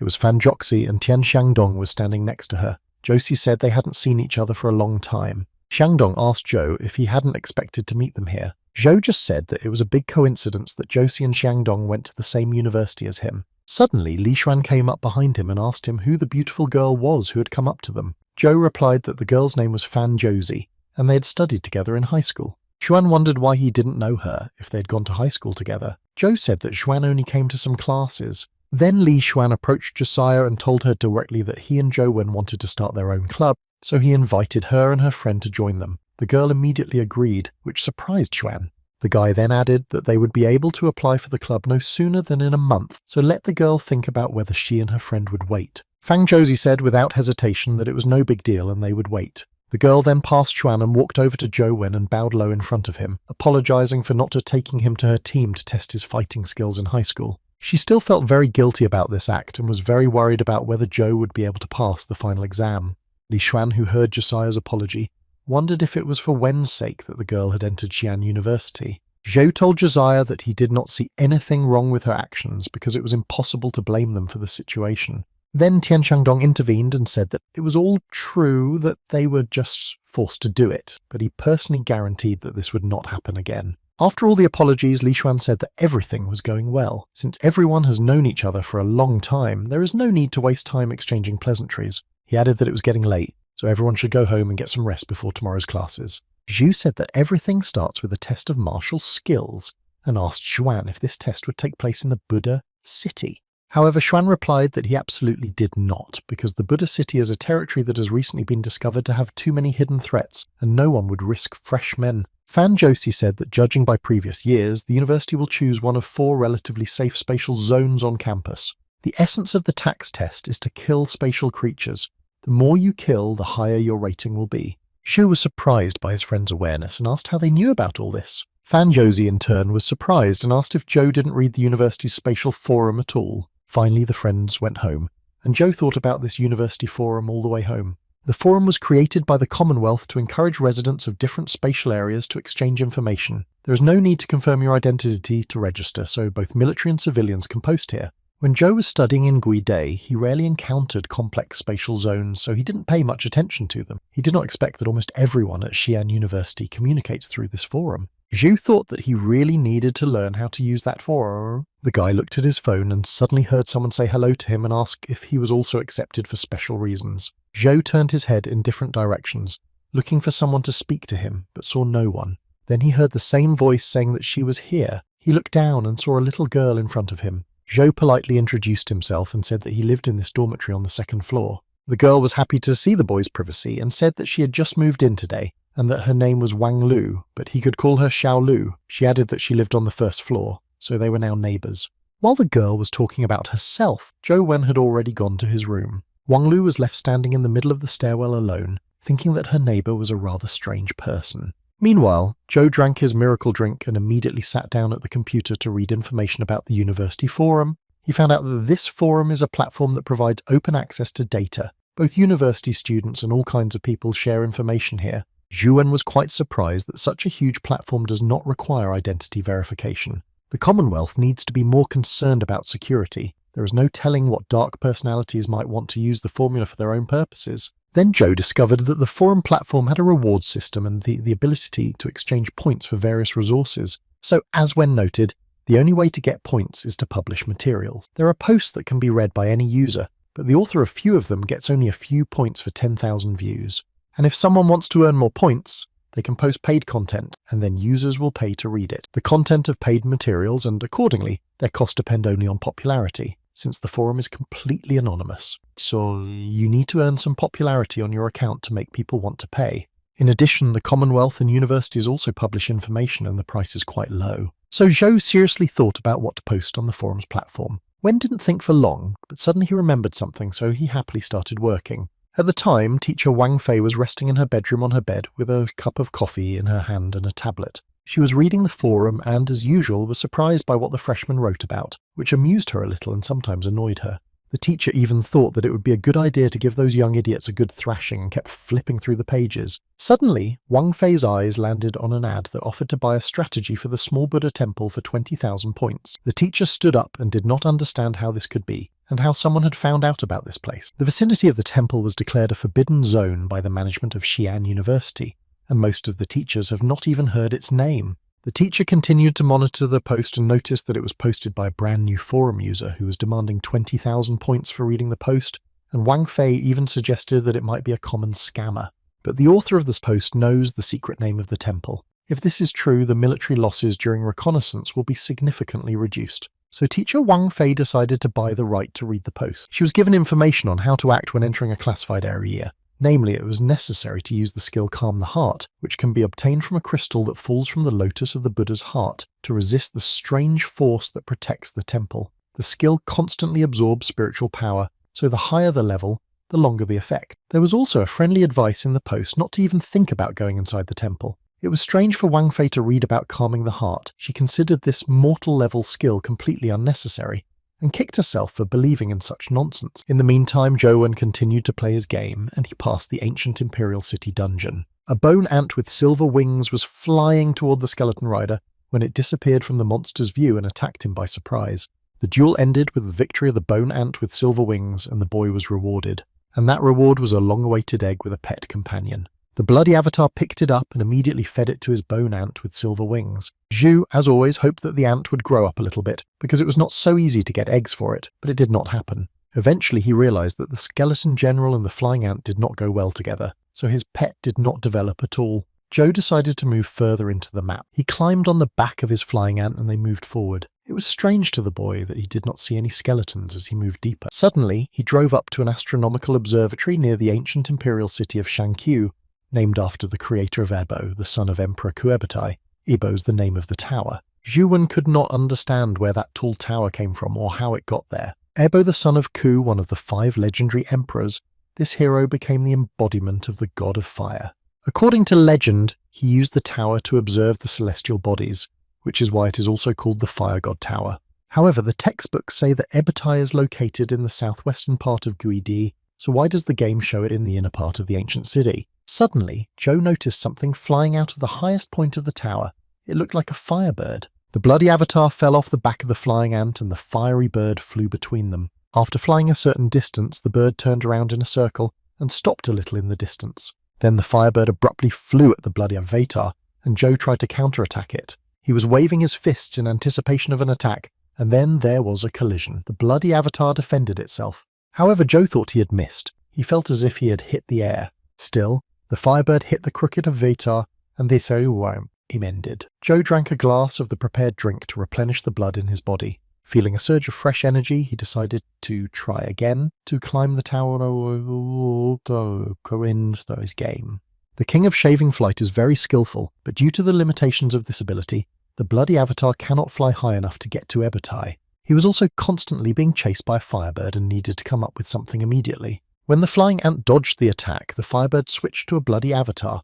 As if it was attacking the one who came closest to the tower, Joe decided to make his player a decoy. So the guy ordered his pet companion to hide and ran to the tower, and the firebird rushed to attack the bloody avatar. As a result, the flying ant fired its magic light needle at the bird, which proved to be quite effective against it. The needle pierced through the body of the firebird, but for some reason there was no notification that it had died. But it wasn't that important. We had to run to the tower as quickly as possible and examine everything there. And as soon as the bloody avatar ran closer to the tower, the firebird started attacking him again, and now there were 2 of them. Then Joe ordered a flying ant with silver wings to distract the birds so that he could get to the tower. The companion pet flew faster to the tower, and the firebirds immediately switched to it, which was a good plan to allow the bloody avatar to reach the tower. But suddenly from above, many firebirds began to attack the player, not letting him get any closer. And so the bloody avatar almost managed to get to the tower itself despite all the obstacles. He wanted to see, at least from the corner of his eye, what was going on up there that those firebirds were protecting. The player jumped up high, used the ash palm skill against the attackers, and rapidly flew upward. Joe tried his best to see what was installed at the very top of the tower, with fire blazing all around. However, the boy managed to see a piece of the hieroglyphic figure and the game ended immediately. It was some kind of stone monument a few frames above it, made in the form of a hieroglyph. What Joe managed to read was Emperor, when recalled a gate with a sign above it that read Ancient City of Guide. This dungeon was apparently based on the real ancient city of Guide, but in the game it is called an ancient imperial city, so this stone monument stood there. Although the bloody avatar had killed the firebirds, there were no reports of their death, and Joe thought that it might be some kind of special summoning with a spiritual power skill. Those birds were causing a lot of trouble, and Wen wondered what would happen if he met the real boss who summoned them. The Tower of the Fire. God hides many more secrets, but Joe hasn't had the opportunity to explore it yet. Suddenly, he received a notification on his computer that 2 people had already bought the right to read his post. Joe thought it was pretty easy money. He also saw that someone had written to him in private messages asking to talk about the small Buddha temple. This message was sent by teacher Wang Fei because she was worried about who might know information about the classified small Buddha temple. She has been waiting for a response for a long time, but Joe hasn't said anything to her yet. Suddenly the teacher received a phone call saying that they had conducted a small investigation which revealed that Calm the Heart had indeed neutralized the power of the temple, but it was still unknown who was hiding behind the nickname Poison _SSFDGF and how he knew about everything. The person who conducted the investigation said that the issue with the church has not yet been resolved. He explained that the stone stele at the entrance to the church was causing a lot of trouble. They were talking about stone steles with cultivation methods, and the teacher mentioned that such steles were appearing in other regions. There are rumours that by learning this method you can gain incredible strength, but not everything is so simple.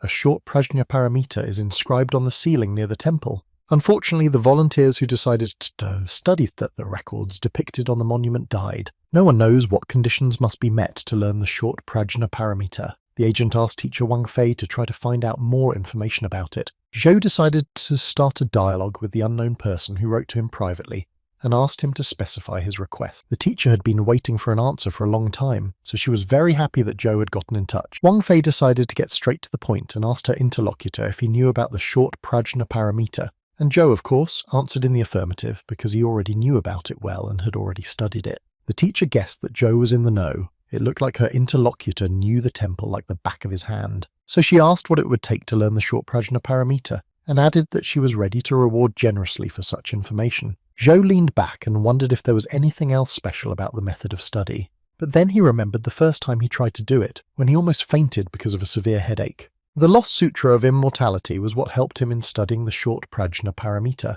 and he could not share this information with anyone. He decided to keep it secret. So Zhou decided to end the dialogue, so he simply left the chat and went to university the next morning. Students were gradually gathering at the university ready to start their studies. Zhou almost immediately met Li Xuan there. The friend saw that Zhou was carrying that potent drink again and didn't like it too much, so he decided to warn him. He said that she needed to learn self-control because Zhou indulges her desires too much. But Zhou realized that last night he had again wasted a lot of blood trying to explore the ant cave. The flying ant with silver wings has become much stronger and can easily destroy black ants. But Wen himself and his bone ant are still mortal, so they were torn to pieces by the guy before he could even collect anything. The students were in the classroom talking loudly to each other, and suddenly the noise was interrupted by the teacher's stern voice. Teacher Wang Fei came into the classroom and introduced herself to the students, saying that she would be their tutor for the second character of the word ruler and the second character of the word concubine. The teacher was extremely tired. She had been waiting all night for a response from the mysterious person she had been chatting with in the evening, that is. Zhou. Li Xuan could not help but say something stupid. He asked Wang Fei which ruler she was a concubine of, and whether she wanted to become his students laughed together. The teacher said that of course she wanted to, but let Zhuan finish university first. Then she turned to serious matters and said that she was going to tell the students about the exam that awaited them. Wang Fei said that the students had 10 days to form teams of a maximum of 4 people, and their task would be to destroy the demon general at Hula Pass. This information surprised Zhou, and the teacher continued to tell me that the students would have a minute and a half to do it, and those who failed would be expelled from the university. This scared the students quite a bit, and some of them asked if it was too difficult a task to start with, since they were still on a mortal plane. But Wang Fei calmly replied that if they all tried hard, there would be enough time to prepare. Then the teacher announced that from that moment on, the Hula Pass was open for 10 days for study. Finally, she smiled slightly and expressed her hope that 10 days after the exam they would meet in the same classroom with the same group. Li Xuan was also not happy about the fact that they would have to fight the demon general at Hula Pass, and Zhou asked his friend if it would be difficult to defeat him. Xuan explained that the Hula Pass is an ancient battlefield, so the spatial creatures there have become incredibly powerful, and the demon general is considered stronger than average legendary creatures, and some generals even reach the peak of the legendary level. Almost all of the freshmen are mortals now, so the task I gave them is too difficult. However, Zhou said that they could only accept the conditions and suggested exploring the area a bit. After meeting the students, teacher Wang Fei went to the teacher's room. Here she was told that she had previously used this test for talented students, so it was hardly suitable for ordinary students. However, the teacher said that everything was fine because she had posted details about the demon general on the forum, and if the students prepared carefully, it would not be difficult for them to destroy the monster.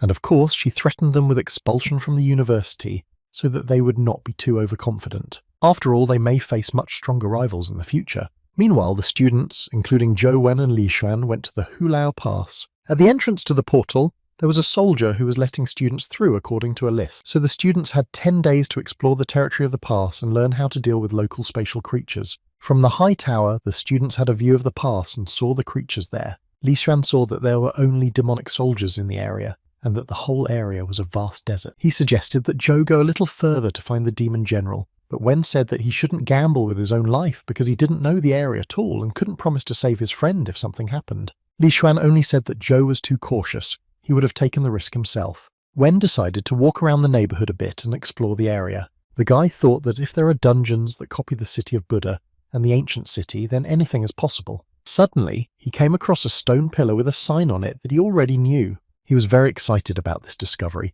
because now he can use the game to learn how to defeat the demonic general in reality. Meanwhile, some of the students descended from the tower to try to destroy the demonic soldiers. Li Xuan watched the fight from above and saw that 2 mortals could easily handle a demon soldier, and they looked quite weak. He thought that Joe was being too cautious because even if something happened, they could just run away. Meanwhile, Joe came back to the tower and told Xuanyu that it was time to go home. Li Xuan noticed that his friend was beaming with joy and asked him why he looked so happy, but Joe replied that he was not, and deep down he thought that he had finally found a new dungeon. When the boys returned to their homes, Joe immediately sat down at the computer and found detailed instructions on how to defeat the demon general on the forum, and realized that teacher Wang Fei did not ask them to do anything impossible. But at the very end of the instructions, there was a warning that it only applies to ordinary demon generals, and that special creatures with the hieroglyph should be avoided. Zhuwen wondered what this could mean, and he remembered that Li Xuan had also mentioned those special creatures with the character.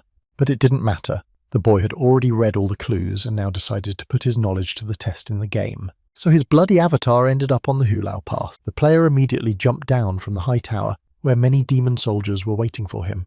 The bloody avatar laughed merrily and engaged them in battle using his skills. Although it was written that demon soldiers are stronger than ordinary mortal beings, they were still quite easy to defeat. The soldiers kept attacking from all sides, but the player skillfully destroyed them. Applying the acquired skills, it was easy to do so, and the demon soldiers fell one by one. Having thus dealt with all the attacking creatures, the bloody avatar ran on.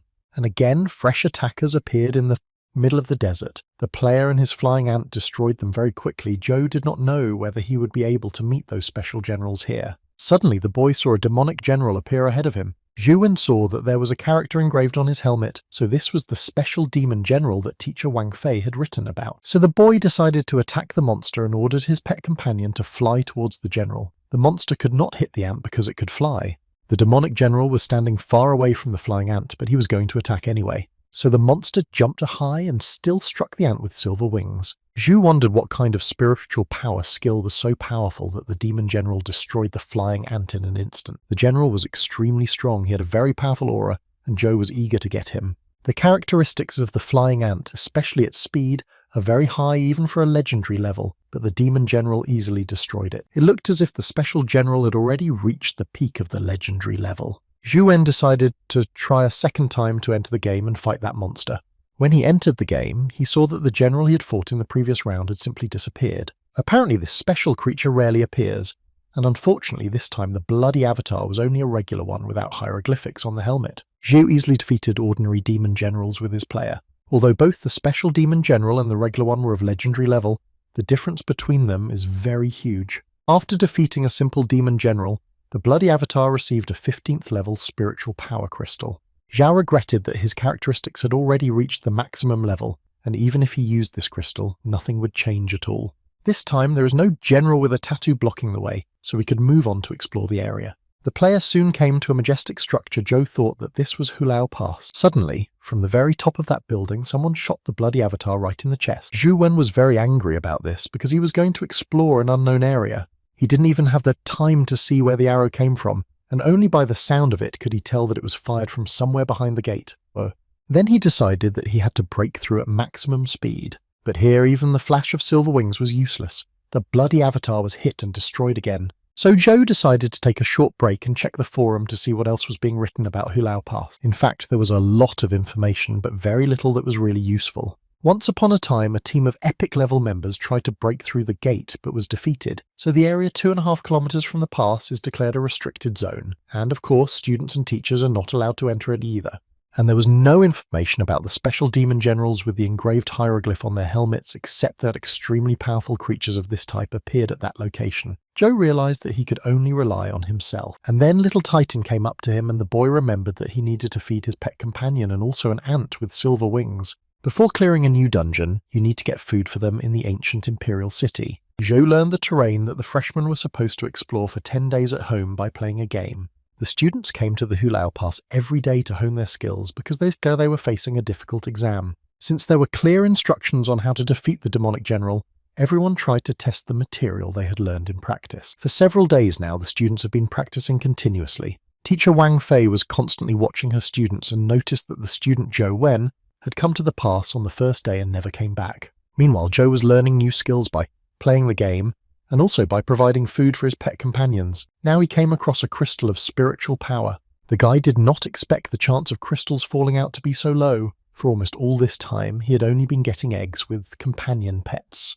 Zhu immediately decided to absorb the crystal of spiritual power that he had finally come across. This absorption did not make him feel very uncomfortable, probably because his physical characteristics have now reached 11 points. In this way, Zhou Wen acquired a new skill for himself, the 9th level Buddha Lotus Flesh. The guy did not know what category this skill belonged to. Perhaps it was a defense skill. We had to get together and test it to see how it would manifest itself. Zhou felt that his spiritual strength began to deplete very quickly. So he realized that the Buddha's Lotus Flesh skill burns a lot of energy, so you can't use it for a long time. Zhou didn't know how strong his defense was and had to find out in the game. So the boy became active in his game again and saw that the Buddha's Lotus Flesh repelled all the attacks of the demon soldiers. The demonic general's spiritual power skill is quite capable of destroying that shield, but the force of the blow is still much less. Finally, Zhou decided that he had to try to catch the arrow. So far, all attempts to catch it had failed. The arrow pierced the bloody avatar through and through. And even with such protection as Buddha's Lotus Flesh, the player still died. The Buddha's Lotus Flesh is a legendary level skill, but for an arrow this shield is equivalent to a piece of paper. It seems that the archer who fires such an arrow is already above even the legendary level, so with Zhou's current strength it is better not to approach the gate at this time. The bloody avatar was reborn in the new game and went to explore the Hula Pass. This time he met a special demon general again. When the player met him, the monster was standing with his back to him, and now that he turned to face him, Zhou saw that he was different from the previous ones. In the meantime, the Commonwealth continued to gather information about Zhou Wen to possibly eventually reach the demon Jing Daoqiang, and one agent infiltrated Xi'an University. And the head of the special unit said that they already had an interregional arrest warrant in hand, so they could start the operation. But he warned that the An family should never suspect anything, so he ordered Zhou Wen to be captured as soon as possible. Captain Lisa accepted the order to execute it, and she wanted to do it as soon as possible. The agent went straight to the rector of the university and he asked what this student had done, that people from the special inspection came to pick him up personally. However, Captain Lisa reassured the rector, saying that there was no reason for concern, they just wanted to ask a few questions, and that the student was not in danger. But the rector was not so loyal. He said that he knew the reputation of their organisation, and that if he allowed them to take Zhou Wen, he was worried that they would not return him in one piece. Captain Lisa realised that the old rector was not willing to cooperate with their inspection. Then she told one of the guards with whom she came to the university to give her the relevant documents. And then I put this document on the table in front of the reactor for review. It was the arrest warrant for Zhou Wen that their organisation managed to obtain. Captain Lisa slyly asked whether the rector might want the university to break the law. The rector was quite shocked by the warrant because it meant that the organisation was taking his student Zhou very seriously. He wondered why a document of such a high level was taken out to delay a simple ordinary student. At the time, Zhou Wen was in his dorm room and continued to play the game while learning new skills. His player met a new monster and had to learn how to defeat it. Zhou carefully observed the movements of a special demon general. The bloody avatar rushed to attack the monster using his skills, while Zhou watched the general defend himself. Finally, he saw that the demon general's hand turned into a blade, which means that this general has a completely different ability. Then Zhou began to remember what special generals he had encountered during the game, namely what was written on their helmets. There were some with the character knife and some with the character paper. So he jokingly suggested that now he had to wait for a demonic general with the character stone on his helmet. So far, the bloody avatar couldn't do anything to the paper demon, but he can try to dodge the other one's slashing attack with the help of the flash of silver wings. After considering the course of the battle, Zhou came to the conclusion that it was better to split up with his pet, because when a general fights alone against two, there is a greater chance that he will open up for a strike. Another disadvantage of combining a boy with a pet is that the ant cannot use the magic light needle. Suddenly, Zhou heard a knock on the door and wondered who needed him at such a time. The guy went to open the door and saw a gendarme on the threshold. The soldier asked Zhou Wen to go with him to the rector's office, which surprised him even more. At the time, Anjing was sitting by the window in her dorm room, so she saw her half-brother being led somewhere.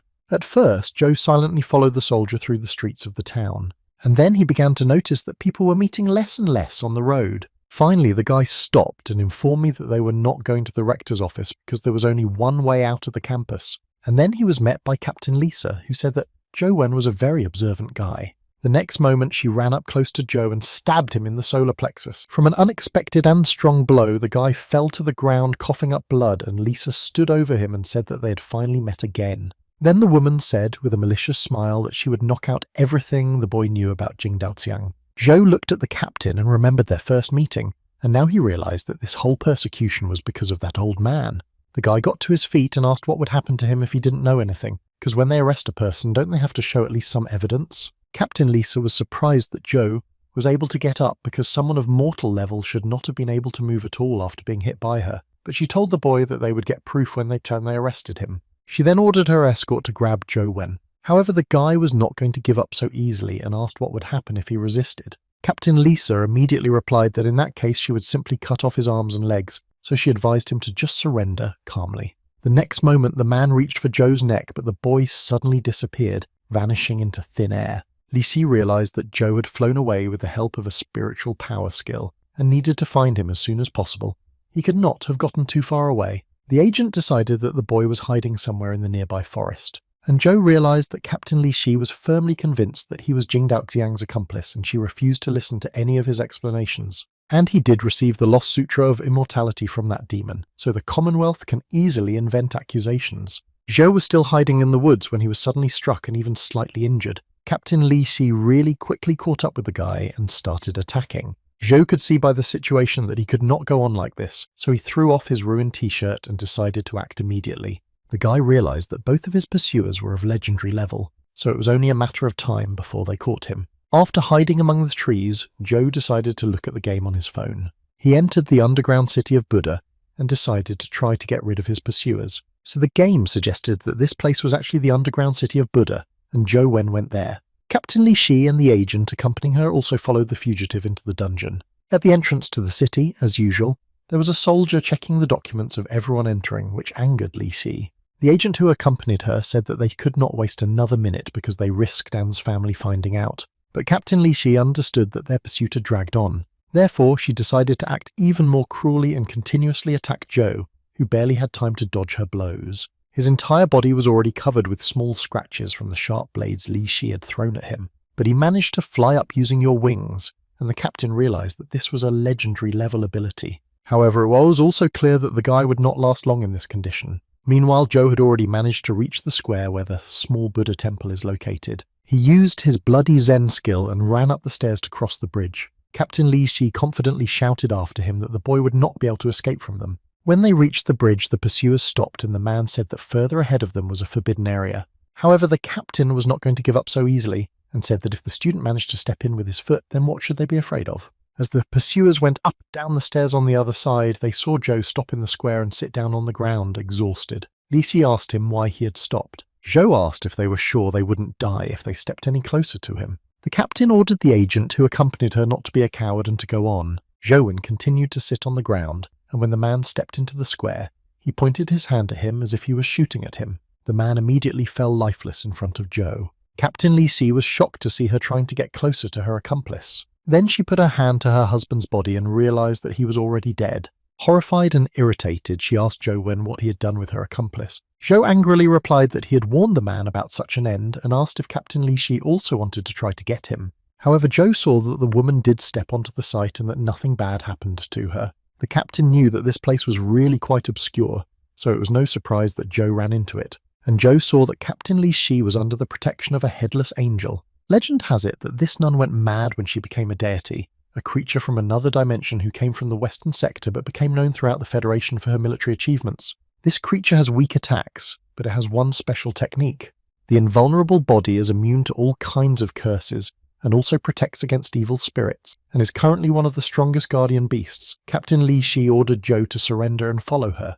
The boy wondered how that headless angel could have become Li Shi's guardian beast. Zhao realized that he could only go on to the Buddha Hall, and if even the three-faced Buddha could not cope with it, he would have to give up. So Zhou continued to create obstacles for his pursuer. However, Captain Li Shi easily destroyed all the obstacles, moving further behind the boy. She asked Zhou if he was so brave that he was ready to fight with the highest legendary level. Meanwhile, the boy ran into the Buddha Hall and fell to the floor, while Li Shi continued to attack him. The woman came to the entrance of the hall and saw Zhou, who was lazy, and said that he had nowhere else to go. And Zhou mockingly told her to say goodbye to her leg. Now she wouldn't be able to run away either. Suddenly, Captain Li Shi was horrified to hear the floor crack under her feet. The eyes of the Buddha statue shone with a bright light, and then something irreparable happened. The statue directed its vision to the floor, after which the floor cracked loudly and a huge abyss formed. The very next moment, Captain Li Shi unexpectedly fell into that pit. Zhou Wen was glad that everything had turned out this way for him.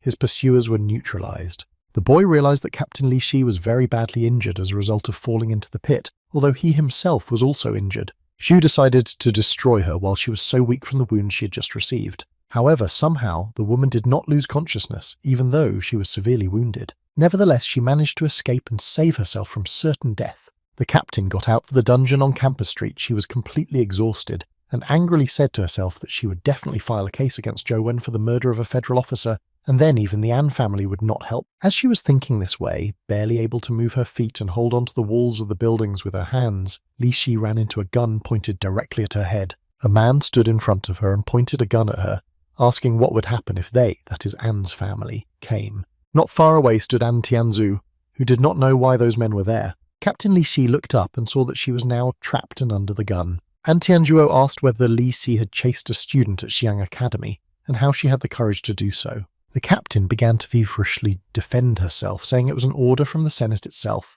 The man who put the gun to Li Shi's head interrupted her, and said that the warden had asked her a certain question, so she should answer it specifically and not say anything else. However, the woman continued to evade a direct answer, saying that this time it was about Jingdao Xiang. Then the man coldly shot Captain Li Shi in the leg and wounded her. The woman fell to the ground screaming. She was in great pain and began to complain. Then the man again cold-bloodedly shot the captain in the second new wound, causing her another wound. He was irritated and attacked her as if she didn't understand how to answer the question in a human way. Then he grabbed Li Shi by the collar and told her that if she continued to talk nonsense, he would blow her brains out.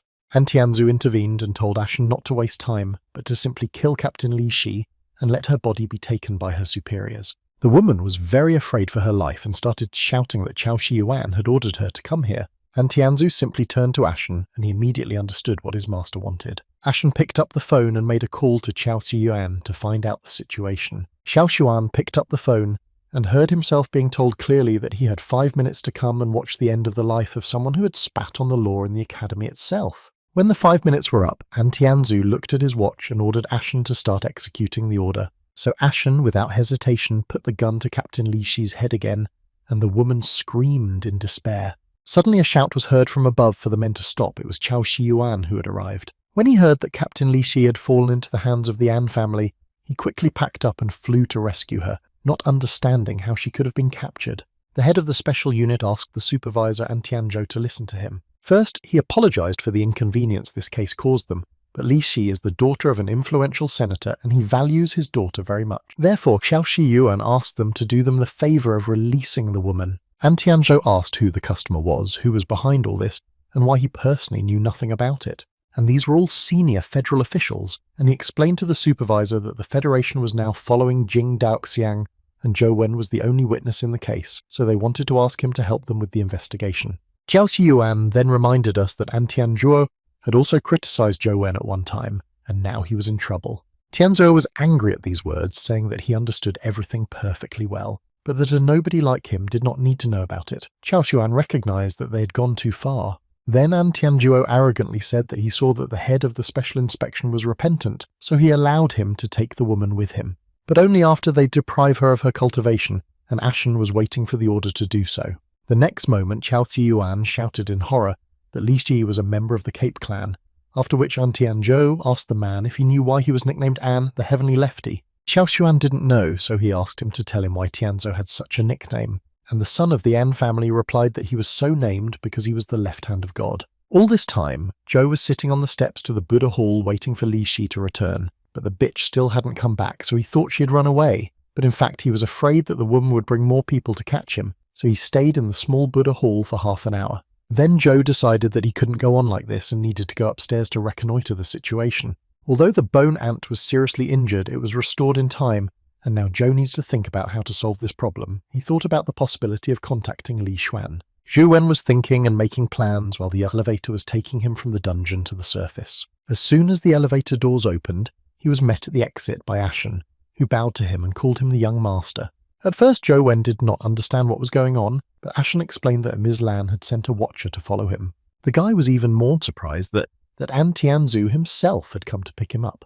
So Ashen walked the young Mr. Zhou to the car where his older half-brother was waiting for him. An Tianzhu was the first to speak, and he asked his brother if he really hated him. However, Zhou replied that everything was fine now, and he wondered what Tianzhu wanted from him. Did he really want him to thank him for almost ruining his entrance exams? Then Tianzhu said he didn't care what he thought of him, but let Zhou remember one thing, namely that he didn't think the guy had the skills to replace Jing, to which Zhou asked him to be more specific about what he meant by replace. An Tianzhuo looked at his half-brother ambiguously and remained silent, and Zhou was seething with anger, thinking that when Tianzhuo returned to his kindergarten, he should be taught to talk to people there. Finally, the car drove up to the An family estate, and Ouyang Lan, who kindly greeted Zhou and his father, came out to meet the boys. Since Wen was not wearing a t-shirt, all his wounds were immediately visible, and his father asked what his son had done to get so injured. Meanwhile, Ouyang Lan asked Tianzhuo how he was doing, and his son reported that he had already taught those people a lesson. Lan then turned to Lin Feng and Zhou Wen and invited them to enter the house. The father and son went to the bedroom, and Lin Feng began to examine his son's injuries. He carefully treated all the wounds on Zhou's body and bandaged them where possible. Then my father said that he now feels as if he has returned to his childhood. However, Zhou disagreed, saying that his father had it all wrong because he was the one who was beaten, because he tried to flirt with a pretty neighbour. The boy told his father that Tianzhuo told him that he lacked skills and he did not understand what it meant. But then Ouyang Lan came into their room and explained to Zhou that he lacked the skills to receive the blessing. However, Zhou asked why he should receive this blessing. Lan said that it was strange that the boy was not surprised to hear about the blessing, so she assumed that the young gentleman from the Li family had already told him about it. Now Zhou thought that Anjing had been deprived of such a valuable opportunity, so it was no wonder she was behaving this way, and he said so out loud. And Lan explained that her daughter has been sick since childhood because of the cold. Her mother understands that Jing is strong enough to participate in the trial, but she does not want her to risk her life again, and this is all her mother's worry. Then Zhou asked why Tianzhu was not chosen for this, to which Ouyang Lan replied that her son was already strong enough and did not need it. Even her father once said that Zhou was more suitable than Jing. Lin Feng told his son that he knew who he was talking about when they met in high school and handed him a photo. Zhu was just putting on a clean t-shirt and looked at the photo with interest. In it, he saw the principal of the high school where he had studied before entering the university. His father left them when he was in high school, at which time Zhou trained hard, even on weekends, so he often ran into the principal in the gym. More than once, the director came by and enjoyed watching Zhou train, sometimes bringing him refreshments. The boy realized that the principal respected the fact that his student was so responsible for strengthening his skills. One day, the director invited Zhou to go out to eat and take a break from training. Rumor has it that the director retired early due to health problems, and Zhou hasn't seen him since. The guy would never have thought that Lan's sister would turn out to be his daughter. Ouyang Lan told Zhou not to worry, that he should think about the offer, because if he did not want to take the risk, it was no big deal. After all those conversations, Ashen brought his young master Zhou Wen home and assured him that those people would never dare to bother him again. So Zhou finally returned to his dormitory after such a busy and intense day. Suddenly, his phone rang, and it was Li Xuan who told his friend that there had just been a small disturbance at the academy, but that the An family had settled it. Zhou was surprised that Xuan had found out so quickly. The guy replied that he, as the president of the organization, was obliged to take care of its members, even though the organization did not yet exist. A lot has already happened today, so now Zhou needs to rest, and tomorrow they will finish solving the entrance test together. Suddenly Zhou heard a very loud sound on the phone and asked his friend where he was. Li Xuan replied that he was in Hula and invited Zhou to come to him if he wanted to. Wen agreed to join his friend after all. The day was not over yet, and he had an overwhelming desire to take out all his anger that had already accumulated in him. So he arrived at the Hulao Pass and fought the monsters with such zeal that Li Xuan said that sometimes Zhou scares him a little. By the way, the guys have already gone quite far, but so far they have not met a single demon general. Li Xuan even noticed that the area was suspiciously quiet. Suddenly, they heard numerous frightened screams of fleeing students, who urged everyone to run for the exit. One student shouted that everyone should immediately run away and save themselves because an unknown demon general was approaching. Both Zhou Wen and Li Xuan did not understand exactly why everyone was running away so scared. They both stood there, and Xuan suggested that they go see what had scared their classmates so much. Suddenly, they saw Wei Yang's friend, who was also running away, and she told them that Wei Yang had not returned yet but had stayed to help the students. For Li Xuan, it was like a bucket of ice water,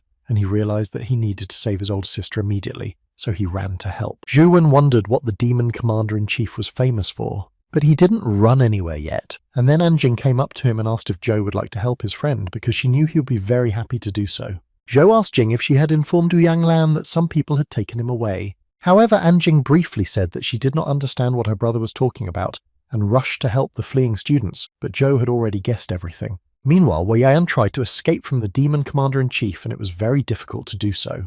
The girl stumbled and fell to the ground, but Li Xuan came to her aid and drew his sword. The boy did not hesitate to fight the monster, even though it seemed to have destroyed all his internal organs. Li Shen began to worry that he would not be able to defeat the demonic general, but he had to stop him. And then he found a way to escape from it, and the boy rushed to attack the monster again. Li Shen quickly summoned his companions, left them to fight the demon commander-in-chief, and grabbed Wei Yang's hand, and together they ran away from the place as fast as they could. However, almost immediately, the demonic general destroyed both of Xuan's companion pets with a single blow, even though they were of legendary level. The guy felt extremely sorry for his white tiger, with whom he had won glorious victories more than once. Meanwhile, Zhou Wen and Anjing were also rushing to Wei Yang and Xuan Yu's aid, and suddenly Zhou saw something on the ground. He sat down and guessed that it was the sword of the demon general, and realized that if he and his sister acted together, they could defeat the monster.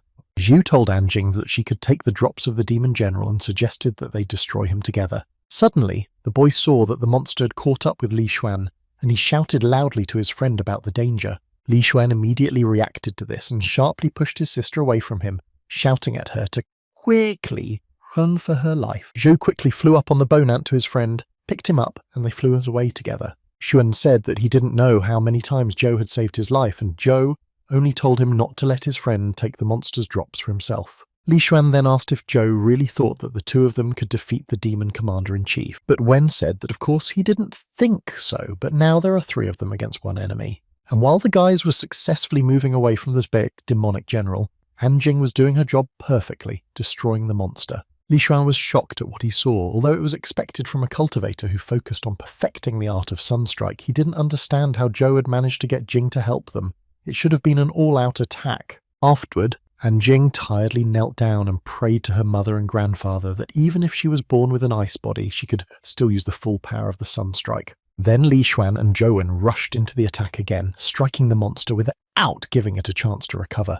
And suddenly the commander-in-chief of the demons shouted loudly. He was continuously attacked. Then the monster began to disappear from the battlefield, enveloped in red waves. Li Xuan thought that the demon general was trying to escape in this way. But Zhou knew very well that this was not the case, that now the monster was just moving at breakneck speed and had its own goal. The boy felt where the demonic general was heading and quickly flew in that direction. The monster's target was Anjing, who was still very exhausted after the attack, but Zhou managed to get ahead of him and save his half-sister from certain death. The girl did say that even if Zhou had not come to her aid, she would have been able to dodge the blow. The guy ignored this and continued to destroy the demon commander-in-chief. He struck him a powerful blow and the demonic general lost his breath and Zhou got the trophy. It was the crystal of the essence energy skill, and now they have it. Zhu immediately handed over that crystal to Anjing, to which his sister asked if the boy did not know the value of that trophy. Then Wen replied that he said he would not help her for free and the drops would be given to her. However, Jing turned away and said that it was not necessary because he had saved her, and she did not want to be in his debt. Then the girl walked away and added that Zhou shouldn't think he could just become her big brother, but Wen didn't even think about it. Wei Yang tried to take pictures, and she told her brother that there are definitely a lot of monsters in his generation, but Xuan laughed that he was used to it. So after a terrible battle, everyone successfully returned to their homes. Zhou immediately absorbed the essence energy crystal of the mutated demon general. Then the guy logged into the game to test his new abilities and realized that by accumulating the essence energy from the sword's chi, he could immediately destroy the demon general. The Chi Star Sword of Oblique Strike Essence. Energy Utilization. A special rank does not have a strength determined by the strength of the essence energy the user has invested, so that sword has no fixed use of essence energy, and this was the first time for Zhou that he encountered this type of essence energy skill. Now it was not surprising to the boy that the engraved word of the demon general could instantly destroy the legendary Jade White Tiger shoe. It was just an incredible skill, but Zhou realized that it needed to be used more wisely. Although its power was enormous when all the essence energy was inserted, but during the period when all the essence energy was used, Wen was slowly learning this new skill, and in the meantime his bloody avatar faced the demon general. A battle broke out between them, and the monster struck, but the player managed to dodge it. Then it was the bloody avatar's turn to strike at his opponent, and he swung his Star Chi sword to slash. The demonic general looked menacingly at the player directly in the eyes, taking his blows, and not a single blow did him any harm. The sword of Chi did not even leave a scratch on his skin. As a result, after the next monster attack, the bloody avatar dies and the game ends. The demon general's sword word skill is useless against fist word, as if the word specially engraved on his head really is like a rock, paper, scissors. The three demon generals have unique abilities. If it looks like rock, paper, scissors, then the sword essence energy that Zhou countered must be paper. But the percentage of spawning specific demon generals is very low, so Joe decided to go through other dungeons. And the next morning, everyone on campus was discussing the video that Wei Yan had made the day before at a forum about him, and students were wondering if the guy who appeared in it was actually a freshman. Wang Lu also came to class, and she heard her dormmates actively discussing her, saying that Zhou Wen was only a mortal, so what right did he have to fight alongside the brilliant goddess Anjing? But still the two of them destroyed that special legendary demon general without being defeated. Hearing all those conversations, Wang Lu realized that her upstairs neighbor was very strong. Then she ran off to school, and meanwhile, teacher Wang Fei was also watching the video Wei Yang had made. She sighed heavily. Another teacher noticed that her student had not only passed the test, but had also destroyed the engraved word of the demon general, so why wasn't she happy about it? The teacher explained that Zhou Wen is really talented, but he has never attended any self-study classes at school, and these days he practically plays games without letting go of his phone. Wang Fei said that she would not allow her students to indulge in degradation and dissipate their talents, so she prepared a plan for Lao Junshan's education. This means harnessing the power of the mysterious wordless steely Lao Junshan,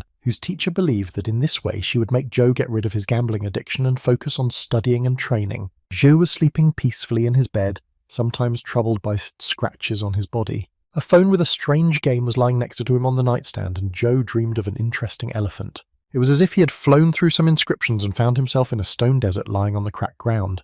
The guy tried to get up and saw the outlines of a city in the distance, and he began to remember what kind of terrain it was. Then Zhou got to his feet and walked to the edge of the abyss and saw the city burning in the palm of his hand, consumed by fire, and saw the one-eyed monster that the military was trying to destroy. A little further on, Zhou saw other foot-and-mouth monsters attacking and gnawing on people. A picture of a destroyed world appeared before his eyes, and he suddenly felt a substance behind him. The guy turned around sharply, sensing danger, and shouted who was approaching him. It was some kind of ghostly creature in a cloak whose face was hooded. Zhou woke up from his own scream. The picture of the destroyed world was so realistic that when the guy woke up, he exhaled, realizing that it was just a dream. In his dream, Zhou saw those monsters and the military as very realistic, even tasting blood and smelling burning. Wen also remembered a creature that appeared in a dream behind him, and he tried to figure out who the mysterious person was. Zhou held his head and thought that perhaps this was an effect of the Immortality Sutra, because the previous dream was just an illusion, but this time it seemed very real, like a waking dream. The guy thought that maybe the Immortality Sutra was out of control, maybe it was something from the Demon King. Then Zhou thought that maybe the dream he had more than once wanted to tell him something. A guy who came up to him, Tito, asked him why he got out on his own and if he was hungry. So Zhou entered the game thinking that he still wouldn't have any clues even if he thought further, and even if it was a sign of disaster, all he could do was get stronger before that disaster came. Meanwhile, the game's bloody avatar has reached the Spatial Defense Line, Eastern Sea region, and then an alarm sounded and a notification came that the detected dimensional creature had passed the defense line. The image captures a captured confirmed dimensional creature of the Eastern region, the Sea King Snake. The measurement defense line located on Chess Hill has been activated and put on alert. Then Zhou Wen went to university where his classmates had already gathered. Teacher Wang Fei congratulated all the students on passing the entrance exam, and now it was time to officially start their studies. She said that today they would not study wrestling, but she would bring everyone to Mount Laojun to do a meditation on cultivation. On that mountain there is a divine mysterious power, a fearless steely as their goal. The teacher also added that she believes that everyone will benefit from it. Zhou was standing behind all the students and he was very sleepy, and Li Xuan asked him what his friend had been doing all those days, because it seemed he had overdone it, and he had told him to restrain himself, to which Zhou asked if Xuan's brain could be filled with other things. Then Wen yawned sweetly and said that these few days he'd been trying to learn the progressive method, and now he could not break through the mortals even if he absorbed the attribute essence crystal. He could not increase it. Now he has only a small level wisdom sutra that helped him break through the attribute to 11, and there is also a stele on the Tower of the Fire God. Perhaps it is some mysterious art of essence energy that will help increase attributes. Just after Zhou sacrificed hours of sleep, he did not move forward. It's not enough to rely solely on the flying ant. He needs to master some kind of essence energy art, such as light body or flight. Finally, teacher Wang Fei noticed that Zhou was sleeping and was surprised that he could sleep standing up. She adjusted the glasses on her face with satisfaction because she was counting on her teaching method to make Zhou less lazy as she thought. And something terrible was happening on Chess Mountain. It was all in flames and ruins. A real disaster. A horrible monster holding its severed head in its hand attacked people. The soldiers fearlessly entered an unequal battle, and very often lost their lives in this struggle. Another hero desperately tried to defeat the sinister monster using all his strongest skills. He called the supervisor to do it because the monster had extraordinary strength. The monster's eyes shone with a bright light on the head he held in his hand. Then the monster finally fell to the ground among the destroyed buildings and burnt earth. And then the supervisor and Tianzhou appeared because he was called to help.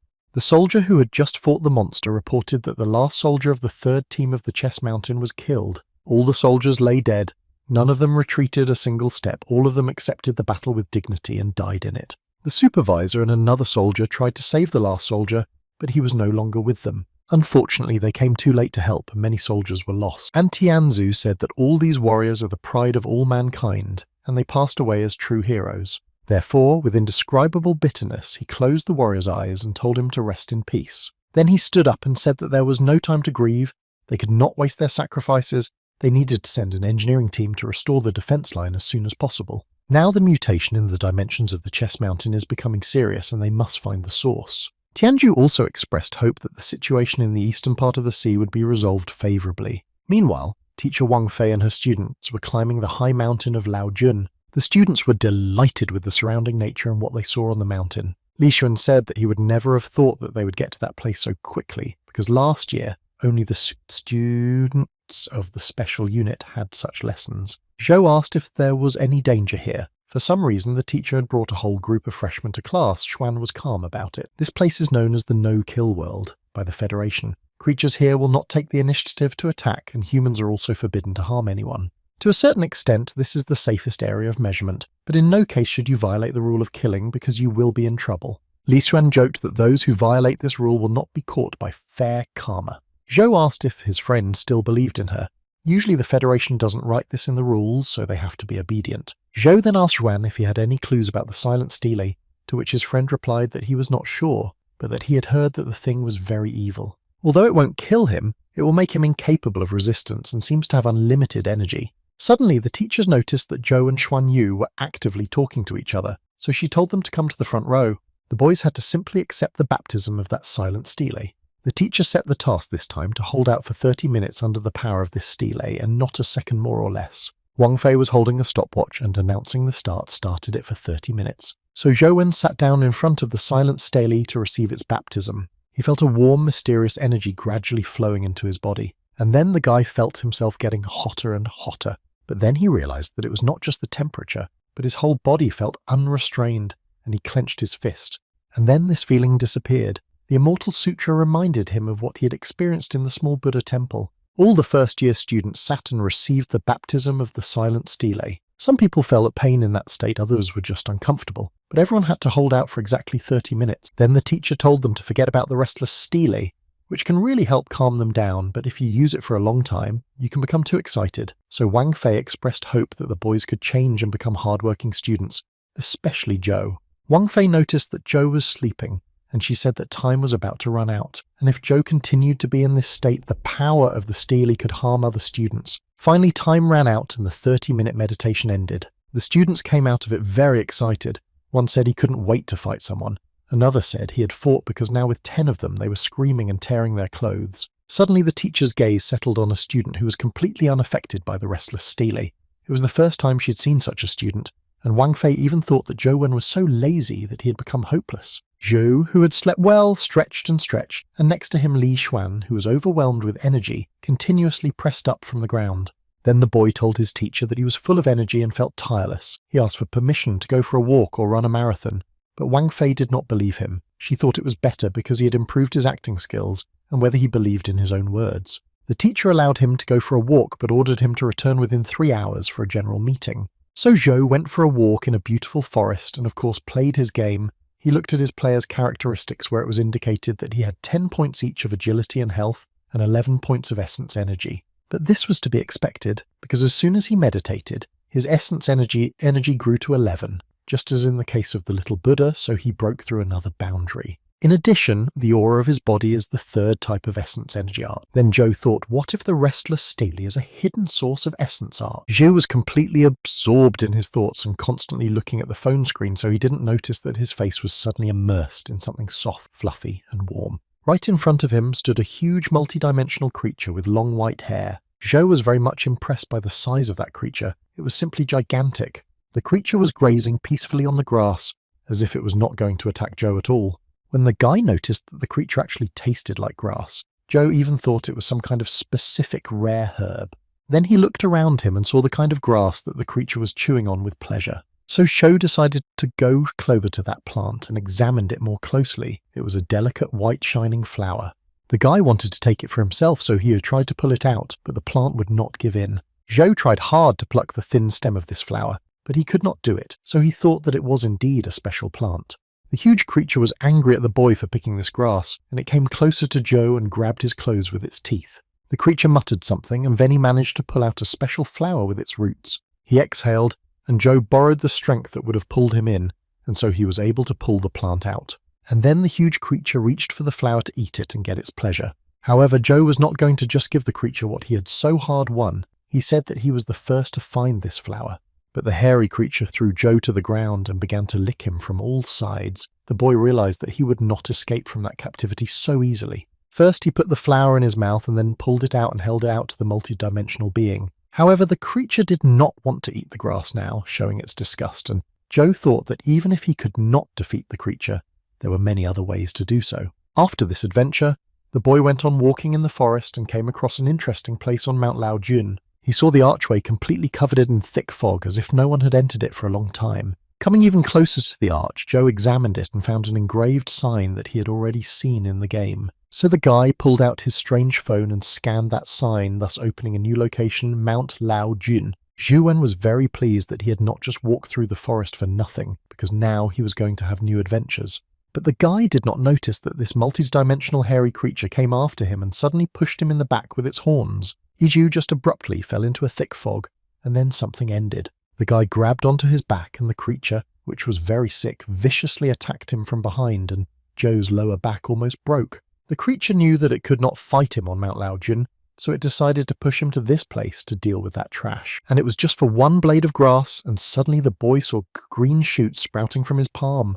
And immediately his whole body began to be pierced by the succulent branches of a plant. Joe was afraid that he would turn into a vegetable if this continued. So he used a certain skill of his, and the plant began to disappear from his body, just like in the Buddha's temple, where you need a special art of essence energy to remove the effect of mysterious energy. After Joe had dealt with the plant, he wondered where he should go, because everything was in a thick fog.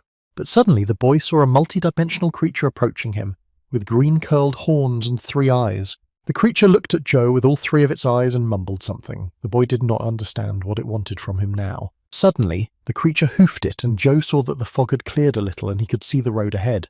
As the guy stood there like a stone, the creature gently pushed him forward in the back. So Joe walked along the path, looking around him, and saw a rather quiet town in the territory of the dimensions. Finally, he came to a certain building that had the same aura as the little Buddha temple. There was a large, clean temple in front of it, and there was even a sign with such an inscription. Then the boy saw a statue of an old man and thought that it could be one of the 3 pure ones, Taishan Lao Junzhou, and wondered if this temple had the same curse because he felt that everything here was not just for fun. While the boy was standing and wondering what to do next, a multi-dimensional creature approached him again and pushed him inside the temple with its hoof. The guy fell to the floor and the creature continued to stand at the entrance as if nothing had happened. The avenue is formless. It gives rise to heaven and earth. The avenue is ruthless. It moves the sun and moon. It does not know its name, but its name is Tao. And if you are a student of the Taoist sect, you can choose one of 3 mascots. Zhao recalled that first there was Buddhism and now Taoism, so who could tell us what was really going on here? The boy saw that he had a choice again. This time it was jade wooden and gold. The wooden talisman is associated with nature, so it is most likely to represent the power of Taishan Laojun, so Joe decided to choose his wooden talisman. And as soon as he picked up the talisman, he was twisted again in severe pain and the forced hatching began. Joe fell to the ground and felt very weak, as if he were completely exhausted. Then he saw a small green glowing ball right in front of him. Looking closer, Joe saw a small green creature that looked like a girl. It was a small companion animal. Banana Fairy Mortal Rank Evolving. Strength 11, Agility 11, Constitution 11, Essence Energy Tai Yin. He State Beast Companion Fan. Zhu saw that the fairy had only one skill, Tai and Yin, which was wind, but he decided to deal with it after he returned, because if he was gone too long, his teacher might suspect him.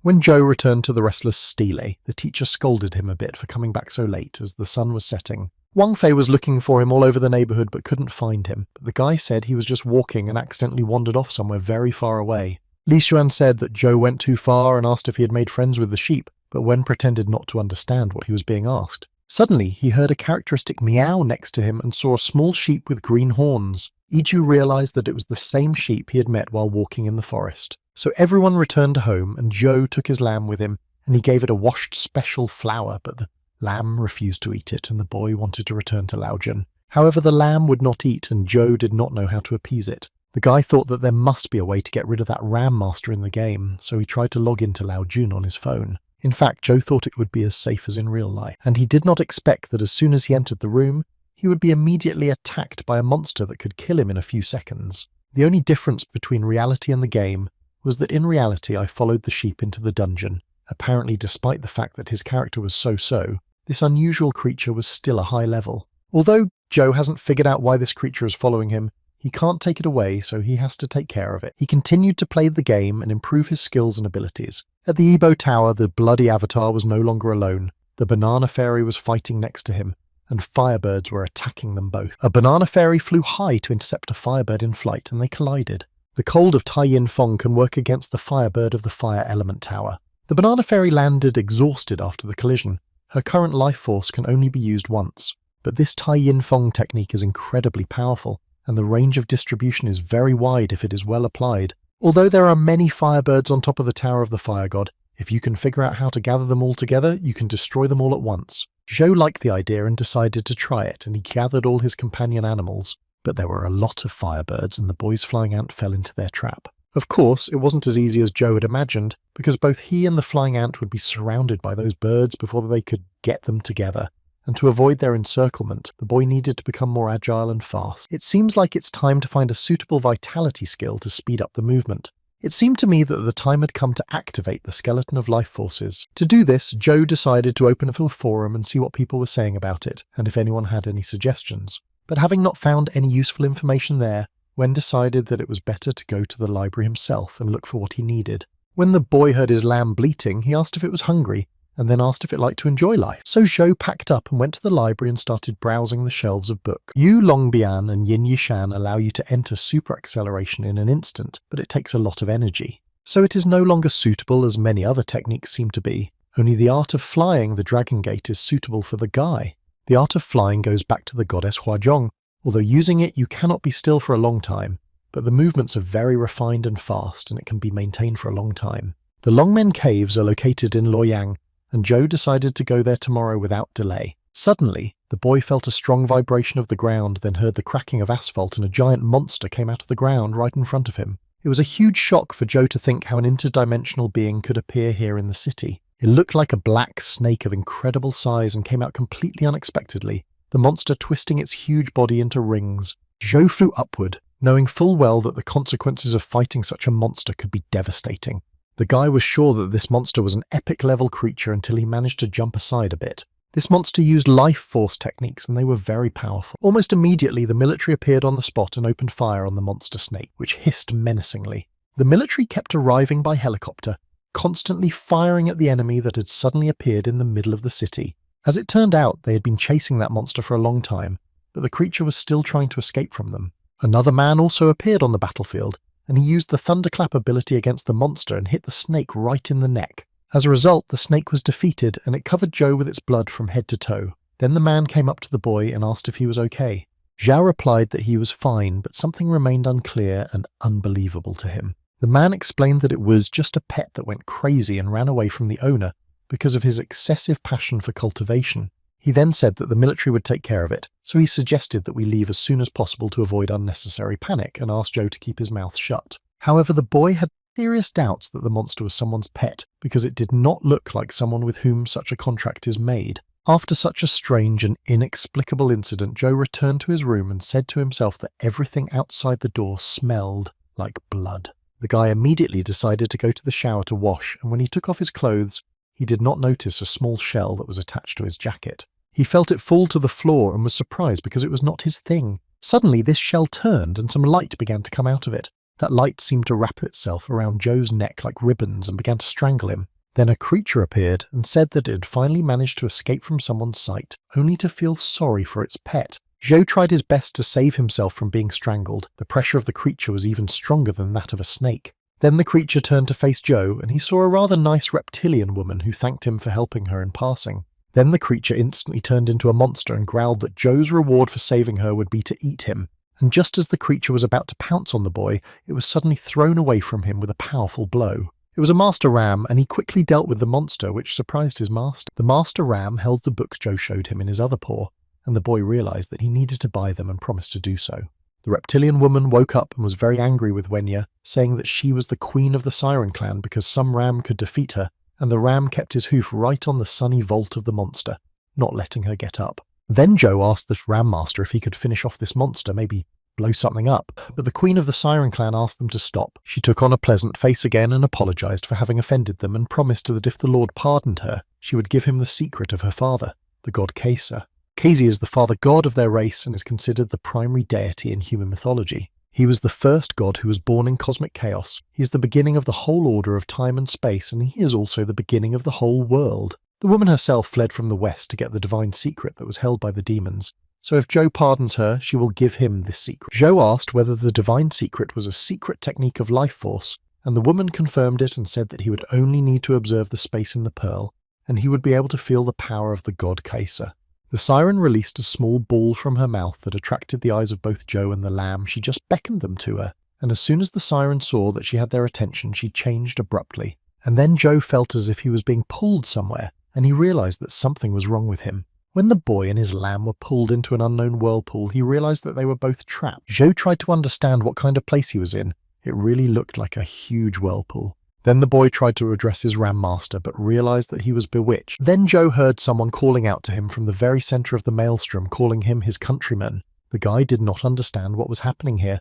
Since when did he become a local countryman? Meanwhile, he was getting closer and closer to the center of the maelstrom and realized that he was about to be sucked in. Suddenly, Zhou felt the Sutra of Immortality begin to self-circulate again, and he thought that perhaps he had become a believer in another ancient god. The siren told him that only those who have the blood of chaos in them can comprehend the secret, and he will be locked in this space forever.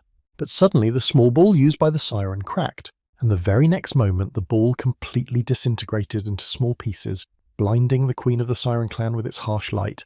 The reptilian woman cried out in horror that it couldn't be. She had failed to capture Zhou. The guy was not affected by the chaos at all, and even more so, now he has a divine technique and the master ram has drawn the queen of the Siren clan into it. Now Zhou was holding the small ball in his hands. He realized that this nuggy sphere had lost its divine chaos technique and turned into an empty marble. It seemed that there was still space inside that ball, and it could be a pretty good bag. It seems to me that it can preserve living beings now that their offender was there. The next morning came and the little lamb went to breakfast. He was very fond of different fresh fruits and vegetables. Then Zhou approached the ram master and told him that he had to go on business and that he should be careful and stay at home. Wen went to a forum to see if there was any information about the Dragon Gate grottos and found a lot of stuff. The length of the Dragon Gate grotto is about 1 kilometer and contains more than 50 caves with more than 100,000 Buddha statues in them. After a dimensional fissure appeared in the cave, a huge number of dimensional creatures appeared in each opening, and there are also different types of monsters from each fissure. Although the grottos of the Dragon Gate are one of the most explored areas, there are still many mysterious places waiting for their seekers. Zhu saw that the grottos had a lot of caves. He wondered if he could find the dungeon marker there. He didn't know which dungeon had this technique. Going down the stairs, Wen met his downstairs neighbor Wang Lu. The girl turned to him and smiled kindly, wishing him good morning. Zhou also greeted her and said that he would call her Xiao Lu. The girl asked where he was going so early in the morning, and the boy replied that he was going to the grottos of the Dragon Gate. Xiao Lu said that it was great and she had recently cultivated there as well, and then suggested that they go with him. Zhou agreed.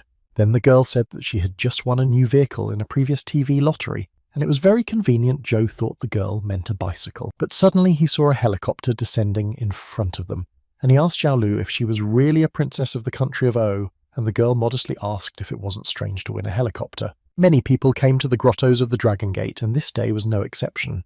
They talked among themselves about who was going to which cave, and discussed various possibilities of exchanging things among themselves. Zhu saw that the grottos of the Dragon Gate were extremely huge. and wondered if he would be able to find the dungeon's mark. Xiaolu asked Wen whether he came to the Dragon Gate Grottos to complete a task, but Zhou said that he came here to learn the heavenly soaring dragon technique. Xiaolu wondered about the soaring dragon technique. She asked if it was the dimensional essence crystal that had fallen out of the Drom Lotus cave, the soaring celestial beast that happened to be her target as well. The girl said that she was just short of an assistant, so why don't they make a deal? Now Zhou asked what kind of deal she had in mind. Xiaolu then explained that she needed to destroy the soaring sky beast, so she asked the boy for help in doing so, and if the crystal of the essence of the sky beast technique fell out, he would be able to take it away. Zhou agreed to such a skill essence crystal, a rare thing, so why is the girl so sure that it will fall out because her luck can't be that good? So Xiaolu and Zhou Wen entered the Lotus Flower Cave. In that cave, a heavenly soaring dragon was sitting on the ceiling, and it was the one Xiaolu was going to defeat. She gave Zhou her phone and asked him to help her take a picture of her beautiful fighting pose. The guy laughed that Xiaolu was missing someone to video her fighting. Meanwhile, the battle between the girl and the heavenly soaring dragon began with Xiaolu's first blow, which wounded her opponent. Zhu was nearby and tried to film everything carefully on the girl's phone as she had asked. At one point, the boy saw a mark of a dungeon high on the cave ceiling that he wanted to find, among the many caves in the grottos. He took another closer look and was very pleased with his discovery. Zhou never imagined that he would get lucky and find what he came here for so soon. Finally, the battle ended, and a crystal of the essence of the technique soaring in the sky fell out of the defeated beast Xiaolu, asked how long her battle lasted, and was answered 1 minute and 5 seconds. Holding the trophy in his hands, Zhou wondered how crazy Xiaolu's luck was, since she could get the rare skill crystal on the first try, and the girl wondered if she hadn't fought the dragon for too long. Suddenly a guy entered the cave and asked Xiaolu if she'd come to break his record again. It was Senior Huang Zhi, a graduate of the Zakid Academy. The girl admitted that she wanted to break his record, but failed.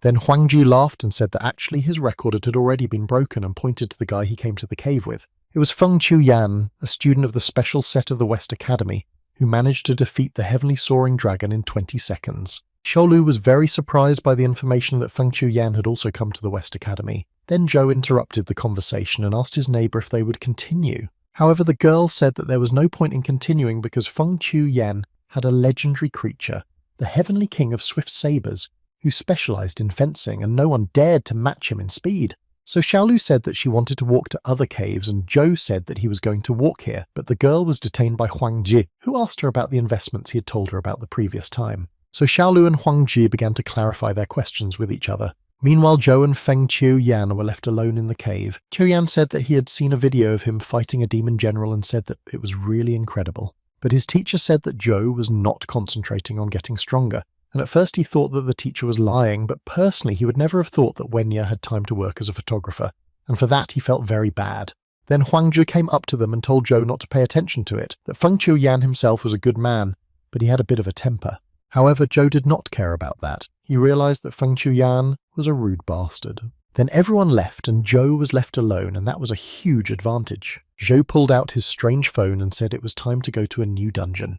The game has opened the location of the Dragon Gate Grottos, of course. The grottos with the Dragon Gate are also one of the copies of the dungeons in the phone. Thinking like this, Zhou was walking through the grottos when he heard a familiar voice urging him not to pass by, but to look at the beautiful goods. It was Huang Zhi. He came closer to him, and the guy said in a friendly way that they hadn't seen each other for a long time.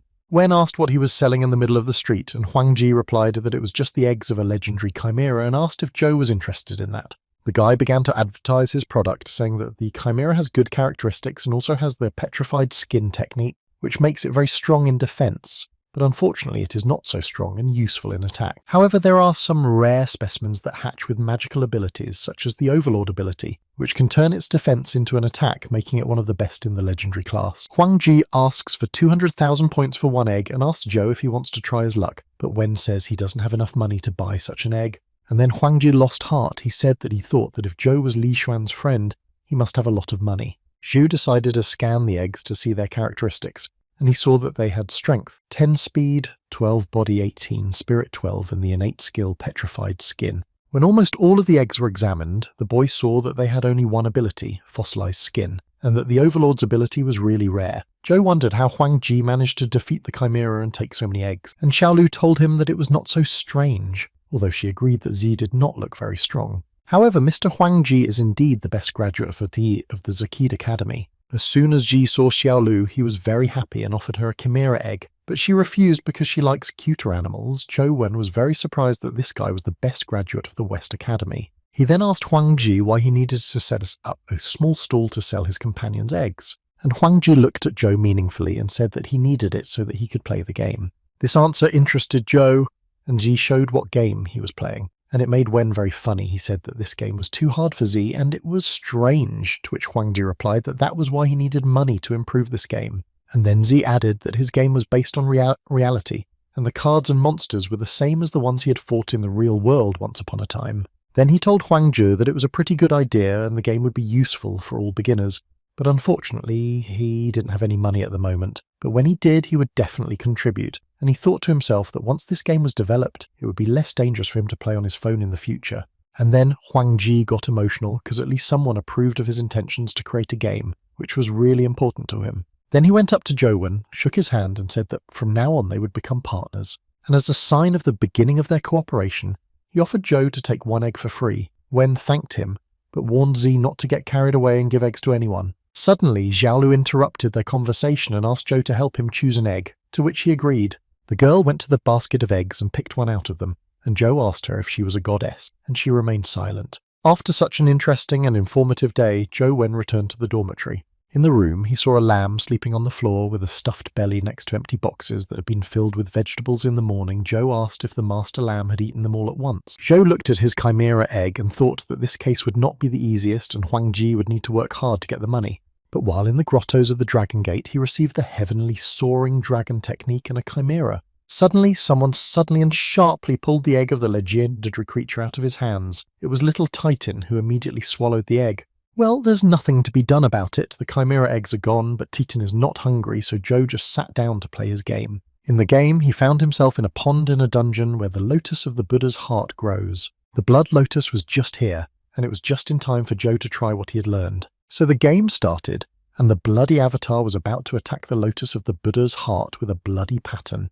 All Zhou had to do was apply a little pressure, and he could immediately perform a variety of tricks. The boy liked it very much, and now that they had tested this skill, they were almost at the target, so the flying ants joined the battle. Zhou once again obtained a legendary level egg, which was a Buddha heart lotus with 4 skills, but all of its attributes are somewhat inferior except for the physical ones. He was asked if he would like to use this object as a material for fusion with a mutated skeletal ant, with a matching rate of 36%. Zhou launched the merger. It was only a 1 in 3 chance, but it was worth it if the ant's evolution was successful. The guy was really hoping for success in that merger. He even shouted that the ant should do it for him, and eventually it did as a result of the resulting mutated lotus ant of the legendary level destination water lotus power. 19 speed, 17 physical data, 18 spiritual power, 18 as well as spiritual power.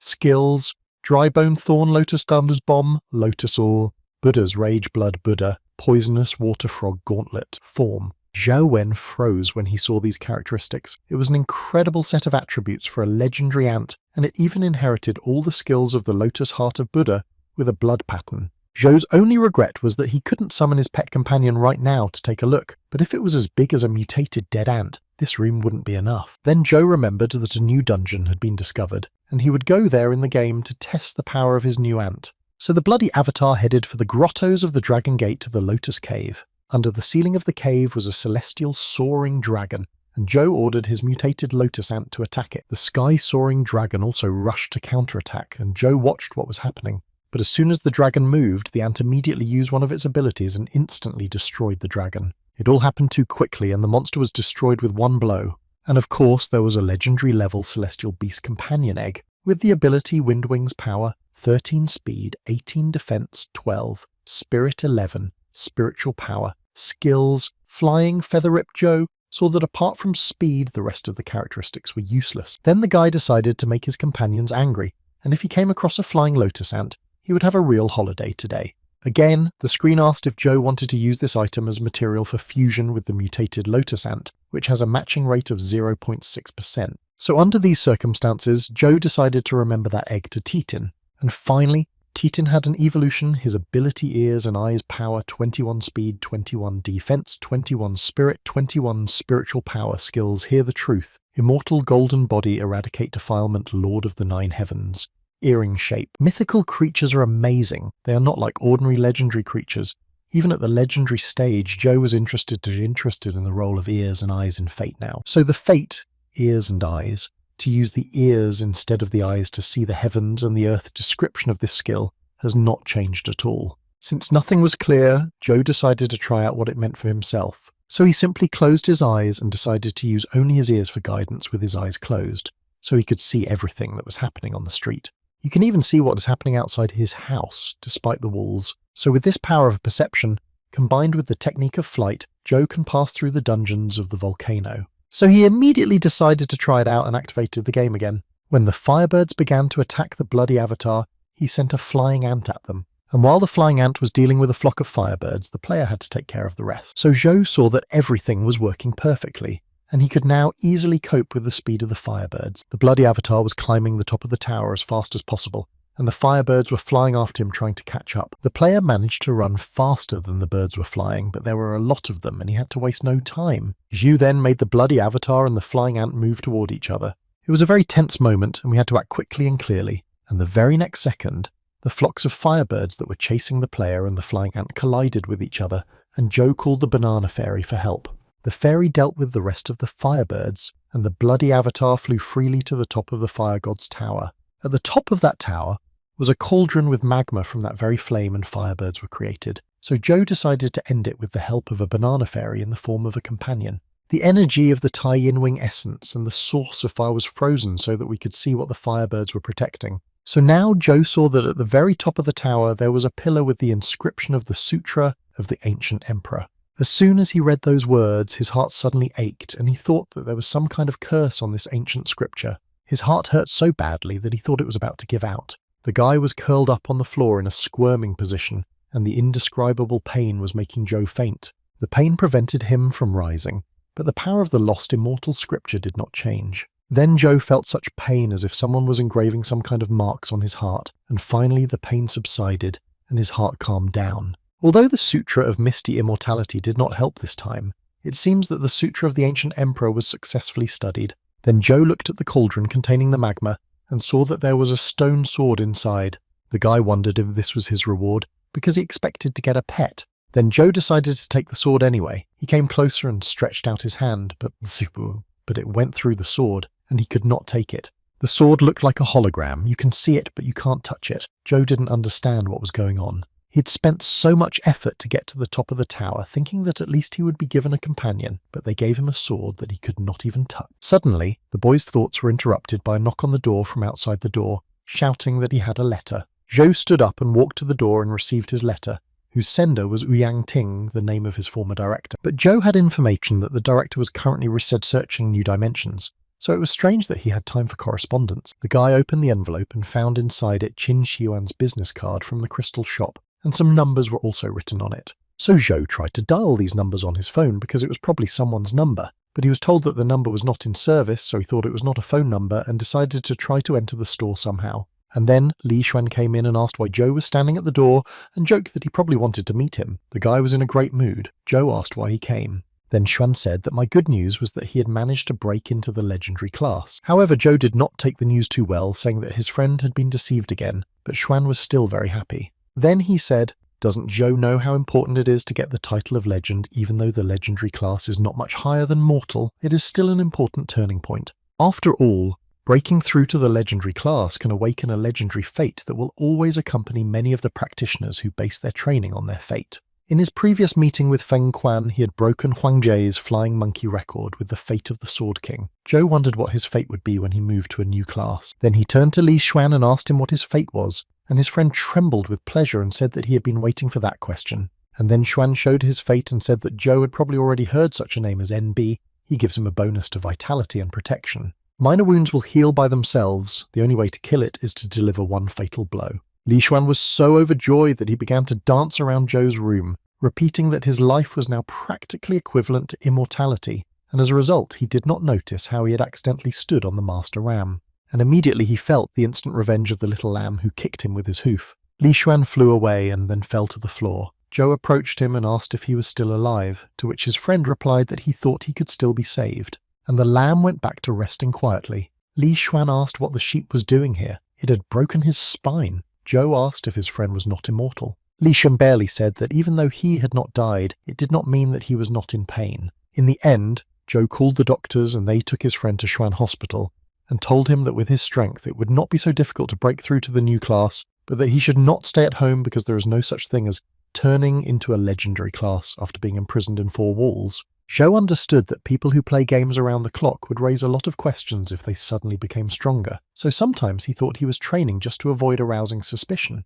As a result, he went to the training room to avoid being told that he was only playing on his phone. The normal difficulty training mode was activated, and for Zhou it was an opportunity to test his skills on the simulator. The device asked to interact with the launched objects for a specified time, and then warned to get ready because the training was about to begin. Zhou Wen thought he needed to finish his training quickly so he could go play the game. It is known that the guy had acute hearing, and through his hearing, he could see the slightest rotation inside the T. He could see it all in his mind as if through a lens. You just need to imagine the trajectory of the machine and hit the balls with the right swing of the bat. The training started with balls flying out of the machine and Zhou hit them with his bat, hitting every ball. Suddenly, Feng Qiuyan walked into the training room and was surprised to see someone practicing so early. He went inside and saw Zhou Wen skillfully kicking balls. The speed of the balls was normal, but Zhou was hitting them with his eyes closed, so Qiuyan thought that the guy was just swinging at them pretending his eyes were closed. So he decided to hit the balls too. Qiuyan decided to make Zhao realize the importance of training and show him the difference in their strength, but before he could hit the ball back, Zhou had already beaten him to it.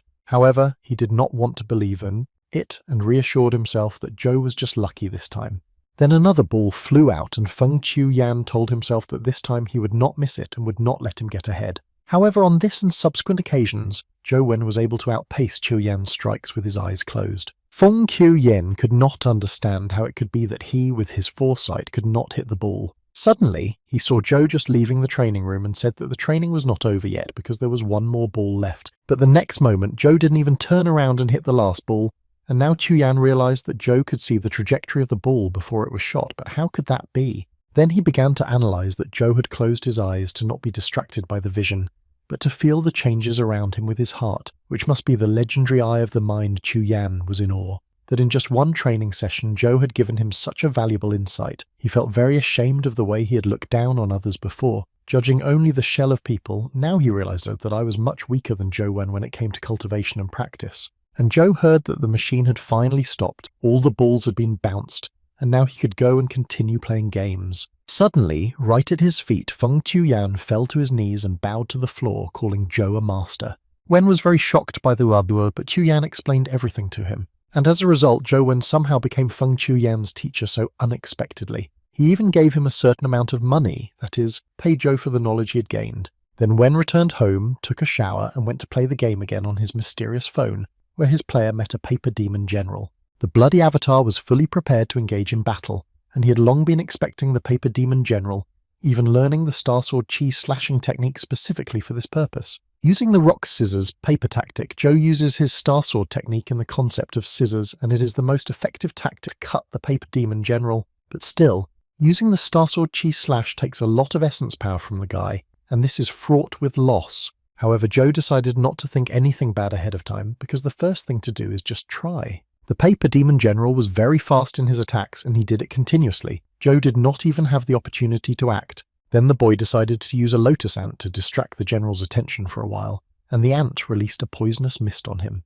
However, all this poisonous fog was absorbed by the black ball of General Zhou, who did not understand since when a paper demon general could capture objects in the air. Nevertheless, the monster collected all the poisonous fog completely and remained completely unharmed. However, the bloody avatar managed to destroy the paper demon general, but then had to escape the poisonous fog that the monster released on the player. He waited for his opponent to open his back, so the ability of the paper demon general does not capture objects in the air, but he exchanges energy inside the two black balls. Fortunately, the Buddha lotus body can block the poisonous fog of the blood lotus, otherwise the player Zhou would have died.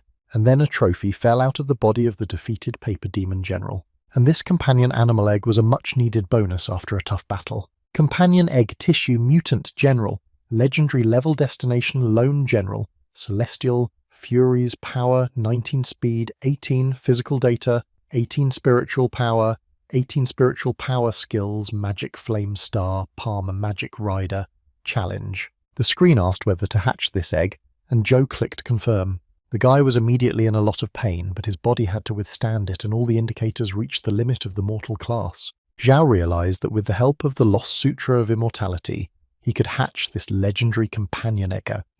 After the torment that accompanied the hatching of the egg, Zhou was faced with a legendary level tissue mutant general. Zhu succeeded and was able to breed a companion animal. Then the guy went into this game to test the general's abilities in practice. He was a legendary class and essentially a monster who could easily destroy previous difficult opponents. Zhou was very pleased with the general tissue mutant, so he decided to improve it right away. Zhu Wen was so engrossed in playing on his phone and self-improvement that he was late for university. He had almost forgotten that teacher Wang Fei's class was due in the afternoon. Li Xuan laughed at him and told him not to worry, because even a great classroom teacher can be late to the class. Wang Fei called on the students to be quiet and said that the main purpose of this lesson was to inform them about the annual exams that would be held in the near future.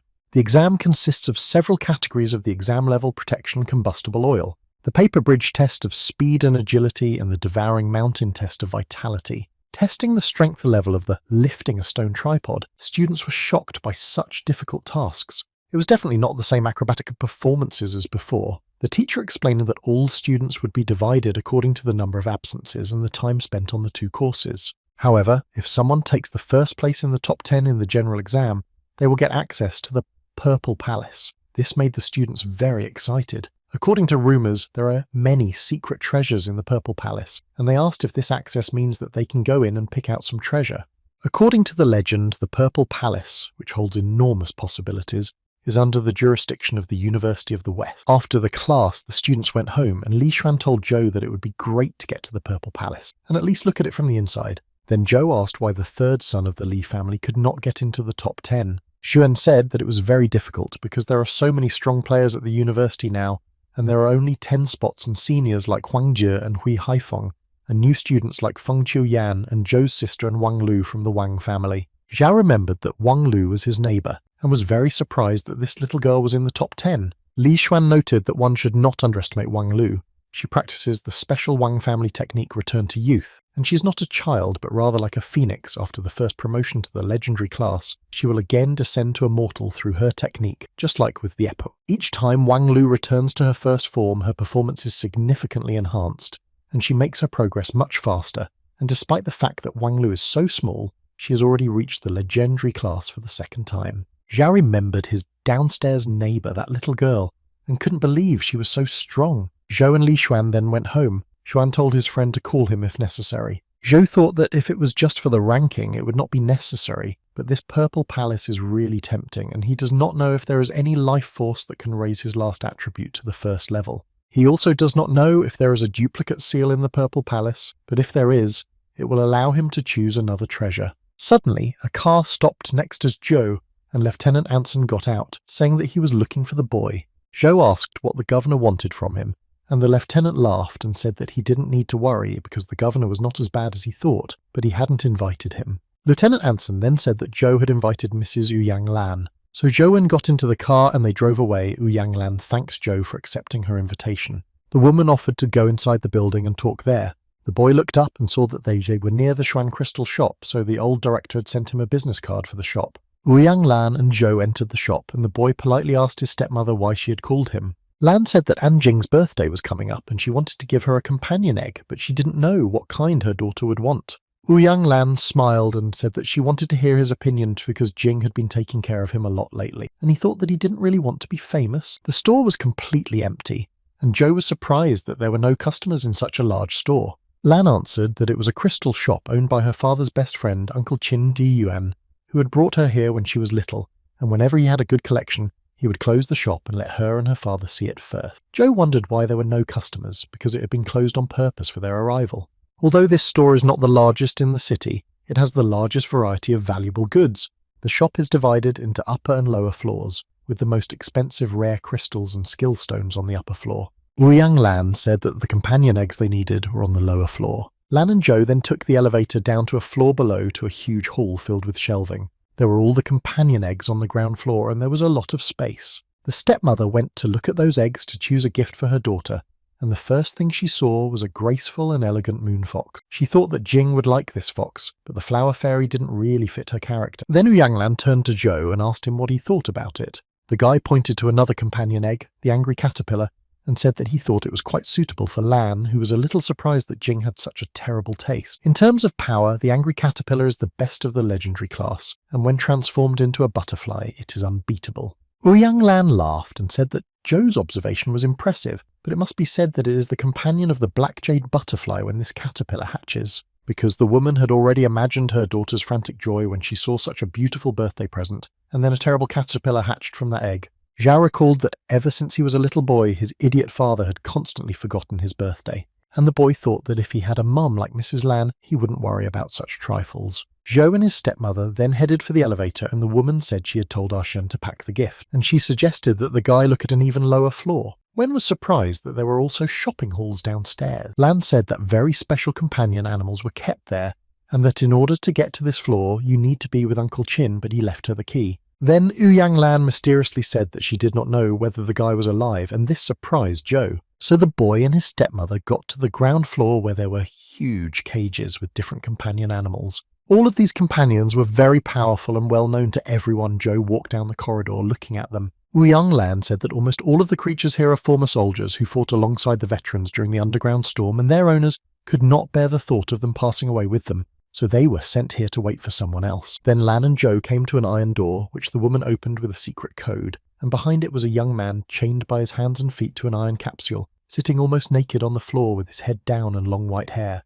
It was a shock for Zhou to see that young man, because he did not expect that he could be a companion. Ouyang Lan said she didn't know if he was a companion, but her father used to visit him every time he came here, and after all these years she didn't even think he could still be here. Lan recalled how she kept asking her father who this guy was and why he was sitting there, but my father was always partnered, never talking about him. Even Uncle Chin knew that my father had sent him here. After that, Lan said it was getting late, so she would ask Arshen to take her stepson back home. As they headed for the exit, Zhou suddenly felt the guy's gaze behind him. It seemed that this strange young man was watching Zhou with a penetrating gaze. At first, Wen thought it couldn't be, but maybe it was that stiff guy who sent him the business card for the place. Zhou then pulled out the business card to look at it again and wondered what the numbers on it might mean. There is a code table on the metal grate to which that strange guy is chained, so perhaps the number written on the business card is a code to open that table. But how can this be? If Mrs. Lan hadn't brought Zhou to this shop, he wouldn't have met that partner. He didn't understand what the former director was trying to tell him. So Zhao returned home, and the next morning, as usual, went to the university to study all day. After the lesson, Li Xuan sighed very heavily, and Zhou asked why he was sighing so much, since the lesson was already over. Xuan said that tomorrow he is applying for a club, but they are still one person short of the minimum number needed to establish a club. He said that new students are very harmful because as soon as they hear that it is a new club, they immediately reject the offer, and although there are only 4 of them now, they have many opportunities to develop the club in the future. Zhou thought to himself that the method Li Xuan used to lure students had been used so many times that no new student would fall for it, and Xuan prayed that there would be someone else who didn't belong to any club yet, whoever it was.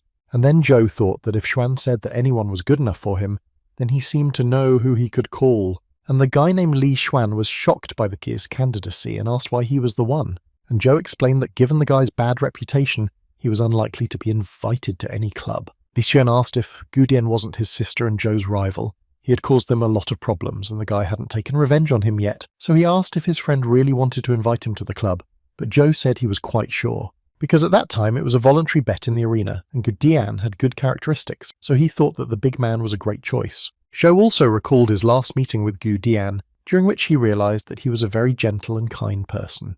Li Xuan couldn't believe his ears about Guday's gentleness and kindness, and he asked if his friend was talking about him, but Zhou said that even if Xuan wasn't happy, they had no other choice now. Then Xuan said that his friend was right about this, and so they went to find Gueday together. The guys went to the grottos of the Dragon Gate and entered the Wanfo cave. It contained many stone warrior servants of the Buddha of legendary level. Li Xuan told Zhou that they were legendary warrior servants of the Buddha and wondered what Gueday was doing in such a place. Zhu told his friend to relax. The warrior servants of the Buddha are slow and usually do not attack first, so it should be safe here. The guys started looking for Gueday for a whole hour, but they still haven't found the big guy. Li Xuan was already getting frustrated with the search, and he even got angry with Gueday for not being able to find him and called him a bastard. And then suddenly the warrior servants of the Buddha came to life and looked at each other, and one of them swung at Xuan from behind. So the soldiers started attacking him, and it happened very suddenly, and he barely managed to avoid being hit. Before that, Li Xuan had touched the Buddha statue, and Joe suggested that this could have triggered an attack by the warrior servants. This could be true, but Joe also touched this statue, and all the other warrior servants of the Buddha began to attack the boys menacingly. Li Xuan and Zhao had no choice but to break through to the exit with a fight, so they prepared for battle. One warrior servant rushed to attack Xuan. The guy immediately built a defense for himself, and another attacked Joe. The problem was that the number of those soldiers was growing every second, as if they appeared out of nowhere. Then Joe saw his friend being attacked by several monsters at once. It looked like Li Xuan wanted to be beaten to death. It looks like he was not in a fighting mood today. Suddenly one of the soldier servants hit Xuan so hard that he was thrown far away for several meters. It was very painful. Joe ran to his friend's rescue and told him to just stay close to him.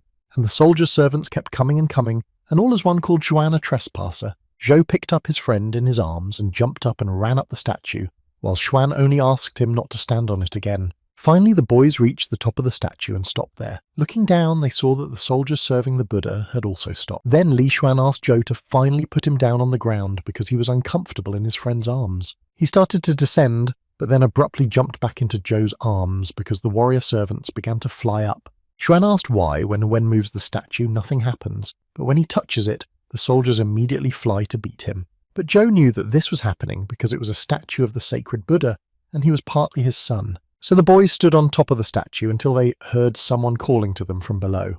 They looked down and saw Gueday, who had come here and seen the trouble the freshmen were in. So Zhou went downstairs with Xuan in his arms, and the big man showed them that they had to go behind the statue because the soldier servants would not be able to get through. So Zhou lowered his friend to the ground, and they both ran in the direction Gueday indicated, and their rescuer ran after them. There, behind the stone statue, Li Xuan got bolder and started laughing at the stone monsters because they couldn't reach them. The soldiers themselves followed the fugitives in a crowd and stopped at the passage because they could not pass through it.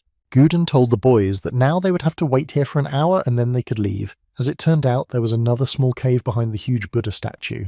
And then Li Xuan told him that they actually came here to see him, and he told him that they wanted to start a club, and at the moment they were missing one member and they would like to invite him. Meanwhile, Gueday sat down on the ground near the wall and replied to the invitation that he was not interested in such things. Xuan told him not to rush to refuse because their club was quite good and they would get a nice membership bonus every month. Xuan had heard that Gueday liked to take money for his work, so he would not refuse the offer. Then Gueday unceremoniously said that if they gave him 100,000 a month, he would join them. This statement outraged Li Xuan. Then Zhou entered the conversation and said that they just lacked one person to register the club. So he asked Gueday to just join it. It was only for the number of people in the club and they would not force him to attend any events, and then asked how much it would cost. After listening to him, Gueday briefly replied that it would cost 10,000. This answer completely satisfied Li Xuan and they shook hands. An hour later, all the stone warrior servants of the Buddha retreated from the passage to a small cave, and Gueday told the boys to go away and he would clean up the place. As the boys were leaving, Zhou noticed Gueday putting something in his pocket. He decided to use his ears to find out what the object was. Ewan saw through the fabric of Gueday pants that he had put a watch with a chain in his pocket. Zhou was interested in the pattern on that watch, which seemed familiar to him. And then the guy remembered that he had seen the same pattern near one of the cameras in the crystal shop, just in a different size. I-2735. It depicted a woman and an anchor motif. Earlier there were rumours of great misfortunes because of women on ships, which is why women were forbidden to go to sea, and totems and other things related to women and ships are almost never found. Zhuan now wondered if it was just a coincidence or if there was a secret meaning to the pattern. So the next day, Li Xuan successfully registered his student club, which consisted of 5 people. After class, Zhou returned home and sat down to play a game as usual. This time, the bloody avatar came across a demonic martial arts general, and so he once again came across another kind of general.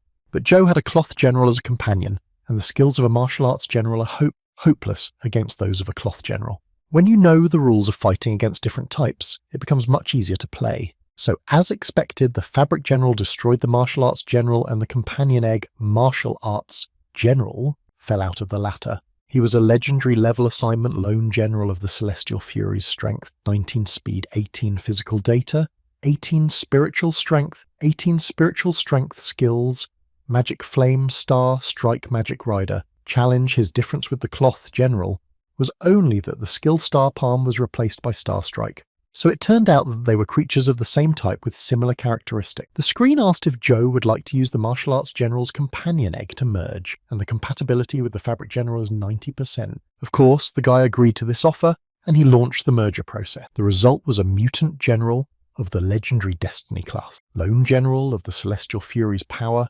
19 speed, 19 physical data, 19 spiritual power, 18 spiritual power, skills, magic flame, Star, Palmer, Magic Rider's Challenge, Star Strike. So the new pet really had the skills of both at the same time. It's strange, but according to this logic, if you get all the generals, you can make a high-class companion. In the meantime, Joe decided to play a game and test his new companion's abilities and skills in practice. And the guy saw that the Star Palm and the Mutant General's Star Strike couldn't even catch up with this arrow. The bloody avatar used the Star Sword Chi ability to protect himself from a deadly arrow. Unfortunately, didn't work. The arrow hit the target and hit the player in the heart, and the game ended. As it turned out, even today's Mutant General can't help unlock this sword. All 3 arrows can't destroy those arrows, so it turns out that it's impossible to complete this stage with one special skill. Zhu decided that it was over, because even the Star Sword Chi, which had taken all his energy, could not stop this arrow, and the Ashen Palm and the Titan's Fist would clearly not be able to cope with it. But suddenly the boy thought about his ability to use the Ash Palm. The Ashen Palm cannot be obtained from a skill crystal. It can be obtained by merging the Palm of Dried Bone and the Inch Fist, so some skills are not obtained directly but transformed into higher skills by pumping lower ones. These 3 generals have a very high level of compatibility despite the fact that they are mutually exclusive. So there's a rock-paper-scissors connection between their skills, and that's where the clue lies. So Zhao realized that this was the only thing he could do now, and he would use this week before the exams to collect all kinds of crystals from the 3 generals. Generals will appear in random order and can only be reset by constantly renewing the game with blood, so Joe went to brew his miraculous drink to replenish the amount of blood. He knew that he had little time, so he immediately started working. He was constantly playing from morning to night and from night to morning without sparing himself, and meanwhile a hungry lamb was wandering around the room. Titin also missed his master, and as soon as he had the chance he would ride Joe anywhere. Wen played even while sitting in the bathtub, but he had to spend a lot of his blood to play. Suddenly Joe's constant playing of the game was interrupted one morning by Li Xuan, who called his friend and told him that it was exam day, so where had he gone? Zhu was dumbfounded that time had passed so quickly and unnoticed. He was still sleeping, but he quickly jumped to his feet and ran to get ready. He looked at his palm and saw nothing new. He spent a whole week trying to get the skill crystal, but in the end, nothing happened. However, the merger of the 3 generals was successful, and the multi-general mutant legendary Destiny class was formed Lone General of the Heavenly Furies, Strength 19, Speed 19, Physical Data 19 Spiritual Strength, 19 Spiritual Strength Skills, Magic Flame Star Palm Magic Rider, Challenge Star Strike Blade Key. So Zhou quickly got ready and went to the university where many freshmen were already gathered to take the exam. Exhausted, Zhou approached Li Xuan and said that he had overslept a bit and that his friend had told him off, saying that he was not worried about the exam at all. Students were gathered in the square, and on the balcony of the building stood the chairman of the student council, Wei Guo, who asked his secretary if the guy who had just arrived was Zhou Wen, and the secretary confirmed it. Zhou participated in the destruction of the Blood Lotus, and in the battle against the general defeated in the Strength 12, Agility 12, Health 12, Essence, Energy 12 technique at the mortal level, and apart from the connection with the Li family, he was unable to find out what his true origin was. The chairman of the council adjusted his glasses, surprised that Zhou was at the mortal level, and it was a pity that the exams were merit-based, so no matter how great Wen's mortal skills were, he would be at the same level as hundreds of other students. Then Wei Guo told the secretary to put Zhou on the student council's waiting list. Suddenly the chairman of the student council saw Anjing walk past Zhou Wen and greet him. Then Xiao Xiaolu ran by and greeted the guy in a nice way. After a while, Fei Qiuyan came up to Zhou and bowed respectfully before him, calling him a teacher. Even Li Xuan was surprised that Zhou knew all those famous people. And the famous Huang Zhi did not ignore Zhou Wen and greeted him as well, which was too much for the chairman of the student council, since Huang Zhi does not get along with the chairman of the council. Then Wei Guo attacked his secretary because she said that Zhou Wen was immortal, so how could he know all those famous people? But the secretary said that was exactly what was written in his profile. The chairman of the council was very excited about the good connections Zhou has, and if he gets into the student council, they will be able to establish their connections with such noble families. But Wei Guo reprimanded the girl, saying that the Secretary General should study Zhou Wen's biography in more detail, and then the chairman of the council also mentioned that the girl was responsible for organising the venue for the exams, so now she must do what he says. So the exam began and the students started to test. The first task was to move a stone or iron sarcophagus, and the students were exhausted because it was extremely difficult. Finally, it was the turn of candidate number 74, Zhou Wen. The level of difficulty of the task was the highest, but Zhou easily lifted this sarcophagus above him with one hand, his score being 100 out of 100. The guy even smiled and said that this sarcophagus was very light. The exam continued, and the students faced new challenges. After the results of the first day were finally announced, Huang Zhu, Feng Chuan, Hui Hai, Feng Xiao, Xiao Lu, and Anjing took the first places. Li Xuan said that the first places are occupied by those monsters, and if he and Zhou want to get on the list, they need to gather all their will tomorrow. But suddenly the name Zhou Wen appeared on the table, and he also made it to the top of the list. Everyone was very surprised because Zhou belonged to the mortal class, so how did he manage to get on that list? Xiao Xiaolu was very happy for him, and Feng Quan was proud to have such a great coach. Teacher Wang Fei was also just reviewing the results of the first day of exams, and she was extremely surprised that Zhou Wen was on the top of the list. She did not believe that this was possible. A mortal made it to the top 10 on the exam. Wang Fei thought that maybe Zhou was a genius. Li Xuan cried that it was unfair because Zhou's exam score was several times higher than his, even though he was stronger than him in many ways. And Zhou sat next to him and said that it was also a strange thing for him and to continue to play the game. The guy realized that it was not just that he was strong, other competitions seemed to have become somehow less difficult. He realized that something was wrong with his results. Suddenly, someone approached the boys and asked Zhou if it was really him. When asked who he was, and the guy introduced himself as the chairman of the student council, Wei Guo, and he expressed a desire to talk to Zhou alone. Li Xuan asked his friend when he had met the head of the student council, but Zhou was shocked himself. So Zhou went to talk to Wei Guo, and the chairman of the council first congratulated Zhou on being in the top set of 10 and getting the opportunity to go to the Purple Palace. In the end, belonging to the mortal class, the chances of getting into the top 10 are practically zero. Then Zhou suspected that Wei Guo had lowered the difficulty of the exam for him, but he didn't even know him, so why would he do that? The chairman of the council explained that he sees a great hidden talent in the boy, and that the Purple Palace is a great opportunity for a new student, and he thinks it would be a shame to miss this chance. Then Zhou asked Guo to speak more directly. Then Wei Guo said that right now there was a vacancy for the position of vice president in the student council, and Zhou impressed the chairman of the council, so he would like to suggest that he take this title. After that, Zhou stood up from his chair and said that he was refusing because he had no desire to join the student council. It was a huge shock for Wei Guo because the student council is almost the most important part of every student's life. Many of them sleep and dream of being at least a tiny part of it, and Zhou refuses to step down as vice president. Zhu said that his friend was waiting for him outside, and if that was all the head of the student council wanted him to do, he would leave. Wei Guo exhaled and said that he understood the boy, and that the student council's doors were always open to him, so if he changed his mind, he could come to him any time. After Zhou left, the secretary told the chairman of the council that he had done such a great favour to Zhou, and he had just refused it. However, Wei Guo said that everything has its time, and Zhou Wen is not an easy person, so he does not see any problems in this refusal. Let the boy mature. Then the secretary said that she remembered something, namely the document that the university had asked to distribute among the students, and gave it to Guo.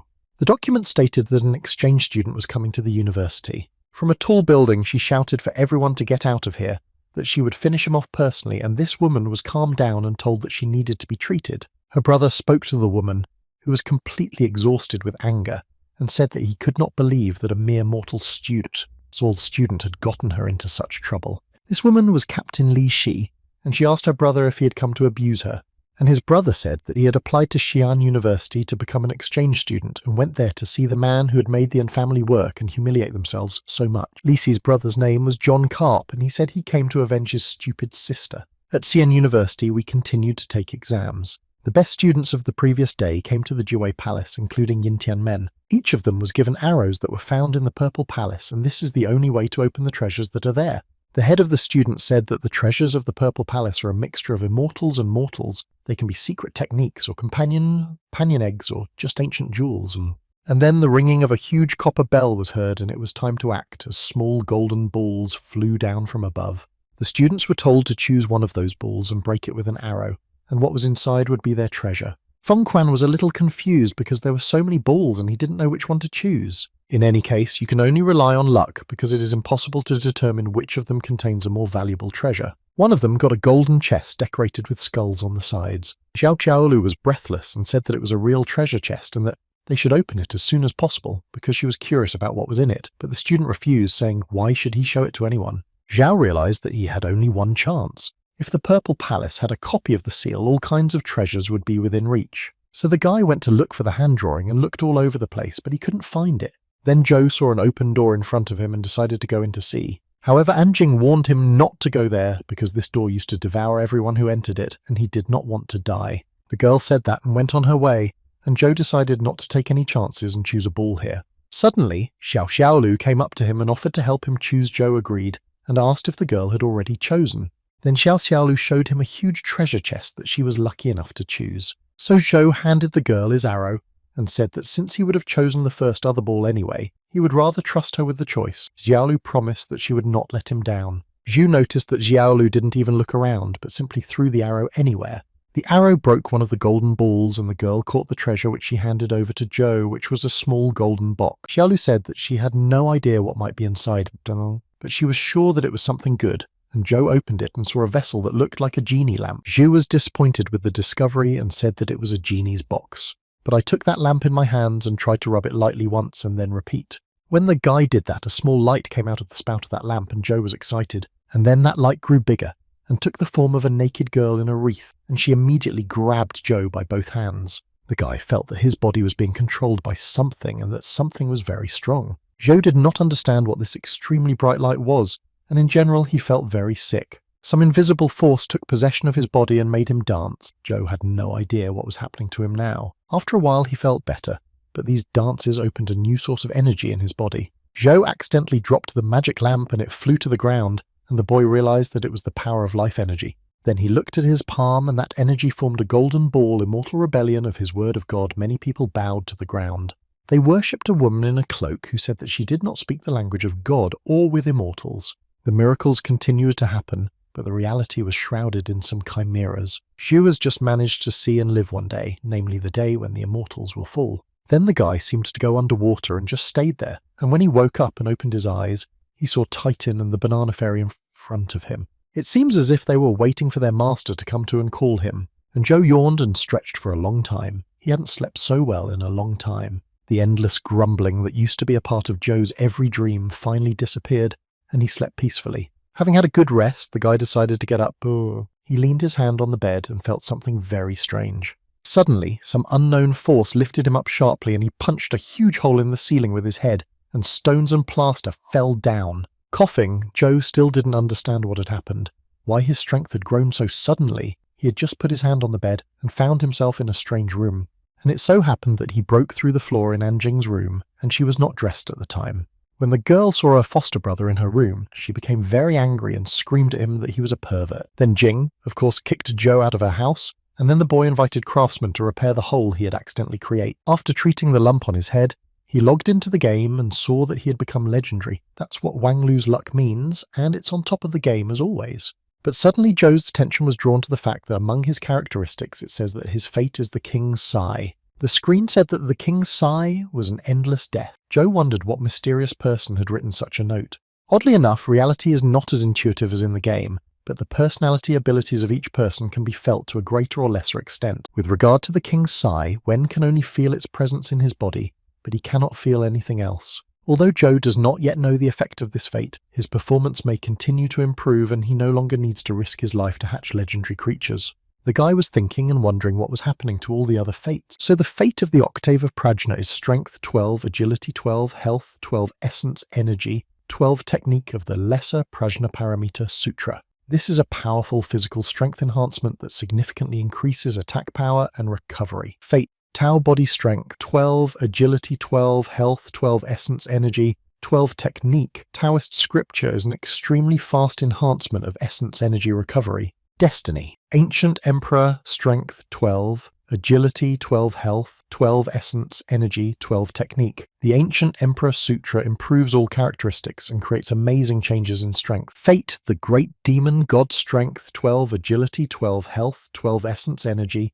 12, Technique. Demon Sutra. A small improvement in all characteristics as well as access to new abilities. Now Zhou is going to check out all the new achievements in the game.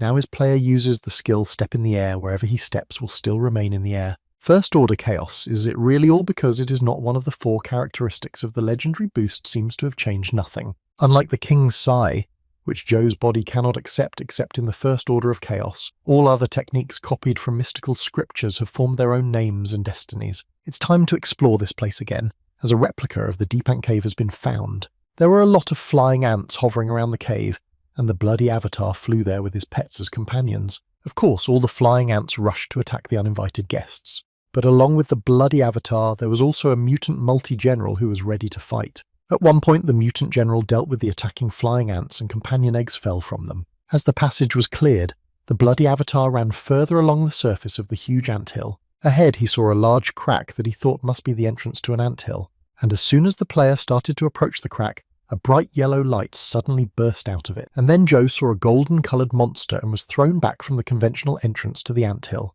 But the bloody avatar rose again and prepared to fight that creature of a rare class. But the main target for Joe was not the creature he had summoned to help the banana fairy. This fairy has been greatly upgraded, and now her characteristics are as follows: tie-in power, 21 speed, 21 physical data, 21 spiritual power, 21 skills, tie-in wind, spiritual power.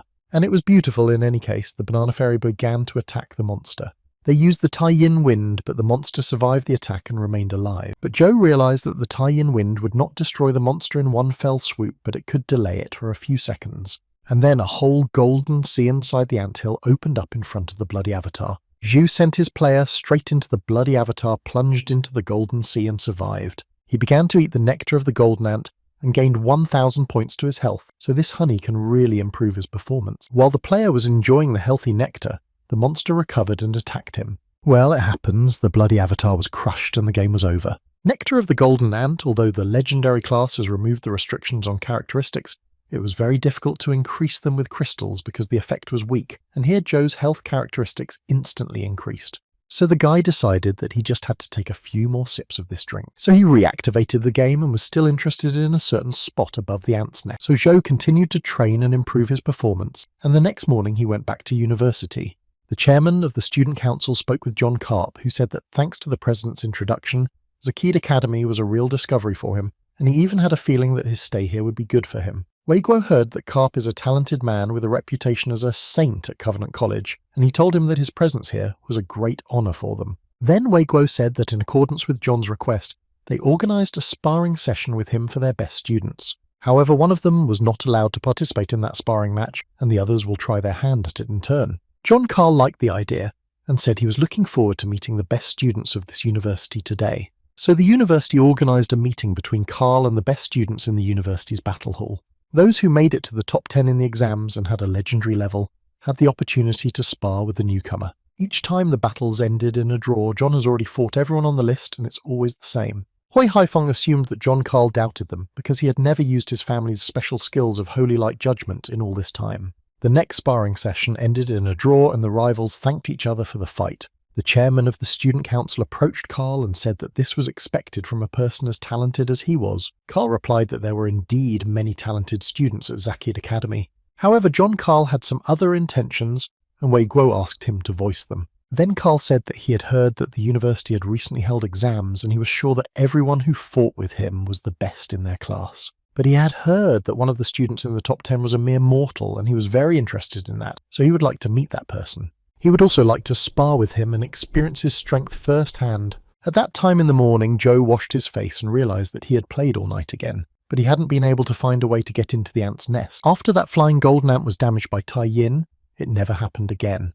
This creature is much more intelligent than those black ones that just attack like crazy, and the golden ant is too smart. Suddenly, the boy's thoughts were interrupted by a phone call. He answered it and saw that it was Teacher Wang calling him. So Zhou talked to his teacher and came to the university to meet with her. And Sheng was also waiting for him in the office with Wang Fei, which surprised Zhou. He asked Shen what he was doing here, and Shen said that Teacher Wang Fei would tell him everything. Then Wang Fei said that they wanted to suspend Venya from the university for a while, so he could consider it a kind of vacation. When the boy asked why, the teacher replied that not long ago, one of the exchange students from Covenant College challenged Xi'an University as soon as he learned about Zhou Wen, and the exchange student who challenged him was Li Shi's younger brother. However, Zhou did not know who Li Shi was, so he asked and was told that she was the same redhead girl who had previously chased him and was seriously injured. Teacher Wang Fei added that the family of John and Li Shi is one of the 6 heroic legacies of the Capet family. Unlike Li Saijon, he not only inherited his family's heroic physique, but also received an incredibly strong destiny, for which he was even given the title of Saint in the West. Wang Fei then said that she didn't know how Zhou managed to get into the top 10,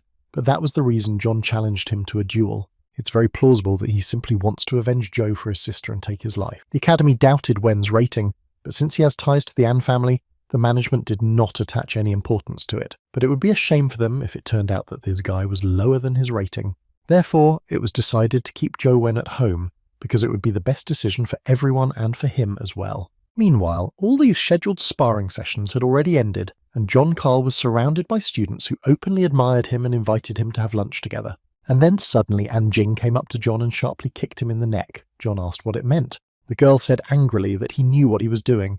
Then Carl started to make excuses that Jing had misunderstood him because Zhou Wen is one of the best students at this university and he really wants to spar with him, that is with her brother.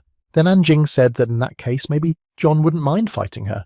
John Carl slyly asked if the girl wanted to defend the honour of the university or if there was something else going on. He believes that Zhou actually cheated and used fraudulent tactics to get to the expensive treasures and Jing is going to defend him. The girls around were surprised by this frankness.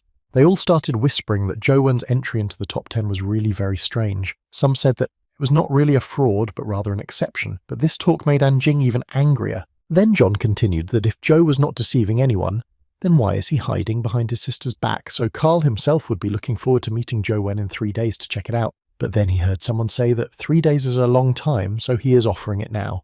It was Zhou Wen himself who approached the opponent and declared his readiness to start sparring. Anjing approached Anshen and asked why Zhou had come here. Teacher Wang Fei also came to watch the glorious fight, which was Zhou's personal decision. Immediately, drones with cameras were launched in different places to broadcast the sparring on a big screen in front of the university. John Carl said that since this was a duel to prove the reputation of Xi'an University, everyone could watch everything live and Zhou Wen should not mind, and Zhou of course agreed. Li Xuan said that John Carl was a big arsehole for behaving like that, and Feng Quan said that he was sure that his coach would win. Xuan suddenly saw that Quan was holding LED sticks and asked why, and Feng replied that the elder Huang Ji said it was the best way to support him. Meanwhile, in the arena, John Carl told Zhou that he is not as cruel as he thinks, so if Wen can defeat one of his companion pupils within 10 minutes, he will give him the victory. Zhou briefly replied that 1 minute was enough for him, and they agreed. So the fight began, and one of Carl's pupils began to attack. He was so powerful that he could cripple his opponent with 1 punch in 1 minute.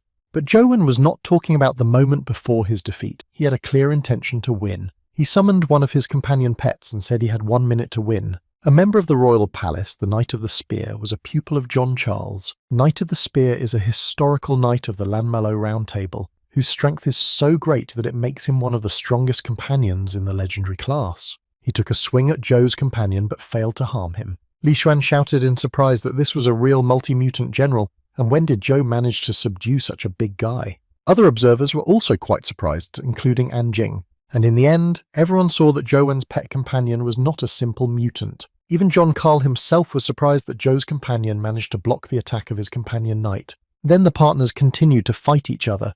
They were both very powerful. Li Xuan was sincerely rooting for his friend and supporting him by saying that he would definitely win. And John Carl watched with disappointment as his spear knight couldn't even touch the multi-mutant general. But he wasn't going to give up and use the knight's oath against Zhou Destiny, the stronger the wielder, the stronger the knight of the spear. And Jock ordered his pet companion to completely smear the mutant general's multi. But Zhou's pet companion was not so easy to defeat. He was ready for various attacks. The multi-mutant general used an ability on his opponent that shocked the owner of the Knight of the Spear, and then the mutant grabbed the knight by his armor near his neck and you yourself did not allow him to resist. With his free hand, the mutant general dealt a powerful blow to the knight. John Carl stood before his shattered knight and did not even know what to say. Li Xuan said that Zhou Wen was so cool he made John with one left and then decided to come up with a nickname for him, and Feng Quan bowed his head respectfully and said that his coach was really very cool. Anjing analysed that her half-brother's mutant multi-general had already used 2 special skills. Meanwhile, John Charles summoned the Holy Emperor, who found it difficult to accept such a defeat. He told Zhou that he recognised his strength and offered to arrange a real duel. But Zhou told him that he had already lost, so he saw no point in continuing this meaningless fight, and Li Xuan began to shout from afar for the saint to eat mud. Then John Carl said that he was putting the glory of his Capet family and the egg companion of the rebel knight who inherited the power of Lanmalok on the line. Zhu Wen calmly agreed, since John had made such a bet, but Li Xuan was afraid for his friend this time. Carl laughed that now it would finally be fun. He said let Zhou experience his family's special skill, Divine Judgment. And he immediately used this skill against his opponent with a powerful blow to attack Zhou Wen. A bright light flashed in the place where Zhou was standing, and John Carl laughed that it was over. However, in the middle of that long glow, a powerful vortex appeared, and John watched in shock and could not believe his eyes. And the very next moment, Carl found himself chained in an ice block, and Zhou Wen remained completely unharmed, as if nothing had happened, and he briefly informed John that he had lost. And then, passing by that boulder, he slammed his fist on it and smashed it into pieces and went on his way, while John Carl fell to the ground and remained there. Then Joe went to this place where the rebel knight's companion egg was lying and picked it up, saying that he was taking his reward. After such a spectacular fight, teacher Wang Fei ordered to examine John Carl, and Anjing was very excited by what she saw. Li Xuan went up to Zhou and hugged his friend, saying that this guy had been hiding his true strength all along. After all those events, Zhou returned to his dorm room and decided to look at the characteristics of the trophy he had won. It was the legendary level rebel knight Lancelot. Zhou was pleasantly surprised that this pet companion had all the attributes of 19 and even 4 skills, so he was almost like his multi-mutant general. At this point, Zhou thought that the knight was almost certainly stronger than the companion John had used against him, so why didn't he bring him out and use him as his main companion? So Zhou decided to look for more information about the rebel knight Lancelot. So Lancelot is a legendary figure of the Knights of the Round Table led by King Arthur. He was also the brother of Arthur's foster father, Knight Hector.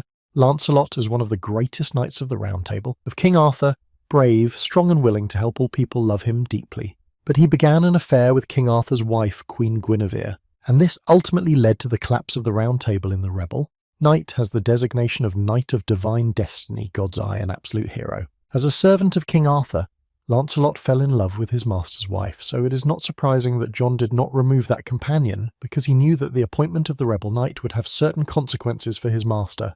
And now John Carl had pushed this problem on Zhou, and he had to decide what to do about it. It was evening when teacher Wang Fei was on the phone, and she said that, as she had said earlier, Zhou Wen was really a very special student. He always brought her results that were shocking. If Zhou Wen really is a beautiful piece of jade, she thinks that the person she is talking to on the phone is the only person who could carve it. The person on the other end of the phone said it sounded like another headache for the students and that the teacher could do it. However, Wang Fei did not realize that she could do this. It is true that Zhou Wen's victory over John Carl was largely due to his strong companion. The teacher said that she would take appropriate measures and the conversation was over. The next morning, Zhou was awakened by a phone call. He received a call from Li Xuan, who told his friend that their teacher had posted the homework and it excited him. Zhou was sleeping, so he didn't see anything yet, but he immediately got out of bed to see what task was waiting for him. He saw that it was written about bronze crows and some kind of a forbidden city. The guy immediately noted that the forbidden city sounded like it was very dangerous, and he was not sure if they could go there, but Zhuan said that he had already looked for information about that place and read that it was not very dangerous. The Forbidden City is one of the lowest dungeons in Luoyang, filled with all kinds of bronze creatures, and you can even meet legendary level beasts. And one of the reasons why this place is called the Forbidden City is because of one thing. It seems that the Forbidden City is endowed with some mysterious power that isolates the contract with the companions, and no interdimensional creature can be summoned in the Forbidden City. So Zhou and Li Xuan went to the Forbidden City to do their homework, where they met a legendary level bronze beast. The guys immediately attacked it from all sides, but not a single blow they made harmed the beast. The bronze beast had some kind of inexplicably strong defense. Zhou decided to use one of his strongest punches. Xuan shouted to him that it must work and that the beast must be finished. After delivering that blow, Zhou began to walk away, explaining that he had spent all his energy on him and had to leave.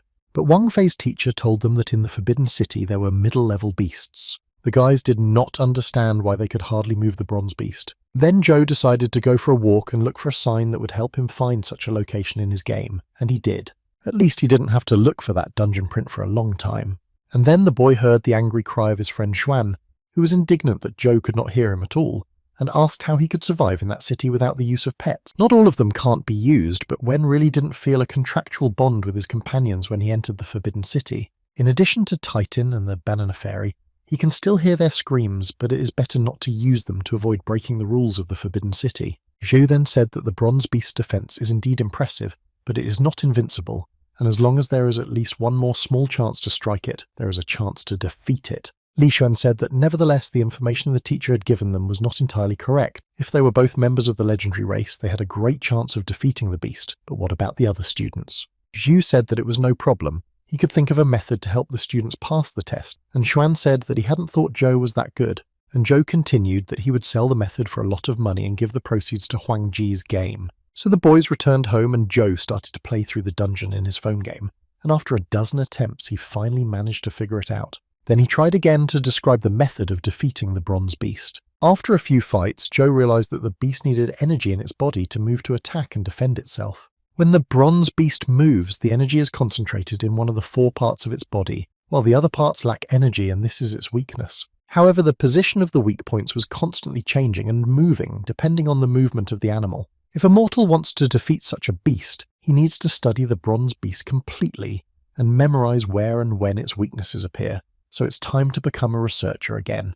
And after examining everything properly, Joe wrote everything down and sent the file as a message to his friend Li Xuan. Xuan was really shocked that Joe had already developed a method to defeat the bronze beast. Then he decided to test it in practice and, having defeated the beast, called Venya to tell him about it. Li Xuan was truly amazed because according to the information his friend had given him, he had indeed managed to defeat the beast alone. The guy said that the files Joe sent him contained a lot of details, so how could his friend know about all this? Xuan had been throwing up for the past few nights, but Joe told his friend not to worry about it. Even though the mortal class spent more effort than the legendary class, they could still easily defeat the bronze beast. And then the guy asked how many people Xuan thought would buy the article. Li Xuan replied that it was a lot and added that Joe would definitely get rich on that article. And then the guys heard a freshman say that she didn't think any strategy was needed to complete this mission. The girl showed me on her phone that their task said that they had to destroy 10 bronze beasts, but did not specify which ones, and added that a bronze rabbit could also be considered a bronze beast. Zhu Wen and Li Xuan stood there like two idiots when they heard about the bronze rabbit. Li Xuan turned green with anger that he hadn't been able to do his homework properly. Then the boys looked at the assignment the teacher gave them and saw that it was different from the one the other students had received. They wondered why Wang Fei had given them a similar assignment. Zhou thought that now it turned out that no one would buy the strategy he had so hardly developed and written. Then Huangzi came up to the boys and said that this was not entirely true, because they said that the special class had a task related to the bronze beast for which Zhou wrote a strategy. The academy graduate gave them hope that they had worked on the method for a reason. Then Huang Ji looked at Zhou's work and said that he hadn't even noticed that he had written down each phase of the bronze beast and that this strategy could be used in his game. Then Zhou asked if the elder was saying that a special class would buy this manual to complete the mission. Huang Ji said that this is not entirely true,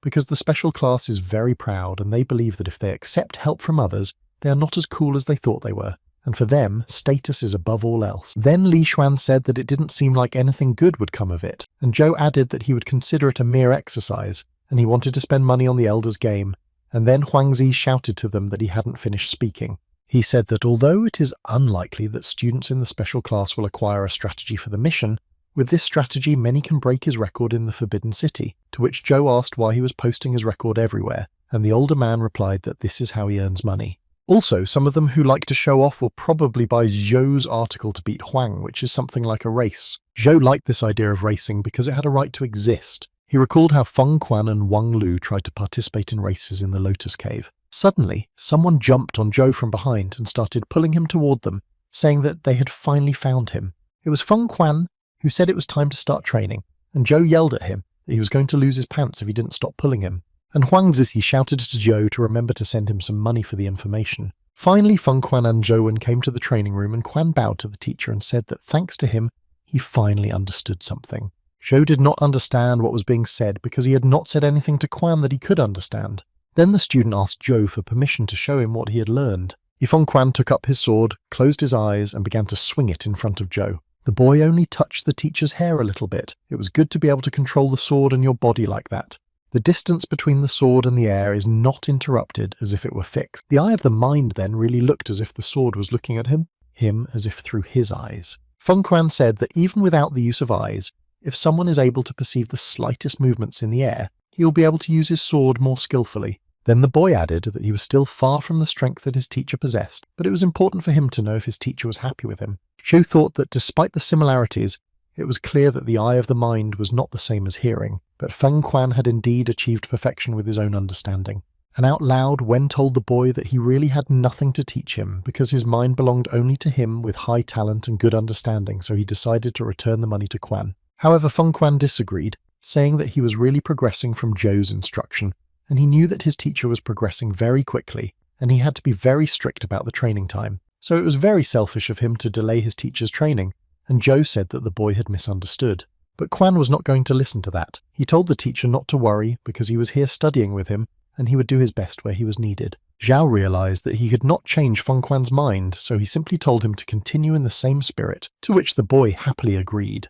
But he added that he wanted to get to know his teacher better, so if he didn't mind, he wanted to apply to live with him, which Wen flatly rejected. Xu wondered how he would be able to play the game if they lived together, and besides, his life could be in danger by mentioning the Master Ram. Feng Quan didn't understand why the teacher was so adamantly against it and how strange it was that his life could be in danger. Then the boy burst into tears.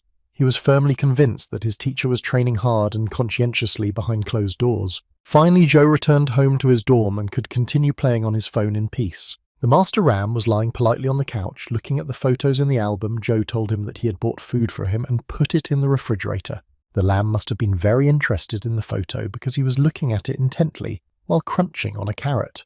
And that photo showed Joe Wen and his father cheerfully and carefree eating sausages. While taking a bite of another stalk of carrots, the Master Ram spoke Zhou Lian's name out loud and said that he was a cool uncle. Meanwhile, Joe Wen was taking off the clothes Feng Quan had damaged during his training, and was about to take a shower when he heard his father's name called, but thought he was imagining things. Finally, the guy picked up the strange phone and activated the game. His player was back at the ant's lair. Zhu was dissatisfied, because even a flying ant with silver wings could not reach the golden ant. This monster was constantly attacking and now almost didn't touch the bloody avatar, but he managed to disappear from the battlefield. Meanwhile, the players moved to another location and ordered the mutant general to buy some time for him. However, as expected from a legendary creature, the difference in levels is too great. The bloody avatar then called the banana fairy to help, but the flying golden ant seemed to be blown away. Zhu could not understand how the monster managed to avoid so many powerful blows, and now the boy again saw a small white cocoon that the flying golden ant was guarding so well. And then Joe freely dipped into the nectar and enjoyed it. And then the bloody avatar was attacked again and the game ended, but Joe managed to notice that the monster preferred the defense of the white cocoon to the defense of the nectar, which means that the guy had finally found a way to get that nectar. Suddenly his thoughts were interrupted by a phone call from Li Xuan. Joe picked up the phone and asked what was wrong, and Xuan suggested that his friend complete a task in a forbidden city tomorrow. Joe agreed, but since they had a strategy and the deadline for completing this task was long, there was no need to rush, but Xuan had his reasons. And he asked if Joe remembered how they had promised Wei Yang's sister to meet her club and complete missions together. So he and his sister agreed to organize the club's activities in a forbidden city so that they could all complete missions, and Joe agreed and said he would. After talking to Wen, Xuan's older sister came up to him and called him a baby, which he really didn't like, and Wei Yang winked at him and said that she had received another application from a group of people to participate in this event. When everyone gathered, it became clear that this event would definitely be more lively than expected. A lot of people really gathered in the Forbidden City, and Joe was really shocked by the number of people. Even the chairman of the student council and the best of the best, Hui Haifeng, came here and asked Wei Guo what was going on with the student exchange committee. Perhaps Joe was going to use those tricks to win the hearts of other students, but Guo replied that all the praised students were just a bunch of troublemakers and he had come here just to observe. Zhu noticed that the relationship between Haifeng and the head of the student council was very tense. Wei Yan came up to the guy and told him that everyone here was hunting for him because he had made a name for himself with that fight. Feng Quan was also there to greet his teacher and Xiao Xiaolu. Zhu couldn't get used to the fact that so many people had come to actually learn the strategy for defeating the bronze beast.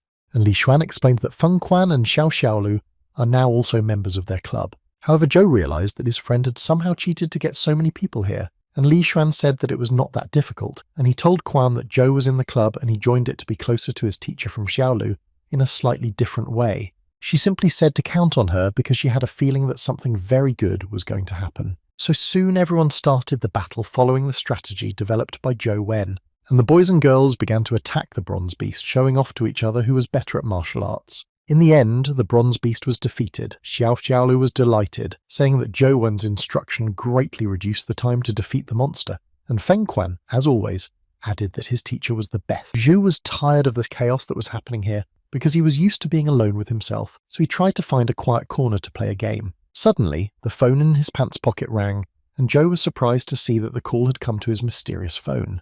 And then something started to alert everyone. Some strange sounds and trembling of the ground. Some even thought that an earthquake had started. Suddenly, everyone saw that one of the walls simply began to fall apart, forming a spacious passage with huge stones falling under the students' feet. Some of the students thought that the apocalypse had begun. Li Xuan noticed that this place was not marked on the map of the Forbidden City, and the audience thought that perhaps there was some hidden cave with treasures behind the passage. Of course, Wen decided to go through the newly formed passage to see what was there. When a group of students entered the hall that opened behind the passage, they saw a very interesting huge cube with a symmetrical pattern. After a closer look, it became clear that the cube was made of bronze. The students came up close to it and looked at it, so Xiao Xiaolu suggested that there was a cave inside. Then Zhou used the Demon God's Chronicle skill, step into the sky to climb above the corner and look down on it. After carefully examining everything, it became clear that it was impossible to enter the cube. There was not even the slightest crack. Then some students tried to use brute force against him and hit him with a sledgehammer.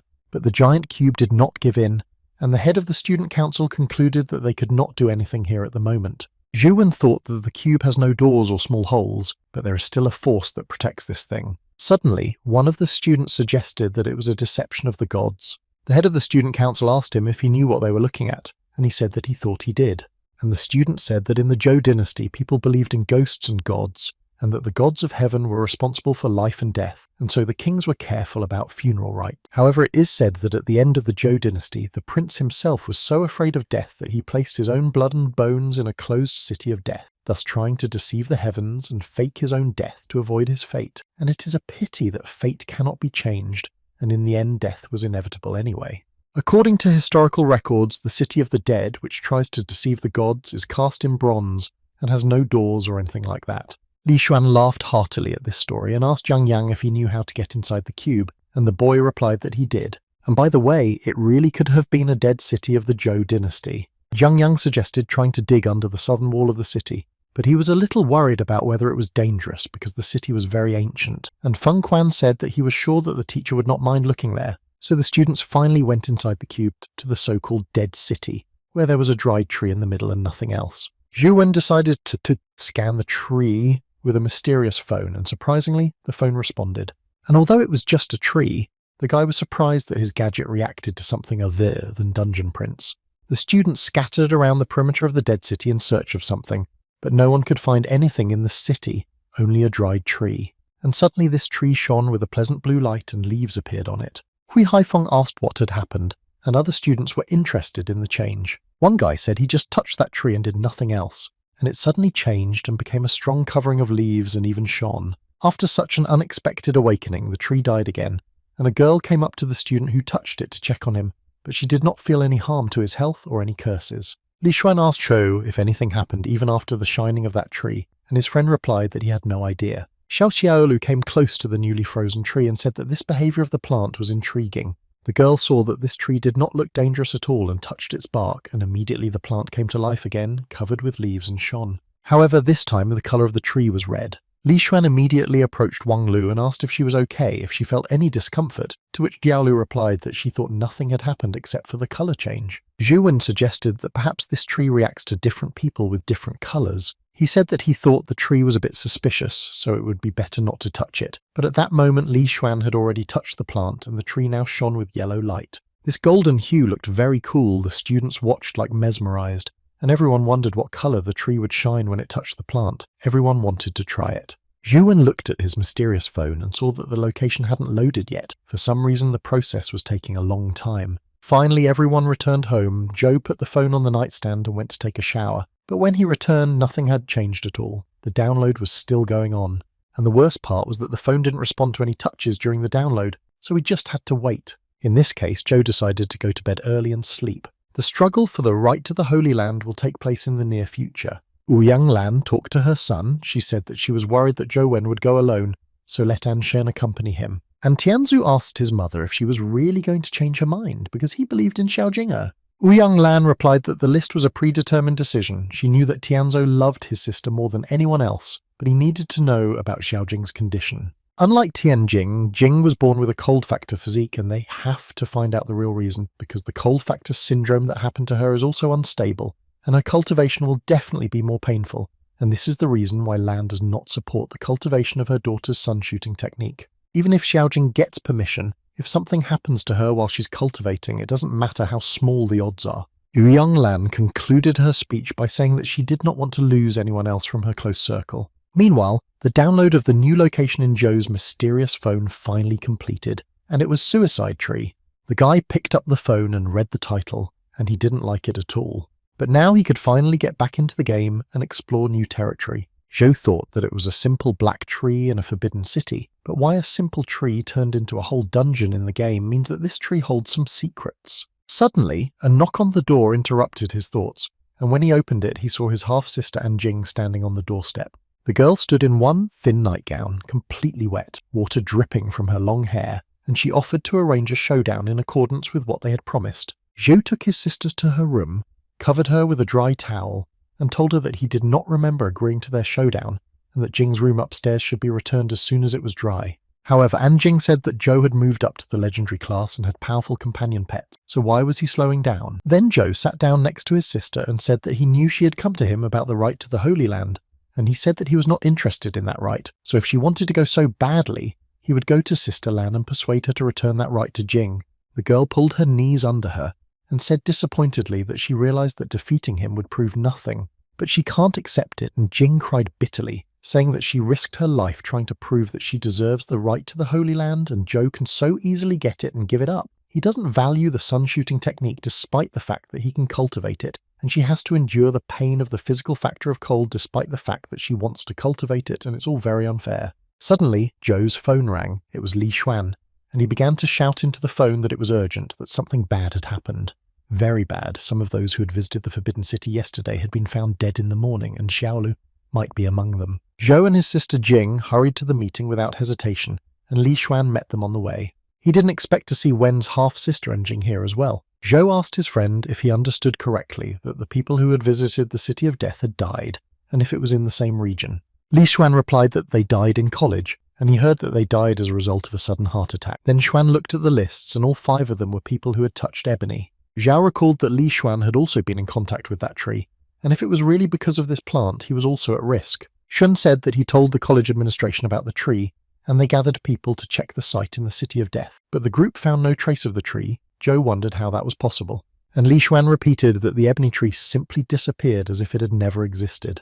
This case is so strange and incomprehensible that the army has taken it on, and even the college is having a hard time getting involved. Zhou asked if this meant they couldn't even check on Wang Lu and the others. Then Anjing came forward and said that she could take the boys there, and Xuan Yu liked the idea, because he had completely forgotten that a big shot from the An family was here with them. But the girl also told Zhou that he would owe her a debt of gratitude. The guy agreed and asked what was wrong. Then Jing turned away and said that she hadn't thought of it yet, and as soon as she did, she would tell me. Zhou also told Xuan Yu that he had also been in contact with the tree, so if he felt unwell, he should call him immediately. Li Xuan stayed to rest while Wen and Jing went to do some business, and the girl called Ansheng. Meanwhile, Zhou decided to activate the game on his phone and finally check out the new location. The tree in the game was significantly different from the one he saw in the morning. On the branches of the sat tree there were some large things that looked like flower buds. There were 5 of these buds, a number that coincides with the number of victims who fell, so as expected their deaths were related to the tree. But something was strange here.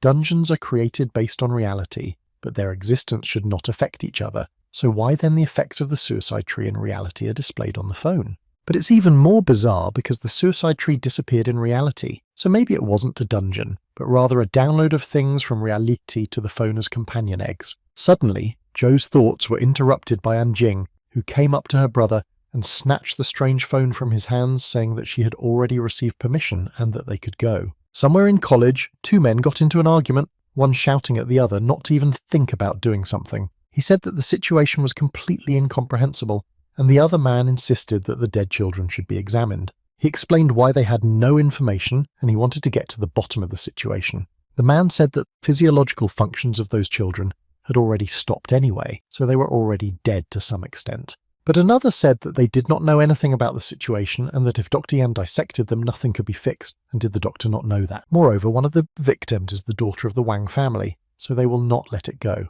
Dr. Yang was not satisfied. He said that the man should keep the girl from the Wang family, and he would take the others, but the man shouted that he would not give the doctor any of the victims and reproached him for always needing soldiers killed in battle as experimental material, but the doctor still insisted that he needed the 4. The doctor said that the victims are now between life and death, and he wants to know the source of this magical power, so the general has no choice because only he can give them a lifeline.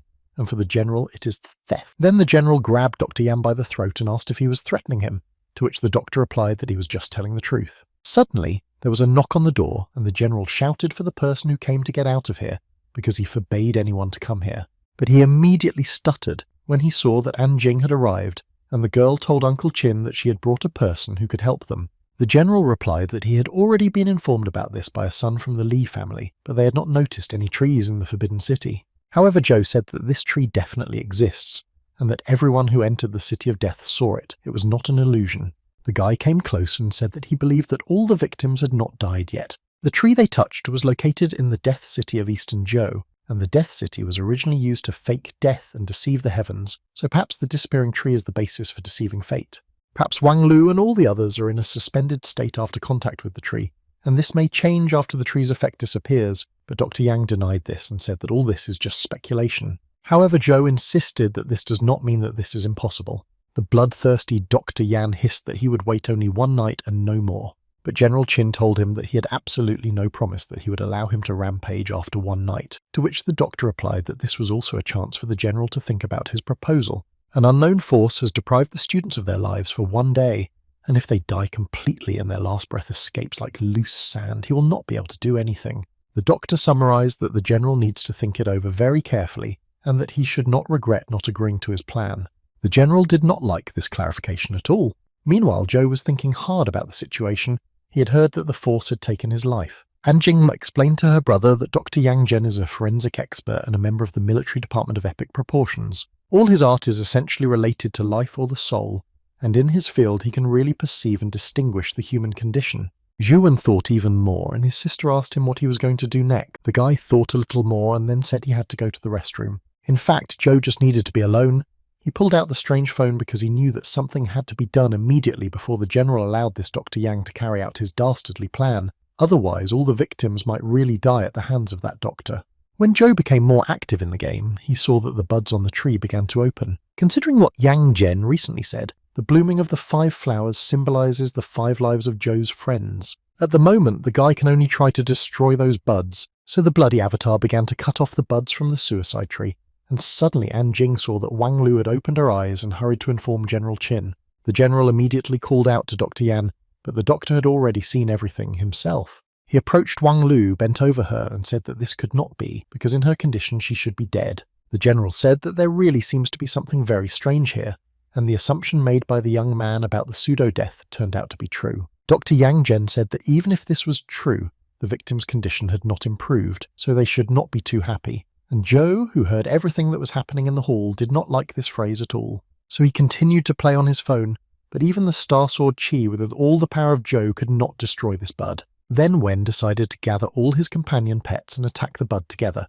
And then, among the branches of the suicide tree, the boy noticed his Tito, and he did not even know that the pet had learned to manifest spontaneously. Meanwhile, Titan grabbed one of the buds with his front paws and plucked it. As soon as the pet managed to do so, it began to fall down along with that unblossomed flower. Zhuan was shocked by what Titan had done because he could not cut the bud himself. At the same time, Wang Lu got up and sat down on the bed she had been lying on. She wrapped herself in the sheet she was covered in and rubbed her eyes and asked where she was. General Qin then ordered an examination of the girl from the Wang family, who seems to have no problems, and since Wang Lu is fine, the other students will soon wake up as well. It seems that Zhou Wen's theory was correct and Dr. Yang's plan failed. Zhu said that it was just his luck and added that he would now go away. The general thanked him for the visit, and Wen realized that he needed to ask Titan to pick all the buds as soon as possible. After a while, he received a call from Jing, who said that Uncle Qin had called her and asked her to tell him that the other students had also woken up. However, Zhou already knew this because he had managed to arrange for Titan to pick all the buds from the tree. Now the boy wondered what to do with those 5 buds, since Titan had brought them all home. In the game, those buds were called unripe flowers, but the system has categorized them as items, and Zhou has no idea what they might be used for or how to use them at all. And then Zhou saw Titan licking his lips at the sight of the buds, so he allowed him to eat them anyway, as he saw no benefit in them for himself. Suddenly a light shone on the suicide tree like a spark, and a new bud appeared in that place. The whole tree shone with a golden aura, the color that appeared on it when Li Xuan touched it. Zhu immediately dialed his friend's number on the phone, but Xuan could not answer. He was unconscious on the floor. So Zhao realized that something had happened to his friend, which was to be expected. The boy immediately called Titan, and the pet immediately plucked a fresh bud from the tree. Li Xuan immediately regained consciousness, picked up the phone and said that he was fine. He just suddenly fainted and fell to the floor. Zhao realized that if someone touches the suicide tree, it will suck the life out of him, and that is really scary. And this is still an unripe flower of a dead man. It will be interesting when it ripens, but when it does, the man will most likely die. Suddenly, Zhou heard Titan growling and saw that another bud had appeared on the ebony tree, and he wondered how many people had touched the unfortunate plant. After a while, Lishuan and Zhou Wen went to the Forbidden City again to do their homework. When the boys had done everything right, Xuan took a picture of the final result and sent it to the teacher. Then Xuan looked at Zhou and said that he looked like shit. He had solid bruises under his eyes. This is because Zhou and Titan had been keeping their eyes on the dead tree for the past few days to avoid new flowers, and luckily they had stopped growing. He hoped that he would not have to do this anymore because it was very exhausting. Meanwhile, teacher Wang Fei sat in her office in front of her computer and worked. She received a report from Zhou Wen and Li Xuan on the homework she had done. The teacher thought that now was the time, so she called Zhou in for a conversation and offered him to study with the new instructor. Wang Fei confirmed and said that Zhou is a very talented student, and compared to her she is sure that the new instructor will be able to teach him much better. The teacher said that the new instructor's name is Wang Ming Yuan. Although their instructors have always been average in Sila, there is no one in their academy who is more skilled in science and theory than he is in combat, and Zhou is very gifted, so Wang Ming Yuan's training will be of great benefit to the boy. Zhou Wen said that he understood everything and sincerely thanked teacher Wang Fei for teaching him all this time. As he was leaving the office, Zhou heard someone tell him that they would now be even closer. He looked around and saw Hui Haifeng and Jiang Yan, and Haifeng said that the master had told them that they would have a new recruit, and they wanted to see which daredevil the master had taken on again. But when he saw Zhou, he felt calmer. Zhao was pleasantly surprised by this arrangement, and the teacher said that these were the students of his new instructor, so he could safely call them classmates. The guys returned to the old dragon cave in the Lunian grottos. Hui Haifeng explained to Zhou that this was the area that their teacher was studying, but he had just left for the dragon cave for a research trip. And then Zhou saw a guy with short red hair sitting in the back with his hand on his head, relaxed, saying that everyone had returned pretty quickly, and that if he hadn't been on duty today he would have gone to pick up the new guy. Hui Haifeng said that the guy's a lazy ass. His name is John Ji Ya, and he also studies with them. At first, Jia scolded Haifeng for calling him a lazy ass and then said that he was very happy to see a newcomer here at last. Then the guy pointed to Zhou's long, thick chain and said it was his job now. Hui Haifeng explained to Wen that it looks like an entry-level task from their mentor, and all they need to do is tighten that chain. Zhou asked what the chain was for, and Haifeng told him that under it was a dragon's well, so of course it was used to catch a dragon. Also, from that cave below, strange light and dragon's roar periodically come out, and my mentor made a special chain for this purpose. So Zhou took up the task and began to pull out the chain, while asking about the dragon, whether it was the one described in the legends. John Jia, I said that this is just an assumption based on the mutation of dimensions, and in his opinion, even if something exists, it is just another being from another dimension. Suddenly Zhou was painfully burned by the incredible cold of the chain he was still pulling. Jia laughed and warned Zhou to be careful because the dragon's well is very cold, so the chain also freezes when it hangs down there, and you can't use life force skills to pull up the chain, which is also a rule of their mentor. Then Zhou gripped the chain more firmly and said that he understood everything perfectly and continued to perform the task, although the chain occasionally broke from his hands because it was frozen. Jiang Yang asked how many dozens of times this would happen, and actually Zhou uses a very original way, and Haifeng noted that the damage from the freeze for the legendary class is limited, but it won't be pleasant either. Suddenly, someone in a black cloak began to climb out of the dragon's well. The students immediately stood up to greet their mentor. Teacher Wang Ming Yuan asked them if they got along with their new junior. Then the boys sat down by the fire and the mentor poured Zhou some hot soup to warm him up, saying that this soup is very effective against frostbite and colds. Then the teacher said that he had heard from Haifeng that Zhou had dragged the cold chain dozens of times. The boy replied that he hadn't counted, but it was probably true. Then the mentor said that since he had already pulled so many times, why not think of another way? As for Haifeng, he used all his strength and amplitude to pull the chain by inertia while reducing the time his hands were in contact with the chain, and thus he managed to pull the chain before his hands froze. Ayan watched for a while to see when the cold became weaker, and then pulled on the end of the chain that was least exposed to the cold and managed to pull it up. As for Zia, he simply used the life force skill because the rules are fixed, but people are flexible. However, Zhou said that he still wants to try to pull it up in this way because it is a challenge, and it is also a way of training, and he should be able to pull up the chain when he gets used to it after a few repetitions. Then the mentor said that among his students there were only 2 who tried to climb the chain without thinking that they would fail, and Zhou was one of them, but he was the first to continue trying after dozens of failures. When asked who else was among those who did not make it to the top, and the teacher replied that it was Zhou, a graduate who had graduated from the school. Then the mentor added that the rule is the rule, you can rest only when you tighten the chains. Finally, after many attempts, Zhou managed to pull the chain out of the dragon's cave. As a result, he was surprised to see that there was an anchor at the end of the chain.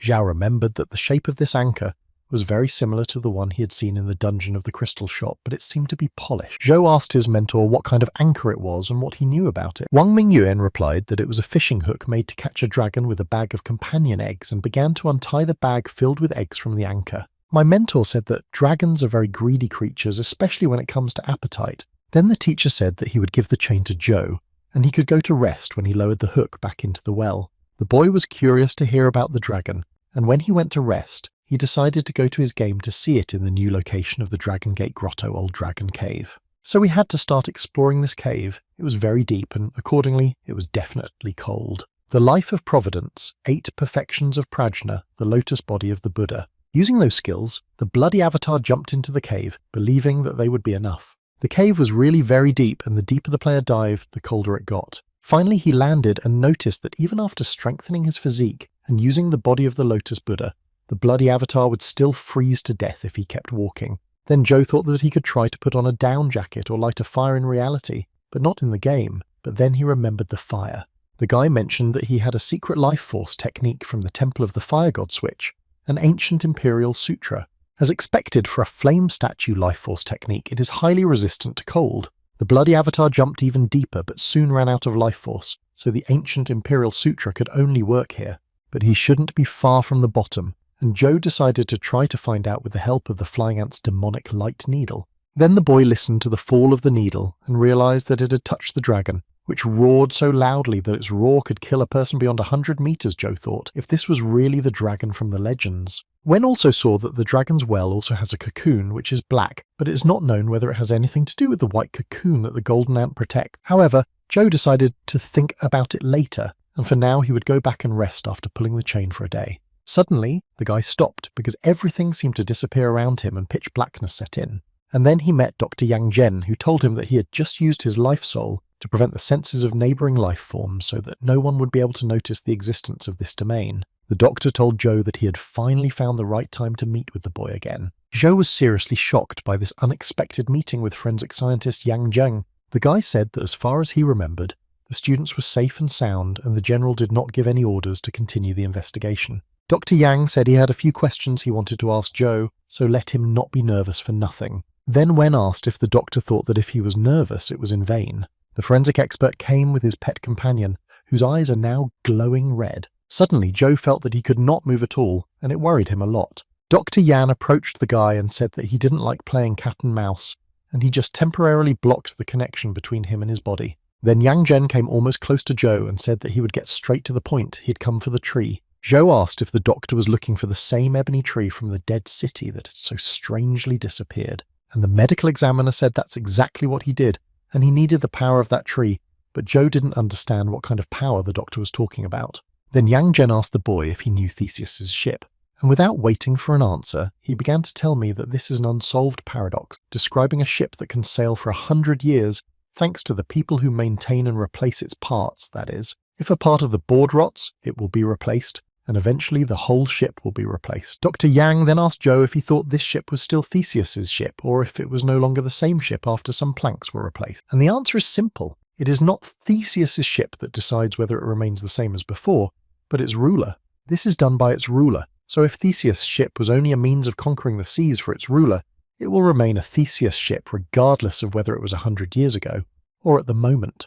As a result, Dr. Yang summarized that the relationship between the body and the consciousness, which is the soul, is the same, where the consciousness is the ruler and our body is just Theseus' ship that binds us. The dimensional storm gave humans the opportunity to evolve, but at the same time it gave them the lowest point of reference, so most people cannot survive among monsters whose life classes are higher than human ones. Dr. Yang said that if his research could successfully extract the human consciousness or soul, people would be able to gain eternal life, and their consciousness would not be limited to the weak class of mortals, and people would exist in a new dimension. After listening to this long speech, Zhou Wen didn't even know what to say, whether Dr. Yang was a genius or a madman, and the doctor went on to say that he had devoted his life to researching his life providence and life soul, all in order to observe the abstract concept of the soul, so that people would have more opportunities. Yang Zhen tries to detach the consciousness of the soul from the body using various methods and does so with extreme caution. However, as soon as the soul separates from the body and vital forces disappear, and this happens every time. But those students whose souls disappeared and mysteriously reappeared violated this rule again. So it's about that ebony tree, which has the power that Dr. Yan needs. Then Joe asked if the doctor thought he was somehow connected to that tree in the City of Death, and Yang Zhen said yes. The doctor explained that if they said that the tree's existence was in static equilibrium, then the variable that caused the tree to disappear would be the people who entered the City of Death. Just as if there was a variable that caused the dead students to come back to life, it would be Joe and Anjing, and they exist in these two variables. However, Joe said that this is just a doctor's guess after excluding other possibilities of unknown variables. The guy realized that he could not use any skills under the restrictions of the Epic class, and Dr. Yang said that he would find what he needed after he extracted all of Joe's memories from his brain. Then the doctor started trying to get into Joe's head, but the guy said that it was very stupid to harm your own species for the sake of humans. But Yang Zhen said that it would not last long.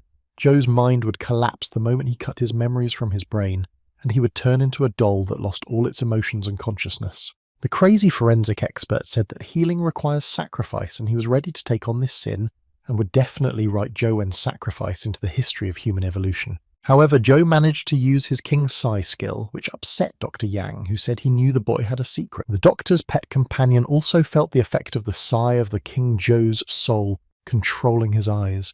The medical examiner was desperate and shouted that it was impossible, because the guy was only in the class of legends. So how could he possess such strength? And Joe went all the way to the end. He decided to destroy the invader. After the guy overcame Dr. Yan, he felt quite sick because he had spent a lot of effort. Zhu wondered if he would be the first person to die by the power of his own life's providence. And then Wen fell to the ground exhausted and came to in bed with his hands bandaged and was surprised that he hadn't died yet. Zhou looked under the blanket and saw that he was completely naked and all his wounds were treated. Next to him, a mentor sat reading a book. Ming Yuan told Zhou not to move, that he had used his soul of life to repair his student's fatal wounds, but he still needed to recover because his ribs were broken and his organs were damaged. After Zhou defeated Dr. Yang Zhen and fell unconscious, he was found by the elder Zhong sometime later. Ming Yuan's mentor recalled that he was extremely impressed when Xia brought Wenya. All of Zhou's meridians were crushed by some kind of force, and all the bones and organs around them were severely damaged. Zhou looked at his clothes folded neatly next to him and his two phones, and was very happy that he hadn't lost his things. Then the mentor asked if the boy remembered who attacked him, but Zhou said that it was hard for him to remember, and he thought that instead of saying that it was Yang Zhen, it would be better to say that he was attacked by his own life's providence, but that would be very stupid. After all, life's providence is something that is born out of itself and cannot go beyond the body, otherwise it would not exist at all. But none of this applies to the royal Sai. Zhao recalled how he ordered the invader to be destroyed, and when the King's Sai was heard, it was as if a second consciousness had entered his mind. The mentor thought about it and said that if Zhou had memory problems, it was bad because Xia said he hadn't found any traces of another person when he noticed the guy in the pool of blood. Zhou asked if there were really no traces left, but this can't be true because Yang Zhen exploded on the spot, scattered all over the ground. In the end, Wang Mingyuan contacted the college's investigation team and let the professionals handle it. Then the mentor also said that when he was treating Zhou with his soul, he noticed something interesting about his injuries. Zhou was very badly wounded all over his body except for his heart, which seems to be protected by another force, without which the guy would have died instantly. Zhou was surprised by the fact that he did not expect any other force to protect him. Then Mingyuan said that Zhou was dying on the first day he became his ward, but the boy said that he was not dying. Then the mentor laughed, threw the book he was reading at Venia, and said that the boy was so trusting that he couldn't help but tease him. Zhou picked up the book, examined it, and asked what kind of notebook it was. The mentor replied that it was for him the 7 open palms. Then the teacher stood up and said that he could not always protect the boy, so only when he became stronger could he really protect him. Zhou asked if the 7 spread palms was a life force technique because it sounded powerful. Mingyuan added that it is a shortened name for 7 free palm movements, which he took from 7 types of palm techniques, and therefore it is called 7 open palms. Each movement of the 7 outstretched palms contains the essence of their respected techniques with practicality in mind, and the teacher thinks that it will be very compatible with Zhou's physique and training and will be useful for development. Then the mentor left and said that Zhou would not be able to walk for some time with such injuries, so he should use this to kill time. Zhou then called Li Xuan to come feed his lamb, and Xuan said that he had phantom chest pains at the mere mention of the Antelope Master. However, Zhou said that he really can't move right now, and if he doesn't feed the lamb for a few days, it will definitely destroy the dormitory and he can only ask Xuan for help. Of course, Li Xuan agreed, but asked that his friend recover quickly. Zhou tried to bend his fingers into a fist and was pleased that he could at least apply some strength to his hands. so he will be able to play the game by trying to cultivate the 7 open palms. Then Joe remembered that Dr. Yang Zhen had done all this for Ebony. The guy picked up a strange phone and started playing the game when something alarmed him. He saw the location of the suicide tree and the number 1 appeared under the icon. Without thinking twice, the bloody avatar entered the City of Death, exploring the dungeon that had not yet been fully explored. And with horror, Joe noticed that another bud had grown on the tree, but in reality the tree had disappeared, so no one was supposed to come into contact with it. And then Joe remembered how his mentor had said that Zia had found no trace of another person when he noticed the boy in the pool of blood, so did this mean that Yang Zhen was missing? But for some reason the bud appeared on the suicide tree. Zhu began to cultivate the 7 spread palms technique, which is a life force technique more like a skill, such as a 1-inch punch, and all 7 movements of this technique are unique in style. Each technique is described briefly, but if Joe wants to master them, he will have to train more.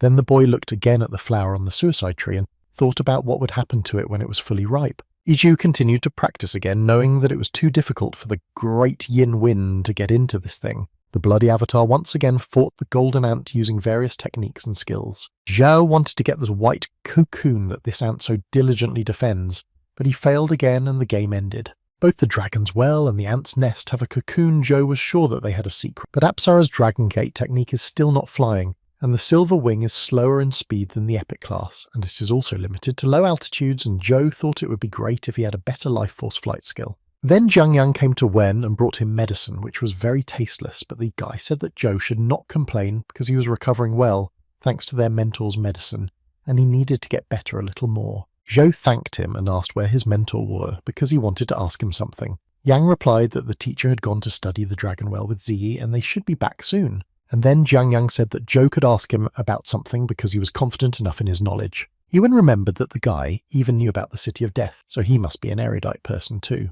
Then Zhou decided to ask him for advice. He said that he had previously studied Apsara's Dragon Gate technique, but he felt that it was not flying but just agility, so he wanted to know if there were other faster flying skills in the legendary class. Jiang Yang said that the Apsara technique is already a very outstanding legendary footwork skill, but he wondered about a skill that would be faster than the Apsara technique. He recalled the chasing the sun technique of chasing sunbirds around the City of Sunset, and this is probably the only thing left. Zhu wondered about the name of the city and asked if it had anything to do with Zakid College. Jiang Yang confirmed that this is true. When the college was founded, it did not have such a broad terminology as it does now, and its first meaning was a place from which to see the west of the city. Then Ziyar came to them and said that it was impossible to kill the chasing sunbirds. The guy asked Zhou if he knew where the Sunset City was, and Wen replied that Jiang Yang had told him that it was a place that could be seen from the college. Then Zia pointed up and said that this city was above them. It's a phantom city that appears only in the sunlight. The birds chasing the sun have no legs, so they can never land and spend their lives chasing the City of the Sunset. Zia also said that those birds cannot come down to the ground and are very fast, so it would be much wiser to kill the fairy. This surprised Zhou, and Jiang Yang asked him if he hadn't talked about the legendary class piloting skills, which is why he didn't mention it. In the Dragon Gate grottos, there is indeed a stronger flying life force skill. It is superior to the Apsara technique that Zhou currently possesses. The Dragon Gate fairy is an epic class creature. Zia said that the Apsara beast has the skill of Apsara technique because it is a follower of the fairy and the fairy is faster than the Apsara beast. She flies in the literal sense of the word. But Zhou said that he cannot master the epic class now, but only kill the Apsara monkey. Then Zia told him why he was slowing down. As soon as he recovered Ayan Haifeng, and he helped him, they would be able to do it. So the decision has been made, now we just need to wait for Zhou to recover. And Zia quickly ran to the exit and said that he would immediately search for a fairy for Zhou. Wen, meanwhile, wondered about the epic class creature and whether the Elder Zhong would be okay. Jiang Yang calmly told Zhou not to pay attention to Zia because the fairy would not be able to destroy him but would only cause him trouble at most. Then Yang began to give the medicine to the patient again and said that the current task for Zhou was to recover as soon as possible. Finally, after a certain period of time, Zhou fully recovered. The mentor was very happy about this, but he asked his mentees why all 4 of them had to take the day off. And Zia said that Zhou hasn't been with them for long, so they want to go out and talk to each other to get a little closer or something. The mentor agreed to give the students a day off and the boys ran off together to meet their adventures. Zia told Zhou that he had been following Fei Tian for several days, so his hands were itching to act and finally had the opportunity to act. The mentor was left alone and began to read to himself. Zhou asked the elder if they had any chance against the Sky Fairies.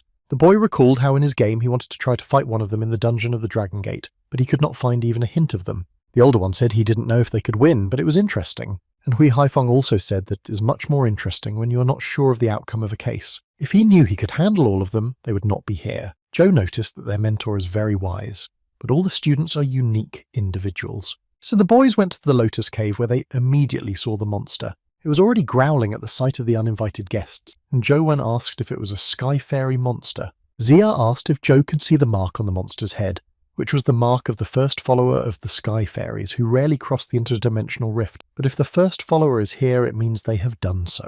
Now Joe realised he had never seen anything like this in his game before. Hui Haifeng added that it also means if they defeat the monster, they will be able to lure the master out. Then Zia asked if Arwen wanted to warm up after such a long rest. Zhu was eager to practice his skills, so he went to the monster. As soon as the guy started to approach, the monster immediately reacted by attacking him. However, Joe was well aware of the mechanics of this beast, so he easily avoided the first attack, and then he decided to apply the newly learned skills of the 7 spread palms technique and use the first technique. It was a technique of pure conscience. Hui Haifeng said that it looked very beautiful, and Zhang Yang was surprised that Joe had mastered his mentor's technique so quickly. Zia was thinking about something, and Hui Haifeng asked him what was wrong. Zia was worried about the mark on the beast's forehead because it was different from the ones he had seen before. So Zhou defeated the monster who was the first follower, and a fairy appeared in front of the boys. Zhou was enchanted by a fairy who wore black clothes and white ribbons. A fairy different from the goddess who dressed in all colours. The guys immediately started fighting, and Haifeng said that it was not a sky fairy but a mutant. Zia started shooting, but his bullets were ineffective against the epic level. He said that the conditions in this area were not in their favour. So he shouted that he had to get out of here and immediately. The guys tried to escape but were prevented by an invisible barrier, so Zaya continued to fight again. The students had to wake up and start acting in full force, otherwise they risked dying here. Zhou put on the lotus sleeve and prepared to attack the mutant. Together the boys used their skills and different techniques to fight their common rival. Zia shouted at Zhou not to die during their first outing. Too low a level if the fairies were roughly equal. Even though she had the ability to control the wind, she would have already been frozen. And the mutant fairy skillfully repelled all the attacks of the boys, and she did it perfectly. Zhou got a slight scratch on his face. He recognized that this mutant fairy was very fast. But nevertheless, the cold air slowed down the speed of her attack somewhat. Then Hui Haifeng rushed to attack and asked the boys to cover him. And while the guys were distracting the mutant's attention with their intense attacks, Haifeng managed to get close to her and deal her a powerful blow. Immediately, the mutant fairy counterattacked him and struck him so hard that he was thrown very far away and caught by Zhou. Then Zia immediately attacked the mutant and struck her with a moon slash to the arm. The mutant fairy did not hesitate to fight back, and the boy flew to the ground. But it was clear that the guys had finally managed to do her real harm, and now they had to keep going. It was a kind of war of attrition, and Zhou rushed to attack the fairy again. The guy began to strike his opponent with a series of powerful blows, and the others also joined in. From all sides, the mutant fairy was subjected to blows that caused irreparable damage. The attribute deflection debuff of this kind of technique and ability was used by Zhou in this fight. The boys continued to attack the mutant fairy, who was gradually losing her strength. Zia used the Aura of the Star knife skill. This blow hit the mutant powerfully, and Zia was pleased with himself. He thought that they had already achieved something more in the battle, and at this point he even thought that they had won. However, the next moment the mutant fairy's ribbons tightly wrapped around the boy, so the mutant was only pretending to be dead. Suddenly, the mutant fairy was completely illuminated by a bright light and opened her mouth in fear. Zhang Yang said that the mutant was gathering all his energy, and Hui Haifeng added that the fairy was about to explode. Zia was still tightly bound by the ribbons of the mutant fairy and could not free himself from them. Zhao ran up to him and grabbed the ribbons with his hand, shouting why he had come back. Did he really want to die too? However, Zhou knew that the ash palm was a kind of hidden power, so he decided to focus all his energy on silk. The switch to the ancient Imperial Sutra was turned on, and Zhou still held the ribbons of the mutant fairy tightly. To Zia's great surprise, the silk ribbons dissolved and Zhou immediately shouted that it was time to run, and the next moment there was a powerful explosion which fortunately did not hit any of the guys. The 4 heroes were pleased to note that they had managed to destroy such a strong mutant fairy, and after the smoke cleared a bit, they saw that a crystal had fallen out of the fairy. Zhang Yang said that they were lucky that the fairy had left something behind. Zhu told the elders that he was willing to pay them for their help in defeating the mutant fairy, but Zia said they didn't need the money, but Zhou couldn't leave if he wanted to challenge some of the scum again. Zhou agreed. He took the crystal in his hands and asked if the legendary class could absorb the skill crystal of an epic class creature. The spirit of life is indeed real. After a hard struggle, the guys returned to the cave. Wang Mingyuan's mentor held a vessel from which he poured some kind of potion on Zhou's wounds. The guy felt that the pain seemed to leave his body and the wounds were also healing. Perhaps this is the spirit of life of the master. So the mentor treated all of his students one by one and turned to the elders and asked how they could put Awen in such danger he had just recovered. Wang Mingyuan then turned to Zhou and reminded him that the boy had asked him about the possibility of absorbing an epic-level crystal. And in short, although it somewhat contradicts the law of gradual development, it is theoretically possible to absorb a crystal that is higher than your level. But it's not so simple even if the crystallization of a skill directs the life force into a certain substrate, but this process is not related to its level. That is, some abilities require not only life force, but also a certain set of characteristics that are necessary to maintain it, and some of them can only meet the requirements at high levels, and therefore it is accompanied by risks. For Zhou, it was a very detailed explanation, and he held in his hand a crystal that had fallen out of the mutant fairy. Then the mentor told his students that this time they had done a good job of raking, so a hearty dinner would be nice. The guys decided to go to dinner and Zhou stayed a little longer. He wanted to look at the characteristics of the crystal. So this was a dimensional fairy mutant crystal of the indifference category with a speed above 21 as a master, and said Zhou was seeing a crystal with such a requirement for the first time. Finally, Zhou was able to return home after a terrible injury and successful recovery.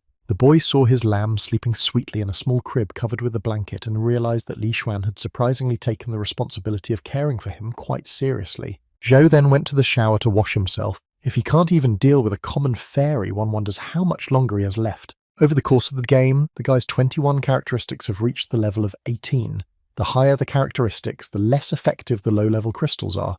And if he wants to improve, he should consider the option of epic-level crystals. The unique property of the Spirit of Life ability is really useful. Each creature has its own magical abilities, and when activated, it practically does not use life force, and it is really incredible. In any case, this time they made sure that with a good team, even an epic-level creature can be dealt with. However, Zhou wondered if there would be any restrictions on the high-end speed crystal like when it reached the legendary level. In any case, we had to think about how to get more high-level crystals. As Zhou was thinking this way, he gradually fell asleep because he was tired, and early in the morning he was woken up by a phone call. He received a call from Anjing, who politely apologizes for calling so early, and called Zhou a young master. When Wen got into the car, he asked Anjing not to call him Mr., but rather just by his first name. The man agreed and said that he would call the boy Wen, and he should call him Shen, and then added that he should not keep the lady waiting. And then Zhou remembered Sister Lan and the rights to the Holy Land. When they arrived, Zhou immediately told Ouyang Lan that he wanted to give up this right, and the woman said that they would not have more opportunities to change the list of persons,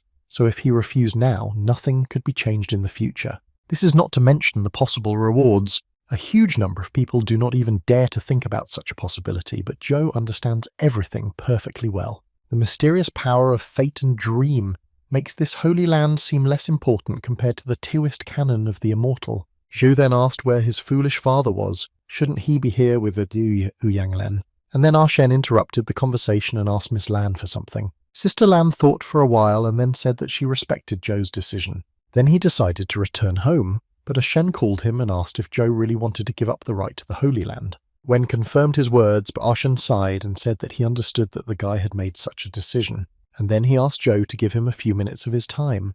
As a result, Shen led Zhou into a closed door and said that it was here. And then he began to take off his jacket. Zhou did not understand what Shen was going to tell him. The man continued to undress, taking off his tie and shirt and standing in front of Zhou with his torso naked.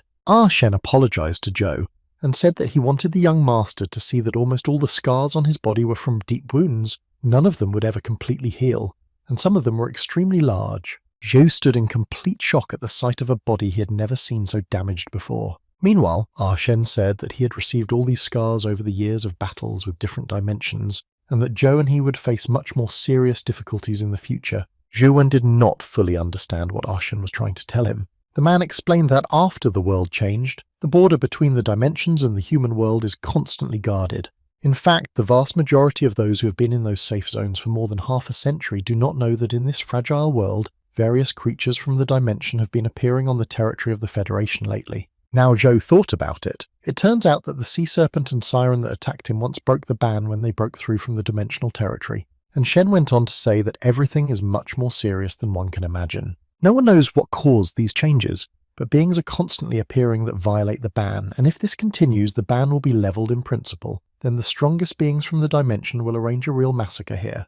And Shen said that the closest mutated area to them was Mount Kizi, where more than one such phenomenon was observed. Of course, the invasion was suppressed, but Ah Shen clenched his fist tightly. The epic level general and his entire team were heroically killed in the course of the operation. If there is no force to rely on in this world, no one will be able to protect their loved ones. And this is a divine gift, a unique opportunity to become stronger. And this is not for the sake of anyone, but to give this world the opportunity to survive a little longer. So Ah Shen really hopes that Zhou will think about the opportunity he has before him. Zhou thanked Ah Shen for sharing his innermost thoughts with us, but he would still hold his own. Her abilities should be enough to make the most of this opportunity. Even if the offer is no longer relevant after Zhou refuses, he is still not going to take someone else's bread. Of course, he's embarrassed in front of his sister Lan, but he's not going to take what does not belong to him. He does not want to be in debt later. Zhu said that even if he does not take advantage of that opportunity in the future, he will definitely find another one that will allow him to become stronger to protect the people he cares about. And Shen exhaled and said that the lady was right. Even though Zhou and Dujun were not brothers, they had the same character as each other. Zhou did not take this as a compliment. And Shen laughed and said that the young man had made up his mind, so he shouldn't hesitate, and if he needed anything he could always contact him. And then Zhou asked the man if he had a surname or why he was addressing them as Ms. and Young Master. Then Ah Shen explains that his status in the family has never been a secret. He's called the Hawk of the A family, or the Mad Instructor. The lady and the young man consider him part of their family, but they all know very well that they are not related. Once upon a time, Ah Shen was a boy with no name who remembered nothing of his past. The name Ah Shen was given to him by Dujun, who found the boy one rainy day. Then Zhou returned home to his dormitory, thinking about what he had heard from Ah Shen, about more serious dimensional destruction and that things would get even worse in the future and that epic-level soldiers were countering this offensive. Speaking of invading beings from another dimension, Zhou himself has one in his dormitory, and it's a Master Ram. The guy thought it was nothing strange and that the dream about the Day of Judgment was a harbinger of disaster. Zhu now had some free time, so he decided to play his game. Immediately, the icon of a suicide tree appeared on the screen, and Zhou only now realized that he had forgotten about it. So his bloody avatar ran as fast as he could to the tree to see what was wrong with him. And on the tree, the bud has already managed to become a flower and a ripe fruit. Zhou was quite surprised because this fruit looked very much like companion eggs. Zhou's life force was converted into a companion, and this is the true power of the suicide tree. An epic level companion egg was a bit of a risk for Zhou. However, despite the risks, the guy decided to try it. Maybe it would help to eliminate the imperfections of the game. So the incubation was complete for Zhou. It was strange that before the incubation caused a lot of pain, but now everything went quite smoothly, perhaps due to the improvement of physical characteristics, although the vitality in the game and in reality was actually at 0. Then the guy began to feel that a new draft contract had been signed. Dark Doctor's epic level companion egg, Fate, Golden Right Hand, Spirit, Spiritual Doctor, Strength, 21 Speed, 37 Physical Data, 26 Survival, 38 Talents, Blade Poison, Treatment, Perspective. Fortunately, it was the one that hatched, and Zhou expected it to. So, a blade is a thin incision without a knife. Poison treatment is the use of a hormone similar to adrenaline to stimulate a living being, and a perspective will help check the condition of internal organs. All 3 abilities are medical skills, and Zhou has no idea about such skills. But in any case, on the battlefield, when seriously wounded, these skills will be quite effective. The Dark Doctor is still very young.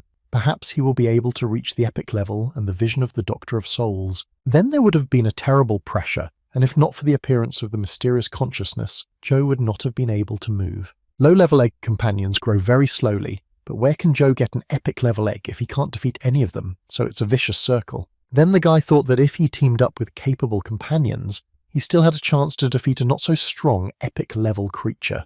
But Zhou already owed the guys a favour, so Wen decided to assemble another team. First of all, he called Li Xuan, who was in the training room at the time, and told him that he was putting together a team to challenge the epic creature, so Xuan immediately agreed. He said that thanks to the Great Master who gave him the fate of the God of War, his combat experience is constantly growing. Zhou did say that he was still thinking about it, and as soon as he decided, he would let his friend know. Wen then called another friend of his to make a deal. It was Huang Ji who also decided to offer him to join the team. Zhou asked where he was now and was told that Huang Zi was on his way to the Holy Land Federation to do some business there. So there is nothing to be done but to choose a suitable target. Since this time Zhou does not need special materials, there is no need to choose a difficult opponent, and thus they will eliminate risks and their chances of success will increase. So it will be better for everyone. Zhu couldn't say that he had met many epic-level monsters, but he still doesn't know how to deal with the arrows in the Tiger's Passage, and the Divine Crane in the Heavenly Gate has mysterious powers. Wars. Golden flying ants in particular are very strong and difficult to control, and in reality there is no territory that would resonate with their home. Perhaps then the fairies wonder if there are even weaker mythical creatures than them, so the bloody avatar went to the Dragon Gate to the Binyan Cave, where he had been for the first time. In the Dragon's Gate Grotto, all the caves are autonomous, meaning that there is no need to run from one to another to delve deeper into the research. Suddenly, a cute little tiger cub with big blue eyes came out to the bloody avatar. Suddenly, the tiger cub started attacking the player, and the bloody avatar barely managed to jump away. In fact, it was not a cute tiger cub, but a real monster of epic proportions. So the player fought that monster and used the Savouring Starblade ability. The tiger cub skillfully fought off the attacks, and the bloody avatar froze him in an ice cube. But the monster easily got out of the frost trap. Epic-level creatures are really capable of putting Joe in an awkward position. It seems that there is a certain threat of being left without vitality in principle because, judging by that tiger cub, he has plenty of energy. The bloody avatar started to run away from the cave, but the monster caught up with him and the game ended, which was to be expected. Joe did not think he could defeat the epic-level creature alone, but as it turned out, the guy saw a great target for teamwork. Epic creatures are such difficult opponents, not only because of their attributes, but also because of their special spiritual abilities, especially the Spirit of Life, which draws a kind of border between creatures of legendary and epic levels. Zhu spent a lot of time there, but this tiger cub only chased him angrily and did not demonstrate any ability. It seems that he simply relied on the strength and agility of his body. So if he doesn't have any special abilities, 4 trained people will be enough to deal with his attacks. I wonder if such an epic monster really exists and how easy it will be to deal with it compared to others. Thus Joe spent the whole night playing until dawn. He kept coming back into the game and even managed to damage the opponent. After so many attempts, Joe has learned the opponent's movements and maneuvers, but even when he deals damage, nothing special appears. Then Joe wondered if there could be an epic being who had only reached rank A. The next day, Joe gathered his team and told them about the little tiger from the Dragon Gate Company, and Wen explained that he believes that it is not necessary to choose a difficult target for the first time. Li Xuan was obviously unhappy with his friend's choice. He did not think it was necessary to choose a tiger cub as a rival. He explained that it was for the protection of animals, or better yet, for the protection of creatures from another dimension. But Joe was going to take a creature from another dimension as his opponent.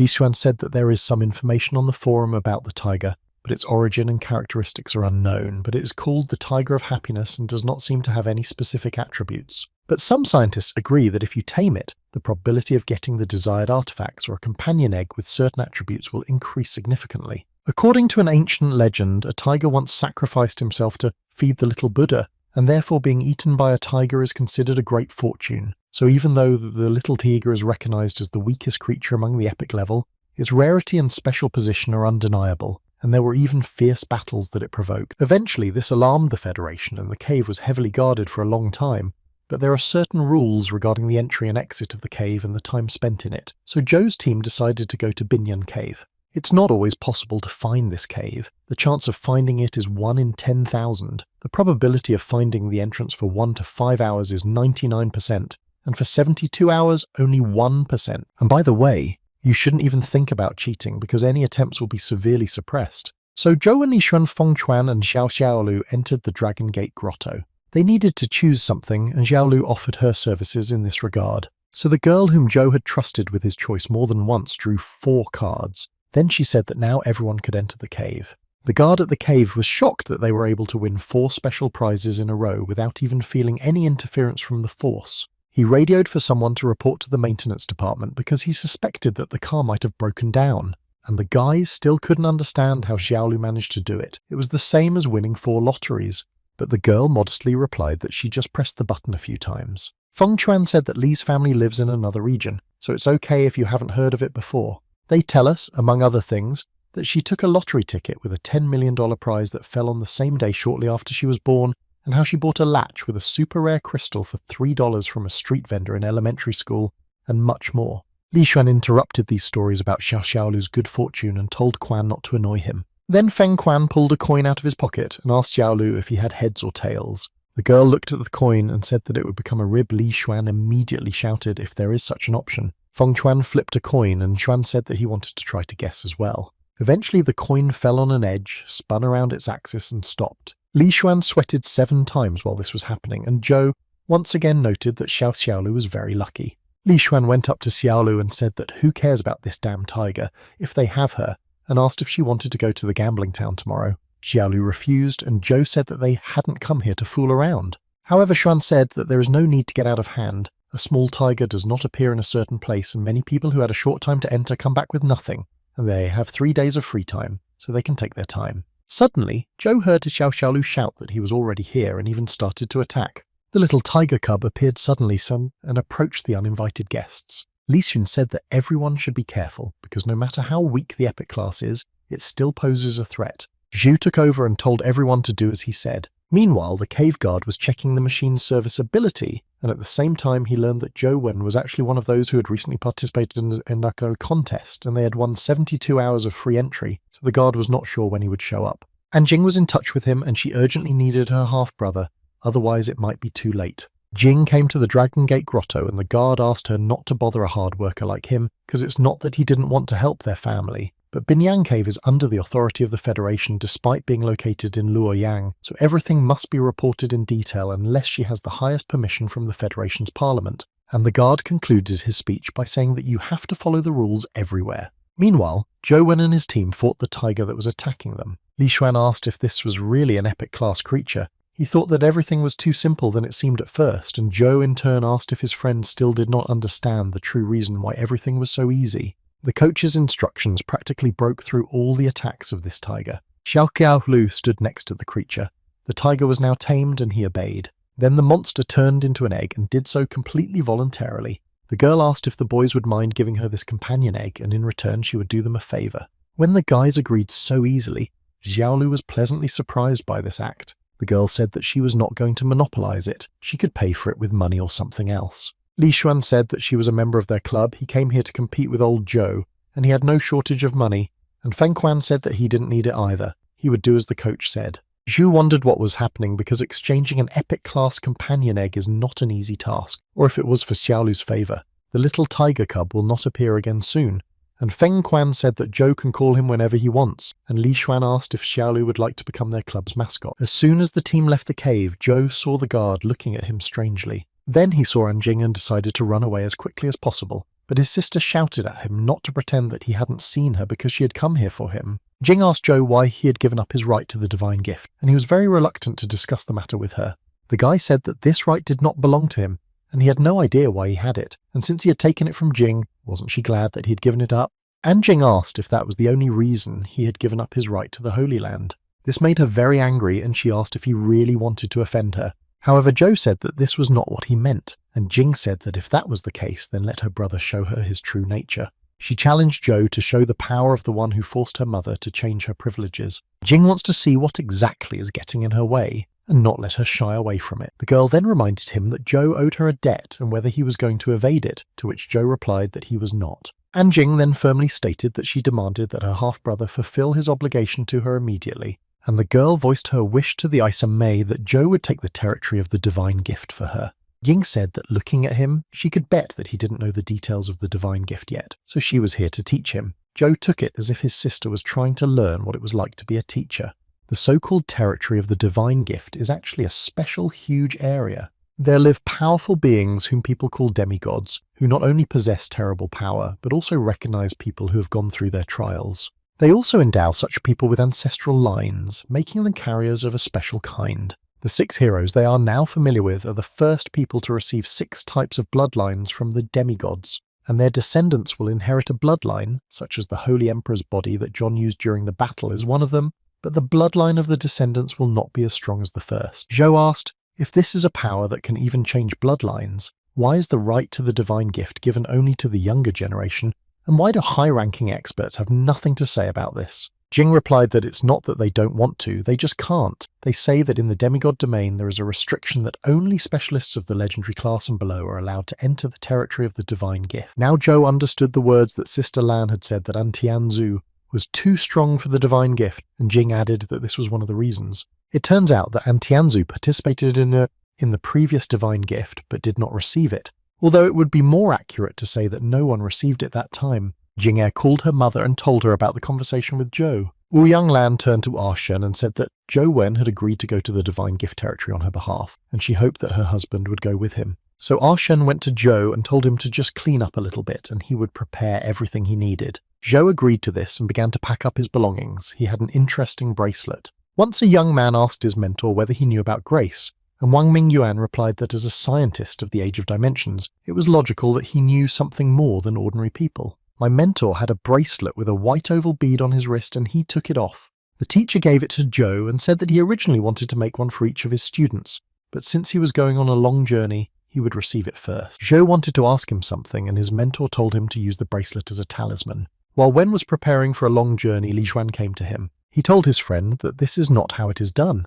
because he had seen Zhou's name on the approved list of divine grace and he had not told him, so they could go there together and kill everyone there, then added that he would arrange for the luggage when they left. And Shen said that he also did not mind taking young Mr. Li with him, and Zhou explained that Sister Lan had asked that man to accompany him to the land of divine grace. Li Shen shouted that Shen was a ruthless and cold-blooded, cruel and demonic instructor, and Shen laughed and said that it seems that this is how everyone knows him. And then he added that young Mr. Li could not worry, because he was not going to show him this side of himself. But this did not calm Xuan down. Rather, it alarmed him. Li Xuan then asked Zhou whether the An family had really sent Shen to accompany him, and Zhou said that he had had enough of repeating himself. Suddenly, the phone in Shen's pocket rang, and it was An Tianzhu. He said something, and Sheng wanted to object, citing Ms. Lan's instructions, but Tianzhu repeated that it was an order and needed to be confirmed as soon as possible. He said that on the way to the Holy Land, they would pass through the neighborhood of Qinling. That's why we have an order to take it with us to save time. Shen only replied that he understood everything and accepted the order for execution.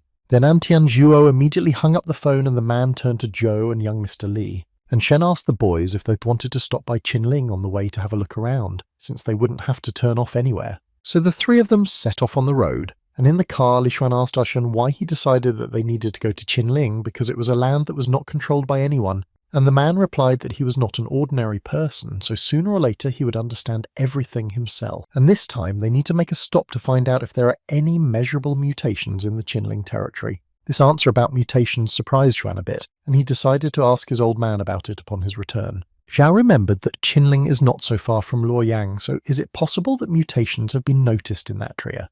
And Shen replied that it is still unknown. Qinling is considered a region of early dimensional coverage. It is a sparsely populated area, and all the troops that tried to enter it to establish control disappeared without a trace. This region was quite stable, no expansions were observed, but from time to time mutations occurred, and Tianzhu keeps statistics on mutations, so it is necessary to find out whether changes in that region are associated with measurable mutations. While the boys were travelling, it got quite dark, and Shen said that they could not drive. They do not plan to stay here for a long time. They will simply collect information about fluctuations, and that will be all. It's also very cold at night in this area, so if you have warm clothes in the car, you can use them. Li Xuan refused to insulate himself, saying that he had trained his inner energy for a reason, and Zhou also said that he did not need to.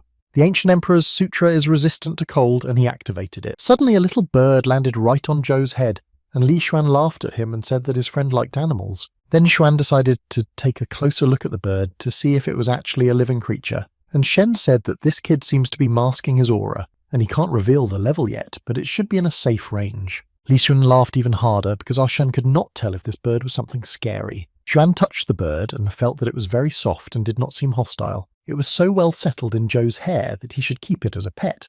Zhu said that he no longer has a home, but will soon have a menagerie with all his pets. And the boy took the bird off his head and put it on the log next to him. But the next moment the bird jumped under Zhou's shirt and he felt it shivering as if it was cold. And Shen laughed that the bird stuck to Wen, as if it were a lost child of some creature from a certain dimension, and Li Xuan asked if they were not born immediately great and powerful. Shen replied that not all of the spatial individuals carrying young were spotted, judging by early studies by the War Ministry. Then Sheng asked if teacher Wang Fei hadn't taken them to a safe world there, and the boys remembered that they had indeed seen something similar there. Then Zhou asked why this baby was glued to him and only wanted to sit with him. And then the boy thought that this chick was capable of absorbing the Sutra of an ancient emperor. And then Li Xuan remembered the Ram Master and asked who was looking after him now, and Zhou replied that he had asked Xiaolu to look after him. The girl gladly agreed and assured Zhou that he need not worry. For some reason, Li Xuan did not like it and said that Xiaolu would regret it. Shen said that it was dangerous to go to Qinling at night, so he suggested that we rest a bit and set off at dawn. So the guys had a good night's sleep and went to explore the territory early in the morning. The little bird stayed near Zhou all night, but then went with them anyway and never left them. However, it was clear that the chick was heading where Zhou was going. Eventually the chick got a little tired and perched on the head of its chosen one again. Li Xuan said that it was getting bored here. Is there a dimension to this, since they have been walking for so long and have not met anyone yet? And Shen said that he had revealed his aura, so ordinary pawns dare not approach them, and if the boys were bored, he would take them to the spatial field to practice next time. But Li Xuan said that he just thought that if they went with Shen, they would be able to see the dragon veins. Zhu said that the Qinling Mountains are indeed an offshoot of the legendary Kunlun Range Li. Xuan was surprised that his friend also knew and added that this is not always the case, but basically spatial beasts appear in regions that best suit their characteristics. Zhou asked if Xuan was now talking about a mythical creature, whose records could be traced in ancient writings about the dragon veins of the Kunlun Range. Li Xuan thought when Zhou mentioned mythical animals. Suddenly, the boys saw a majestic golden bird soaring above them in the sky. Li Xuan immediately shouted, "Is this the legendary phoenix?" But Shen told him to be quiet. The aura of this bird is so strong that he can't even catch it, and how could a creature of this level appear on the periphery? Suddenly, a small bird that had been nesting in Zhou's hair and which he had been warming with his body all night turned its gaze to the big bird.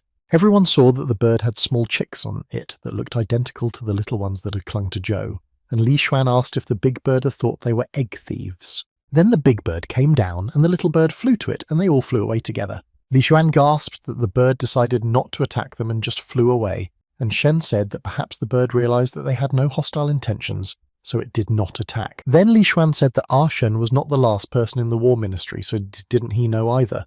Shen then asked why Xuan was so impressed by the appearance of the mythical beast, and then everyone saw that the little bird flew up to Zhou again and started pulling him somewhere by his t-shirt. Li Xuan wondered why this baby didn't fly with his mother. Was he abandoned?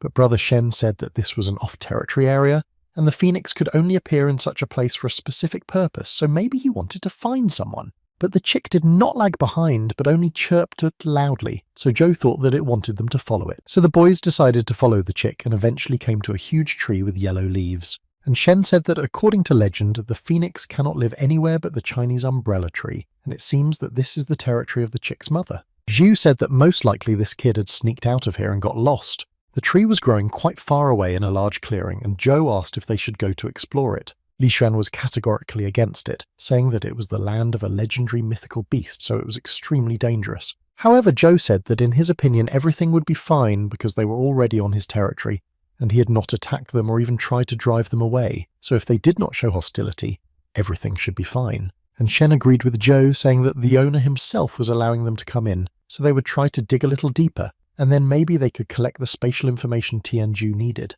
The guys had to explore the area before dark, so when Zhou Xuan and Shen approached the tree, they saw a very strange picture near its trunk. The guys didn't expect to find such a lot of military equipment around. Some cars were even overturned, and it looks like it was abandoned long ago, like it was left over from the army that tried to enter this territory, and all this time this equipment was here. Then Shen found something long wrapped in a rag. He unwrapped it and saw a bamboo blade, which he thought had been lost for a long time, but it turned out to have been here all along. Zhou picked up this weapon and wondered what it was. Ordinary metal is not effective in fighting creatures from other dimensions, so the bullets used by the army were alloyed with a mineral called Yuanjin. The origin of this metal appeared during a spatial storm, and it is also known that once upon a time a master craftsman used pure Yuanjin to make 4 legendary blades, and by the will of fate the guys were lucky enough to meet one of them, namely a bamboo blade. Zhou decided to look at the blade of that blade and began to pull it out of its sheath, but Shen shouted at him to wait. But it was too late when pulled out the blade,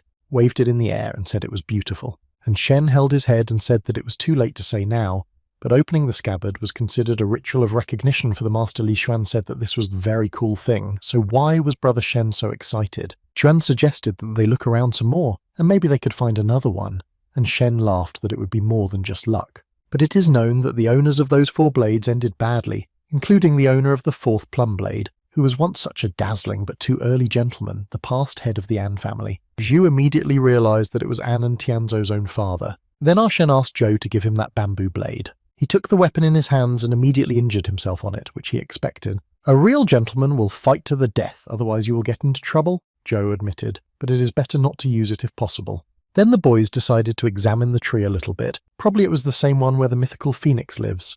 They saw that something was hanging between the branches as if by threads. Li Xuan asked if this was a cocoon, but he wondered where something like this could come from. Zhou thought about it when he saw a cocoon in an anthill in Longjing, and now these cocoons are everywhere. He wanted to know what it was and he wanted to solve the mystery. Suddenly the little bird fluttered, and the boys saw the phoenix soaring in the sky again. The little bird flew to the big bird chirping, and the boys watched what would happen next. The chicks flew up to the phoenix's head and began to gently lean against it, still chirping. And Shen decided that it would be better for them to leave the clearing because it was impossible to predict the bird's future behaviour. However, the bird stopped and looked intently into Zhou Wen's eyes, and the boy felt as if he had some kind of unity with him, and then the bird flew away with the little bird. The boys returned to their car, and Shen said that their outing had taken them a while, and that they would be on the road all night towards the holy city so they would be in time for the competition. Li Xuan said that he was very sorry that they did not manage to tame the bird and returned it for nothing. But Zhou said that they are not coming back empty-handed. They have a bamboo blade. Suddenly, a characteristic chirping sound started coming from Zhou's hair, and the boys saw the baby phoenix there again. And the bird landed on Zhou's hand and put a small piece of something on his palm. The guy looked closely and saw that it was an eggshell of a mythical phoenix. Meanwhile, in the simple palace of the Capet family, their 2 children were severely scolded and called a real shame to the family. And this shame was caused by a boy no one had ever heard of before this incident. His father asked if it was really the boy, and John Carl said that Zhou Wen did not take their family seriously at all, and they should keep an eye on such an insolent person. The father said that he should have dealt with Anne's family a long time ago, but that there was a big event coming up and that there were too many witnesses and he couldn't deal with it. However, John Carl told his father that he didn't need to get involved because he had an idea, but it might require his help. Zhou Wen has a strange artifact. The icy winds instantly destroyed the body of the Holy Emperor John, but his father said he already knew about it. Then the father turned to his son and gave him something in his hands. It was a faceted stone that glowed blue and was called the Guardian of the Wind Goddess. John bowed his head low in boundless gratitude and said that he did not expect anything less from his father, that they were ready to sacrifice the greatest treasure of their clan. And his father said that even though they did not know the origin of the fan, it did not change the essence of the matter. With the protection of the Wind Goddess, no atmospheric circulations will have any effect. Then the father ended this conversation and told the children to go and that John should not dare to disappoint him. While Zhou and Li Xuan and Ah Shen were travelling to the holy city, Zhou was looking at the shell that his little friend the bird gave him. And Shen told the boy not to dive so deeply into it, saying that divine beasts express their feelings in this way and this is his chance. Finally they arrived and a lot of people gathered in a large square. Everyone started whispering about Ah Shen from the An family, and they realised that the guy behind him was the candidate selected by the family. Some said that he dared to come, while others noticed that a young gentleman from the Li family had come along with the An family, and Zhou noticed that it was suddenly very quiet, and he wondered if they were afraid. And Shen explained that this is a temporary shelter for the selected players. He has already prepared everything, so tomorrow morning they will go to the test site. Zhu said that he thinks everyone is a little bit hostile to the An family. Then Li Xuan asked if his friend did not know what was going on, but Zhou really did not know anything. Then Xuan explained that last time no one was able to receive the divine blessing because of Tianzu, and the guy told me what happened then, how outraged everyone was. And Tianzu said that he just wanted to make some adjustments to this boring inheritance ritual based on alien beings. Zhu was already sensing something bad and asked how it all ended. Yisuan said that Tianzhou then killed all the participants in the competition and did nothing else until it was over. It's for this reason that the divine blessing rule was changed, and the teleportation mechanism was also changed so that all players were randomly teleported to different destinations, all to prevent the same situation as with Tianzhou. And Shen heard what Li Xuan was talking about, and he remembered a girl from that time. After Ouyang Lan was called in to talk, everyone around her shouted that their family was terrible. Ms. Lan said that the rules of the game were to take part in the test at your own risk, so it was an accident, but not all of it was God's will. She also said that it reminds her of her husband's death, when nasty little insects keep trying to stick their noses into the An family's business. The head of the Capet family shouted, pointing at Tianzhou that he had done it all. And one little girl shouted enthusiastically that Tianzhou was very strong, and said that in the future she would be just as strong. And then she added that when she grows up she will definitely defeat him.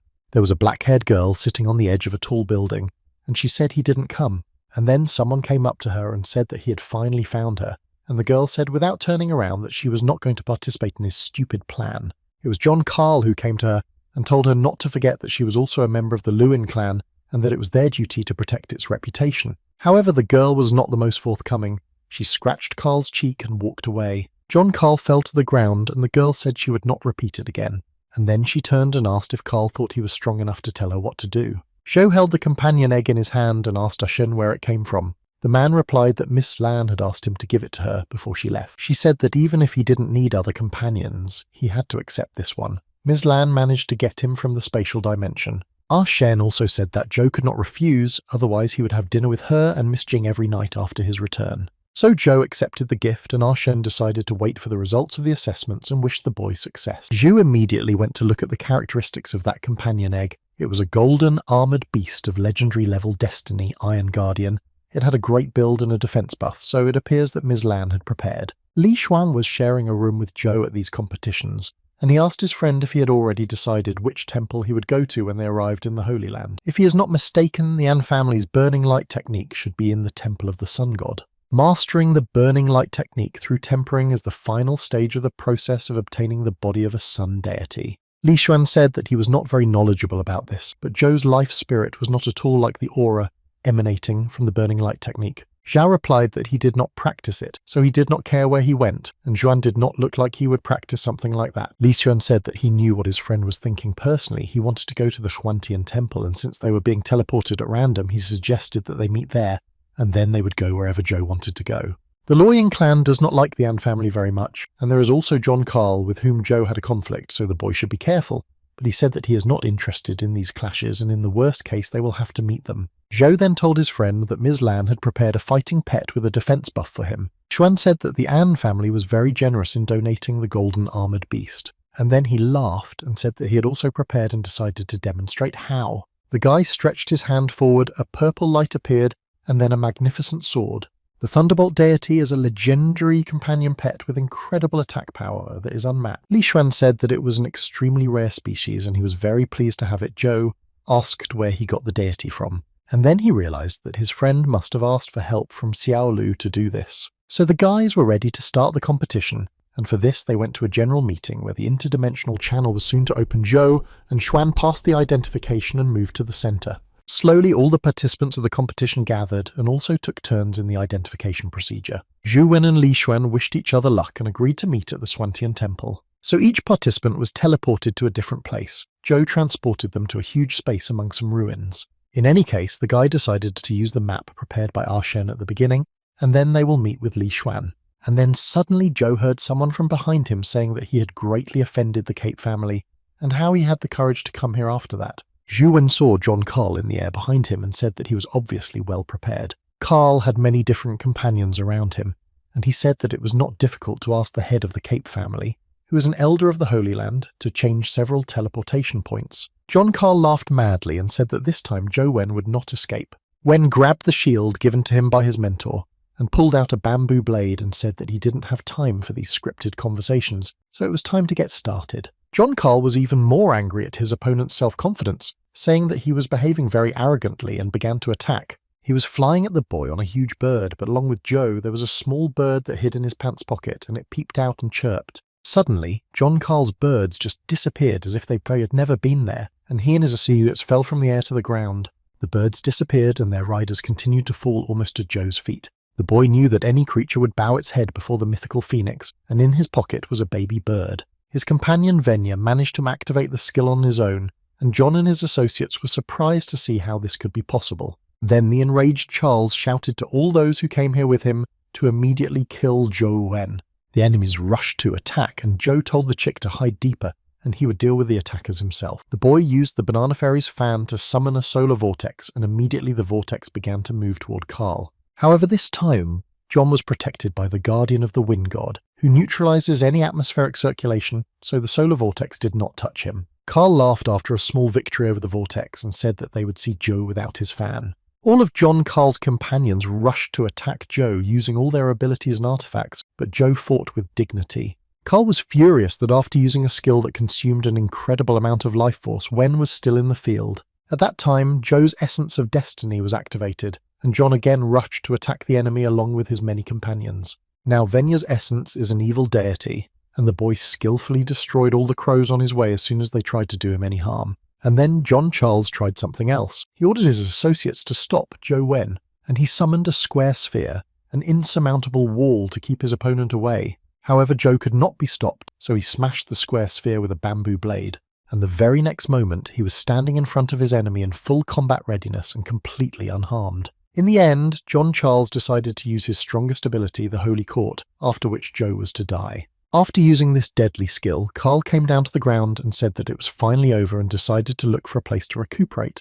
But then Joe Wen appeared in front of him, determined to continue the fight, and asked what was over for John. Carl fell to the ground. He could not believe his eyes. He thought that this could not be possible, because no one can resist the Holy Court. And Joe's ancient Emperor essence was activated. He opened his fists, and John only managed to say that Wen was a monster. Zhou neutralized his opponent and took away the guardian of the wind god who had been blocking his technique, and said that this thing now belonged to him. Then the guy turned to Carl and told him that in order to prevent him from causing problems in the future, he simply destroyed his meridians of spiritual energy.